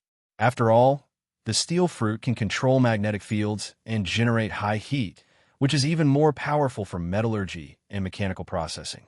However, for his own safety, Noah will naturally not leave the Big Bear in the Storm Islands. At this stage, the super strong body brought by the steel fruit can allow him to physically resist the general. Without the blessing of the steel fruit, once he is defeated by the general, a sneak attack by an enemy of higher level may result in one hit and kill you. Although the probability of sneak attack on him by a general level enemy was low, Noah did not relax his vigilance. Because the world government still has many hidden cards that it has not revealed, such as the mysterious Knights of God, the Five Elders, and the ancient weapon Uranus. If the world conquest government has a way to determine his identity and sends out the Knights of God to carry out a beheading operation, then the enemy he will face will be extremely powerful. At this time, every apostle on the body may affect the outcome of both parties. Therefore, when Noah went out, the apostles he always had with him must be Shiki and Big Bear. The other apostles were not so important. May 17th, 1507 in the Hyuan calendar. In the Red Continent between South Blue and West Blue, a secret tunnel was dug out quietly, and two small secret bases were set up at both ends of the tunnel.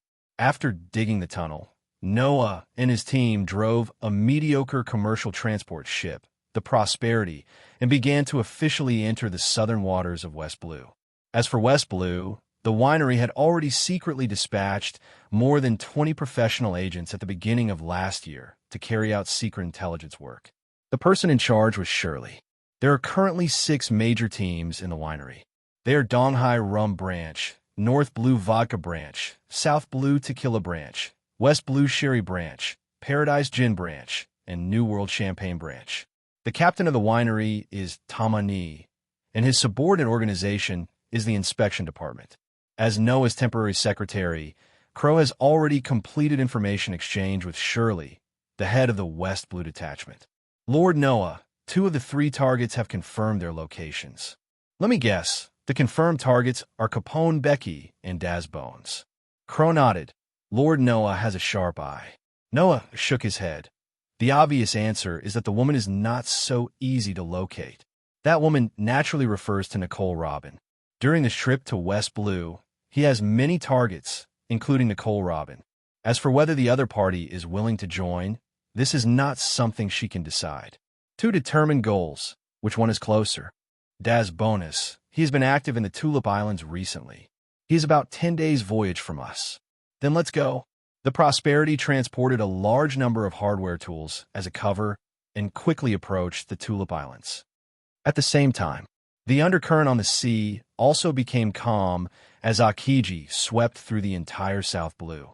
However, a red figure jumped into the cliff of 10,000 meters under the night cover of Mariajoya, who was high above. And all this, the guards on Mariajoya were not aware of it.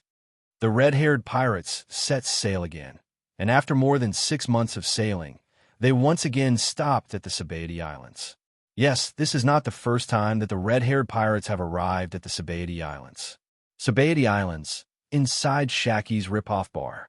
Vice Captain, long time no see, Rayleigh, who had just returned from the autumn breeze at the population auction, poured herself a glass of rum. Shanks, aren't you planning to enter the New World? Ha, don't worry.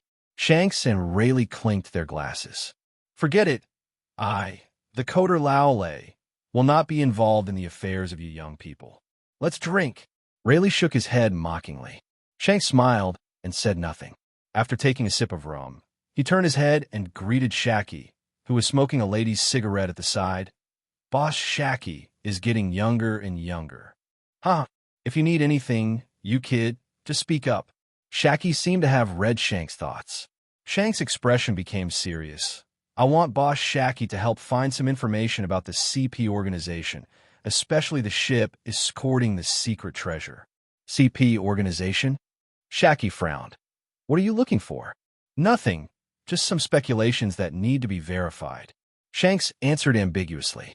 Rayleigh on the side guessed something, but he didn't speak.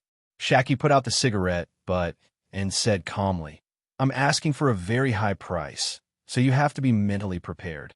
Ah, no problem. Shanks looked like he was not sure of money, which made Beckman's mouth twitch. Suddenly Beckman asked, Does the boss lady have any information about the hidden organization?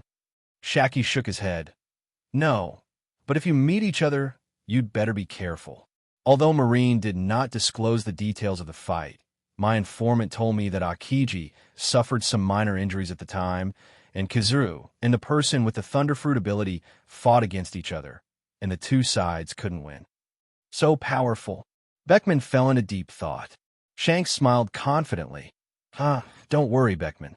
If we really meet, we will not be weaker than each other. Beckman did not deny Shanks' confidence, but as the vice captain and think tank of the red-haired pirates, he must consider various situations and be prepared just in case.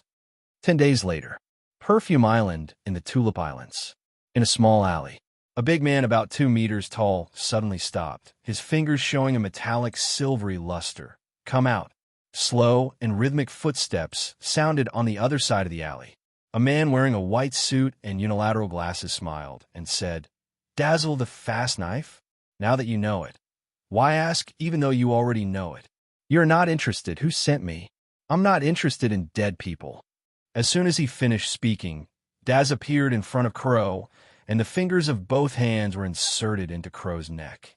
However, the moment his fingers were inserted into Crow's neck, his expression changed, because the feeling after inserting your fingers is like entering air. Too slow. Crow's figure disappeared with the wind, but a voice sounded behind Daz. This made Daz's body tense up, and he immediately rolled forward. At the same time, his heels turned into sharp blades, and he kicked backwards. But he was too naive. Crow's voice sounded again, this time from the front. In the alley, Daz's face was very ugly. He was just like a wildcat with explosive hair. He was played by an invisible enemy more than 10 times. He couldn't even touch the opponent's clothes. Kakuzu, it seems that you have run out of skills. The quick-cut fruit is really wasted on you. Dazina, who was already aroused to a high degree of nervousness, suddenly lost his defense. He roared angrily. Hole. You are attacking. Are you scared? Oh, then I will do as you wish. The next second, Daz felt a heavy kick in the abdomen, and his body was kicked more than 10 meters away. However, before he could react, he was kicked again in the back. Daz was like a football, being kicked back and forth by Crow, without even hitting the surrounding walls. Okay, stop playing. Noah on the roof also saw that Daz's strength level at this time was at the level of an ordinary Marine headquarters colonel. This was the result of the fruit's ability. Crow exploded instantly, and his fist covered with armed, domineering force hit Daz's chest.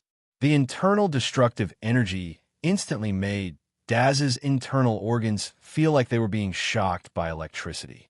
Daz, who slowly fell down, was gently lifted up by Crow's hand. After capturing the target, the two quickly disappeared into the alley. Back aboard the Prosperity, Noah has no idea of transforming Daz into an apostle, at least not yet. After all, Daz is now a bounty hunter and is only 16 years old, so he is still in the stage where he can be transformed. If there's no way to carry out thought transformation, then the only option is to transform them into card apostles. But Noah believes that the other party will be a talented person who understands current affairs. Daz, who had a headache, opened his eyes and patted his face, and then he could see the surrounding environment clearly. The unfamiliar ceiling, the bed that shook from time to time, and the obvious sound of waves all indicated that he was on a ship at this time. He quickly recalled that he was defeated by a man in a white suit and glasses. It seems that he was taken aboard by that guy, but why didn't he kill me? Did he want to sell himself to a slave trader? Or recruit him?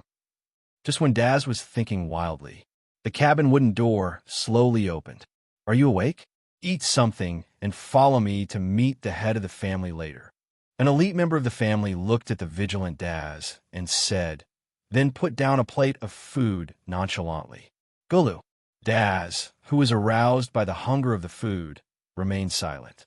After the man left, without any hesitation, he directly picked up the spoon and put the seafood fried rice into his mouth. As for whether the other party would poison him, Daz had no doubt at all, because if the other party wanted to kill him, there was no need to waste a bottle of poison. Just wipe the neck with a knife and then throw it into the sea to feed the fish. Wouldn't it be more straightforward? After finishing a plate of fried rice, I drank a large bottle of watermelon juice. The next moment, the wooden door was opened again. The temporary crew member looked at the eaten food and threw down a new set of clothes. Change into it. Daz looked at his tattered clothes, then picked up new clothes and put them on. Let's go. Follow the temporary crew to the captain's cabin. At this time, Noah was reading a book, and his body was still surrounded by dense iron sand. Daz's eyes narrowed when he saw this scene. Not only was he shocked by the various changes in the iron sand, but more importantly, Daz recognized the true identity of the elegant man in front of him. Are you the leader of the Hidden Ones? Noah raised his head and stared into Daz's eyes calmly. Are you scared? Huh, you're kidding. Who wouldn't be afraid of a monster that can fight Vice Admiral Marine? You are honest. I appreciate you even more. Noah's iron sand pulled up a chair. Sit down and talk. After calming down, Daz sat down directly. You want to recruit me? There's this idea, but still need some time to investigate. What if it doesn't pass? What do you think? Noah asked with a half-smile. Daz, who has been working hard in the bounty hunting industry for several years, naturally knows what Noah means. In order to keep secrets, such a secret organization will definitely not allow insiders to leave the organization casually. However, Daz was not too disgusted. After all, this world is just like the law of the jungle. Instead, he asked some questions in his heart. I would like to know, what is the purpose of your organization? Purpose. Noah opened the window and looked at the blue sea and sky in the distance. I want to liberate the entire world and build a brand new world, a country where all races coexist peacefully, are prosperous, free, and fair. Daz was speechless. He thought Noah would talk about his dream of finding a great secret treasure and becoming one piece, but he didn't expect it to be this more terrifying dream. Do you think my dream is unrealistic? Noah asked with a smile. Daz was silent for a moment, and then expressed his thoughts. Although I do think this dream is a bit far away, I still admire your dream. I never think that my dream cannot be realized, because from the moment I came to this world, my thoughts have taken root and sprouted in this world. Even if I die one day, the thoughts I left behind will still make people happy. My dream came true. Noah's language was very calm, but his courage was unprecedentedly high. Although the aura did not explode, Daz on the side could feel the hot, red, and vast conqueror's aura. Even if you die because of this, don't you regret it?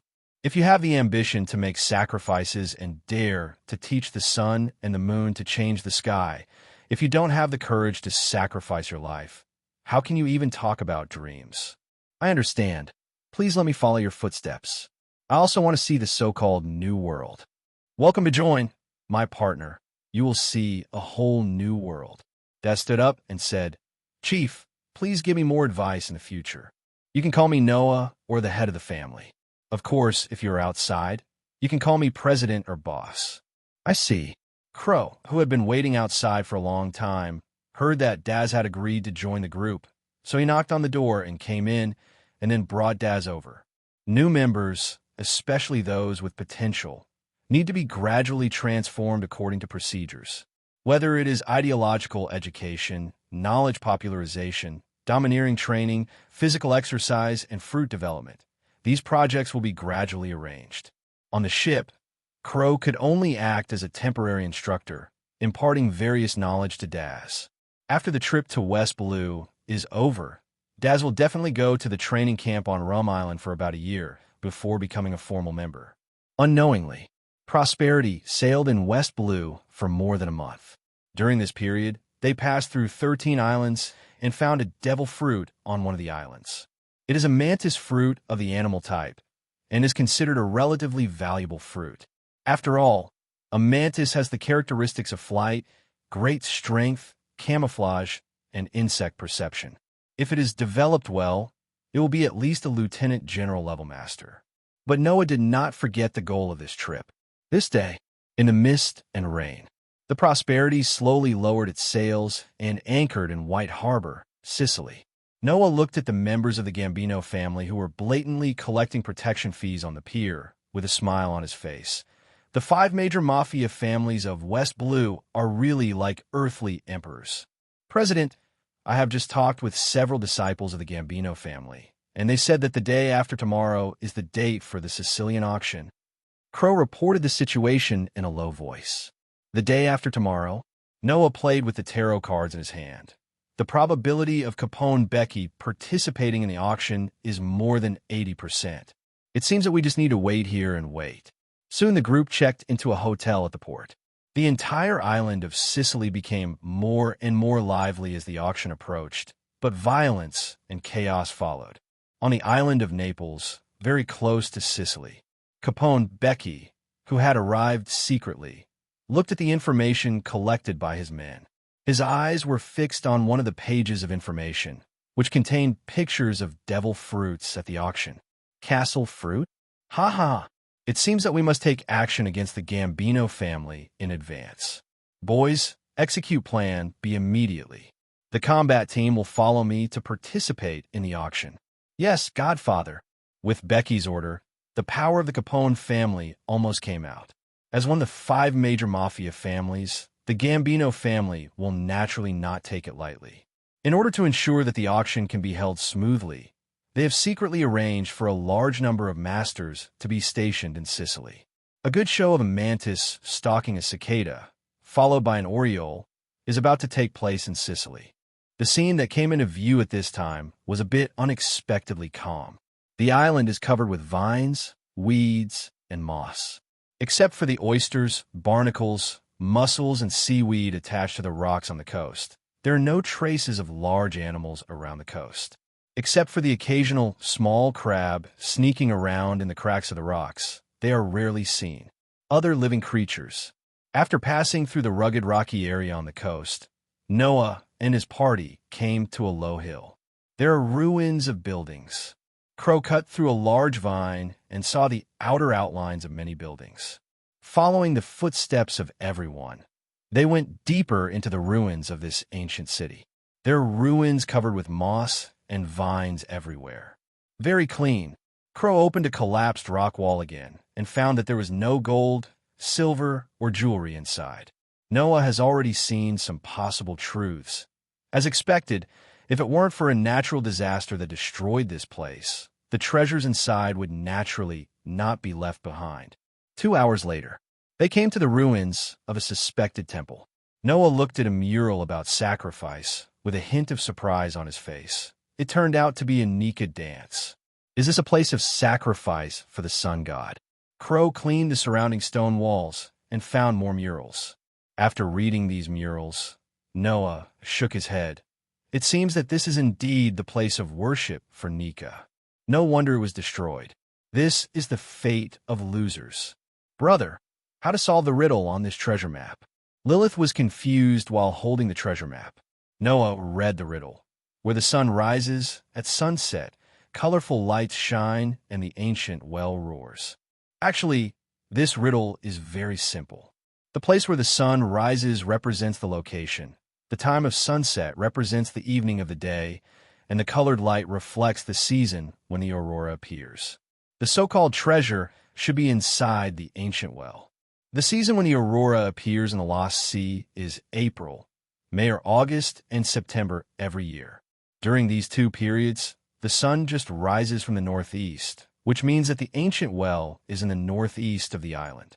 Soon the group started exploring the place of worship in the northeast direction. However, no building remains were found along the way, and naturally there were no man-made wells or the like. Noah used electromagnetic waves and visual perception, but still found no trace of the ancient well. Until everyone reached the coast, they still found nothing. Crow raised his glasses. Does that ancient well only appear every evening? Not necessarily. Noah thought again. He searched according to the prompts of the riddle. But why couldn't he find the ancient well? Looking at the rough waves not far away, Noah suddenly had an idea. So that's it. Did the rise in sea level cause the ancient well to be submerged by seawater? He once again concentrated on seeing, hearing, color, and electromagnetic wave induction to detect the nearby seabed. A few minutes later, Noah opened his eyes. Found it. It's on the seabed 2 kilometers away. It's actually on the bottom of the sea. It seems that the impact of rising sea levels is real. Crow didn't expect that this treasure map from hundreds of years ago would indirectly prove the fact of rising sea levels. Noah touched the sea with his hands. Soon the surrounding sea separated to both sides, exposing the seabed. The depth of this sea area was only about 30 or 40 meters. As the sea water is divided, the ruins hidden under the sea are finally exposed. The remains of a building similar to a lighthouse. The upper part of the tower has been completely broken, leaving only the base part, and the ancient well is inside the base. Looking through the remains of those buildings, there's a large ancient well with a spiral stone staircase on the wall of the ancient well. Noah and his party went down the stone stairs. The seawater inside has been drained by the piao fruit, and there are still many remaining octopuses, eels, and lobsters in the gaps in the surrounding rocks. It wasn't until I walked down more than 100 meters that I came to the bottom filled with mud. After using the piao fruit to remove the mud, a tunnel was exposed at the bottom. After passing through the tunnel, there's a natural cave at the end. However, there are many traces of man-made modifications in this natural cave, as well as a destroyed tunnel. Judging from its design, this should be a dive port. Newfoundland Islands in West Blue West North Blue Domain. The headquarters of the Capone family is on York Island in the archipelago. After more than a month of secret screening and cleaning, Apostle Becky has eliminated the core members of the Capone family and replaced them all with elite members of the Noah family. At the same time, he has also absorbed some of the lower-level members of the Capone family who could be transformed young man. In order to properly clean up the core members of the Capone family, Becky and Off cooperated many times and planned several sneak attacks on each other, using each other's hands to eliminate dissidents. After the initial internal cleanup was completed, Becky handed over part of the management work to elite members of the Noah family, and she cooperated with Noah to carry out experiments. Inside an underground cave on York Island, a mafioso who was full of crimes had his frontal lobe cut off and became in a state of confusion. Then Noah picked up the cut carp fruit and stuffed it into the other person's mouth. Becky saw the experimental subject eating the devil fruit and then swallowed it into the castle space inside the body. Inside the castle space, several people who were already on standby quickly brought the experimental subjects into one of the rooms. This room was filled with fruits of the same type as carp fruits. then cut the subject's throat with a knife. As the experimental subject died, the carved fruit information body in his body began to be unbound from the experimental subject's soul. However, as soon as the carved fruit information body separated from the experimental body, it encountered a space barrier that could not be broken through. There is a special space barrier between the castle space and the outside space. Unless Becky opens the exit, the two spaces are completely isolated. The carved fruit information body bumped around in the castle space until 10 minutes later, it crashed into one of the apples and transformed the apple into a carved fruit again. The person responsible for monitoring the room quickly discovered the apple that had turned into a carved fruit and immediately reported the matter to Becky. Outside in the laboratory, Lord Noah, the experiment was successful. Successful? It seems to be as expected. Noah had actually already done some research and speculation on the rebirth mechanism of devil fruit. From the memories of past lives, we can know two ways of fixed rebirth of devil fruit. They are the gravity lock of the dark fruit and the faith lock of alabasta. In addition, Noah also analyzed the third method from the dark fruit method to regenerate the devil fruit permanently, which is space locking. Since the gravity of the dark fruit can attract the devil fruit information body, the alien space should also be able to do the same. After all, the small alien spaces generated by other fruits are relatively independent of the pirate world. The information body of the fruit cannot even break away from the strong gravity. The strength of the space barrier in the different space is higher than the strong gravity. It is bound to be difficult for the fruit information body to break through its blockade and can only be forced into the fruit in the different space.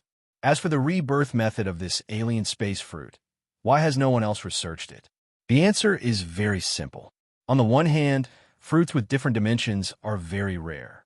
Currently, the fruits with different dimensions are known to be dark fruit, dwarf fruit, ton fruit, castle fruit, swamp fruit, mirror fruit, book fruit, and card fruit. The spaces of the card fruit and the book fruit are static, and there is no way to kill people and get the fruit in the spaces of these two fruits.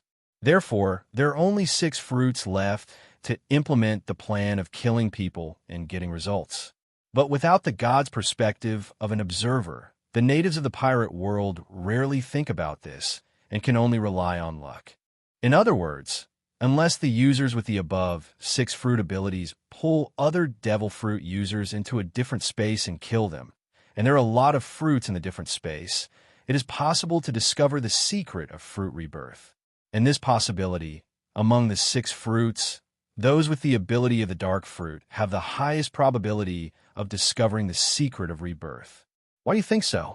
First of all, the alien space of the gate fruit is the inner world of the pirate world, which means that the alien space opened by the gate fruit is not a portable type.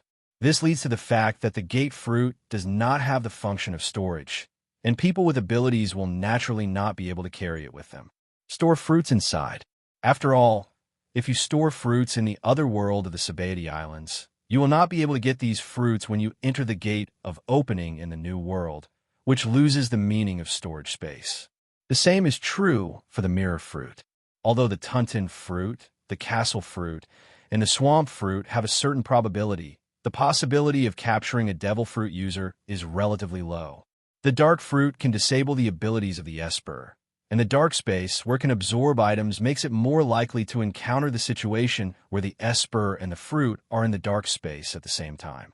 If Noah guessed correctly, the reason why Marshall Teach never forgets the dark fruit is because he once obtained the information left by a certain dark fruit user and knew that the dark fruit can suck the killed person into the dark space, and then store the fruit in the dark space, forcing the fruit information body to be reborn in the dark space. But this does not mean that the ability to force the fruit to regenerate is the exclusive ability of the dark fruit. Originally, Noah planned to use the Tunton fruit to create an apostle and then test this guess. However, he found that the castle fruit was more suitable for experiments, so he conducted this experiment. When the carved fruit was placed in front of Noah, the smile on his lips became brighter and brighter. Soon he took out the ability user that had been sealed before. Giro, the one with parrot fruit ability. D***K, the turtle fruit user. Austin, the user with earthworm fruit ability. Katrin Daime, a user with nine-tails fox fruit ability.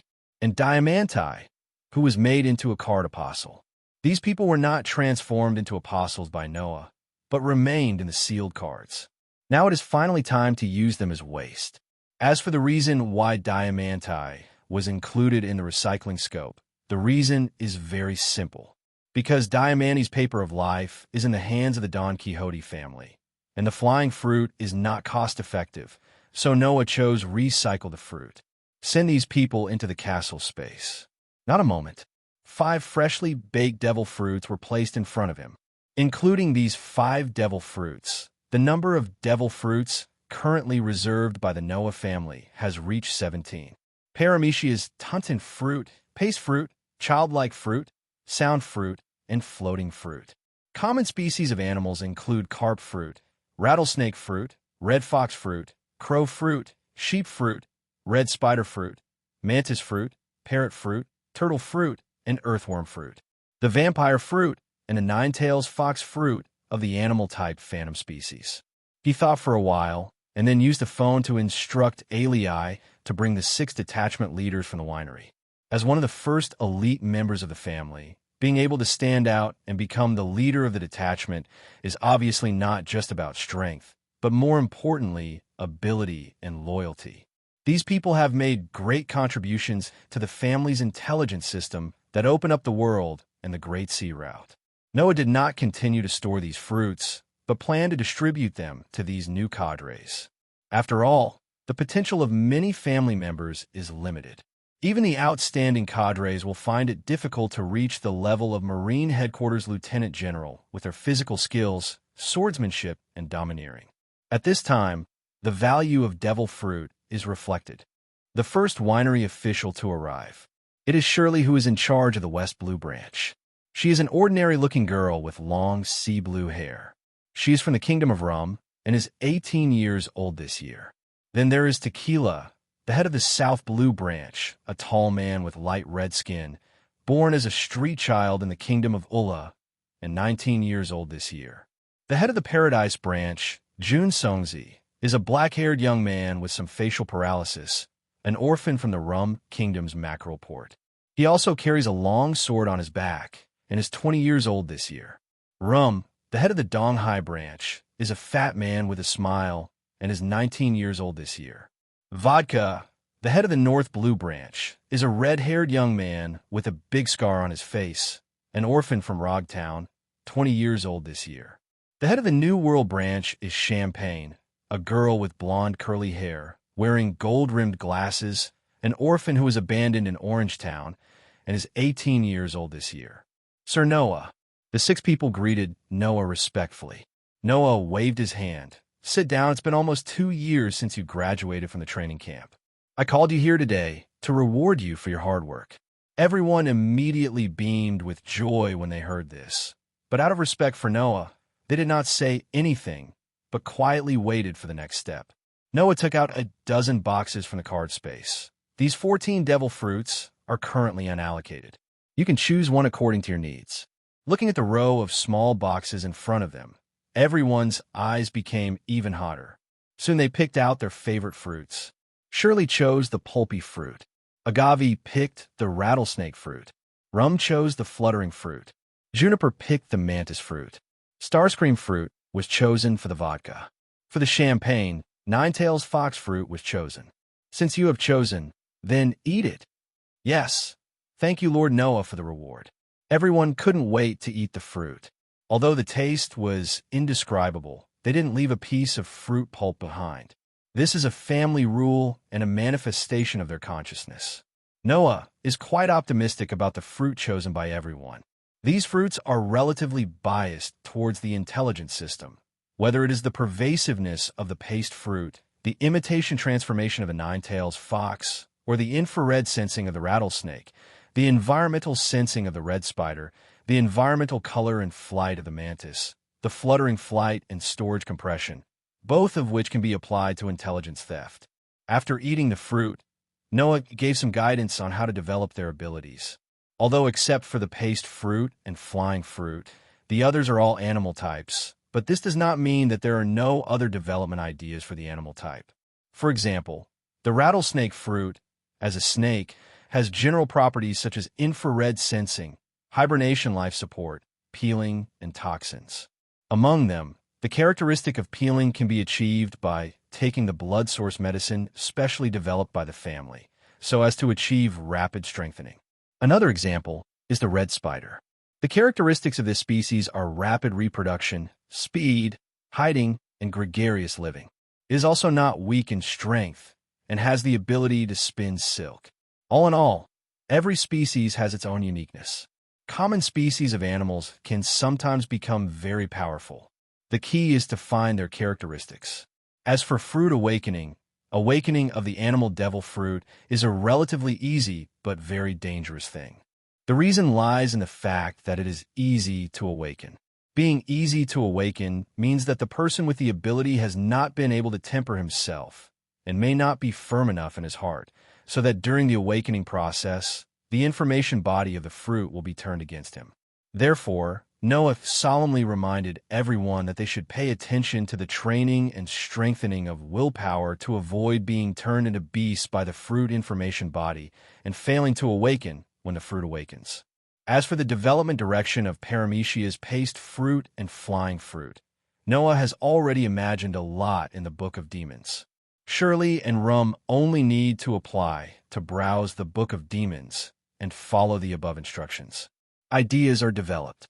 Since Noah was here, Shirley and Rum directly obtained the master copy of the Book of Demons. Rum turned to the part about flying fruits. Regarding the development of the flying fruit, Noah has used the method of ability extraction to make various attempts on himself. Therefore, the Book of Devils has very detailed information about the development of the flying fruit. Rum quickly mastered the various derivative abilities of the flying fruit. Coupled with the two-color domineering he already mastered, his strength is close to that of the Marine Headquarters Lieutenant General. As for the development of Shirley's pulp fruit, this superhuman fruit, many of it was Noah's idea. For example, pseudo-elementalization, non-Newtonian fluid defense, gel shaping, and gel fusion combined with the domineering power of the world. Among them, the gel series has the greatest potential. Although a person with paste fruit ability cannot create paste gel, she itself is paste gel.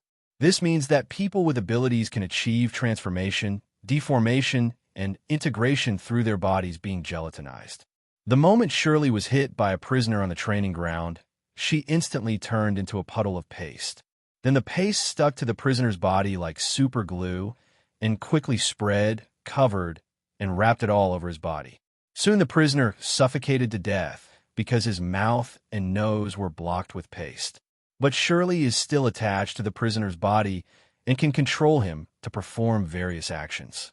Noah on the side reminded, even if the bodies of ordinary people are combined, there is no way to increase their strength too much, but you can ask Luo to help transform some special materials. Thank you, Lord Noah, for your advice. The attack power of the paste fruit itself is not too strong, but those who modified it can add various things. With Luo, a user with the surgical fruit ability, human body modification technology is almost at their fingertips. But you better not control too many modified people at once. After all, the paste fruit is not a puppet fruit. 2 or 3 is almost your limit. Well, I'll pay attention. Shirley naturally knows the limits of her abilities. Unless she can awaken the fruit, controlling 2 or 3 transformed people will be almost her limit. Based on the current technology accumulation of the Noah family, relatively powerful pirates were used as experimental subjects. After removing the prefrontal lobes, they used various pharmaceuticals for ripening and strengthening to create dozens of major general-level modified humans with a lifespan of only about 10 years. It can still be done. If the original strength of the experimental body is relatively high, the modified person can even reach the level of lieutenant general. However, after the prefrontal lobe is removed, this kind of modified person is basically a moron. It is difficult to even execute basic commands and can only be controlled by a combination similar to a paste fruit or graphene wires of a graphite fruit. The advantages and disadvantages are very obvious. After the fruit distribution this time, the winery cadres were trained on York Island for a month, and then they returned to the Four Seas and the Grand Line one after another. At this moment, news came from the Gambino family, allowing Noah to set sail again. August 16th, 1507 in the Hyuan calendar. West Blue, Naples waters. A pirate ship is enjoying a rare afternoon. Captain Dirk took a sip of rum, squinted his eyes, and asked the deputy captain in a low voice, "Has the identity of that woman been confirmed?" One Eye replied in the same low voice, "Well, it shouldn't be wrong, but it's quite troublesome to take action." "It doesn't matter. The Camorra family didn't want us to get 50 million Baileys before they were willing to give us that batch of arms and use her to pay the bill." Dirk's wishful thinking clicked. The girl hidden in the cabin, through the ears created by her ability, has heard the conversation on the deck. There was no joy or sadness on her face, as if she was used to this kind of betrayal. However, although her mood did not fluctuate much, she still prepared her small backpack. Suddenly, there was a howl of ghosts and wolves on the deck. "Boss, merchant ship found." "Where?" "To the northwest. It's about 6 kilometers away from us." "Ha ha ha. You guys, you've made a fortune. Come closer to me." "Receive." In the cabin, the girl's face showed a hint of reluctance, but now she couldn't protect herself, so she could only pray that the merchant ship would escape quickly. The chase on the sea lasted more than an hour. At this time, the distance between the pirate ship and the merchant ship was less than 200 meters. The pirates on the pirate ship all showed cruel and bloodthirsty smiles, and they were gearing up, preparing hooks and planks to board the ship. However, the next moment, fear and panic appeared on the faces of all the pirates, because there were several people coming out of the air on the opposite boat. Almost in the blink of an eye, Crow and his 5 subordinates stepped onto the deck of the pirate ship. "Quick!" puffed. A pirate who was about to speak suddenly felt his throat go cold. Then he fell to the ground and twitched while covering his bleeding throat. Duerk looked fierce and brandished a long knife to strike at Crow. "Go to hell for lousy." "Heart." As soon as he finished speaking, a hole appeared in Dirk's heart. Crow's figure appeared behind him, holding a still beating heart in his palm. In the cabin, the girl saw this scene through her ability and was immediately frightened to the point where her hands and feet were cold, and her eyes were full of shock and fear. In her eyes, Dirk, who had a bounty of 35 million Baileys on his head, could easily kill hundreds of ordinary soldiers. But at this moment, Dirk was like a dead dog collapsed in a pool of blood on the deck, so weak and pitiful. Within a few minutes, the lives of more than 50 pirates on the pirate ship were all wiped out. These pirates were not even qualified to become experimental materials. Crow stood on the deck and picked up a bottle of rum to clean the blood on his hands and his spada. "Aren't you going to come out?" Miss Nicole Robin. The sound made Robin in the cabin become more frightened and desperate, but she knew that she had no chance to escape. After all, this was the vast ocean. As a person with abilities, she couldn't even swim, so how could she escape? Not a moment. Robin, with a pale face, walked out of the cabin. She said nothing, with an expression of indifference. The corners of Crow's mouth raised slightly. "You are very sensible." "Captain, all valuable things on the ship have been collected." 2 subordinates moved out 2 large boxes containing treasures and Bailey. "Then let's go." Crow held Robin's backpack strap and moonwalked directly into the air. The other 5 subordinates also stepped on moonwalk, but 2 of them were still carrying a large box. Crow's legs suddenly exerted force, and in an instant, more than a dozen launchy air blades swept down. The pirate ship was immediately dismembered into more than a dozen pieces, and the wreckage slowly sank into the sea. "Gulu." Robin swallowed. After a while, the group returned to the Prosperity. Crow took Robin to the captain's room. Noah, who didn't pay too much attention to what was happening outside, looked up and saw Robin with a desperate look on his face. His face was slightly green, but also had a trace of tiredness that had been experienced through many vicissitudes of life. Stopping writing, Noah controlled Iron Sand to pour a cup of black tea to the other party. The steaming cup of black tea floated to the tea table on one side. Sit down. Suddenly Robin's eyes were a little startled, and he asked with some uncertainty, "Are you Iron Man? The Iron Man of the Hidden Ones organization?" Marine's nickname is really vulgar. Noah didn't feel anything about this nickname, but as a cover, it was actually acceptable. Robin finally came to his senses at this time. In fact, she had paid attention to the hidden organization before. The reason was very simple. The man who made her senses extremely complicated had fought against the hidden organization just a few months ago. She calmed down and then sat on a chair nearby. "What are you going to do with me? I don't think you will hand me over to Marine for the 79 million Baileys, right? You're very smart." Noah took a sip of black tea and then asked with a smile, "You might as well guess my purpose." Robin thought for a moment. "The most valuable thing in me is the historical knowledge in my brain. You need my historical knowledge to achieve certain purposes. Pride and prejudice are indeed inevitable flaws for everyone." Noah fiddled with the planet on the desk. "Your historical knowledge is of little value to me because I actually don't have much interest in things from the past. Instead of focusing on the past, it's better to look to the future." Robin's mind went blank for a while, and then he slowly spoke. "But I am a historian, and my existence is to explore the history of the past." "Yes, so I can't let you leave." "Why? Are you, like the world government, afraid of past history?" Robin's tone became urgent involuntarily. Noah expressed his inner thoughts very calmly. "Because if you become someone else's pawn, it will hinder my plan. I don't want the enemy to gain more power, thus preventing me from subverting the entire world." Robin was speechless. Noah casually placed a book in Robin's hand. Robin glanced subconsciously, and her eyes were immediately attracted. The Book of Time. She opened the pages of the book, and more than 2 hours passed.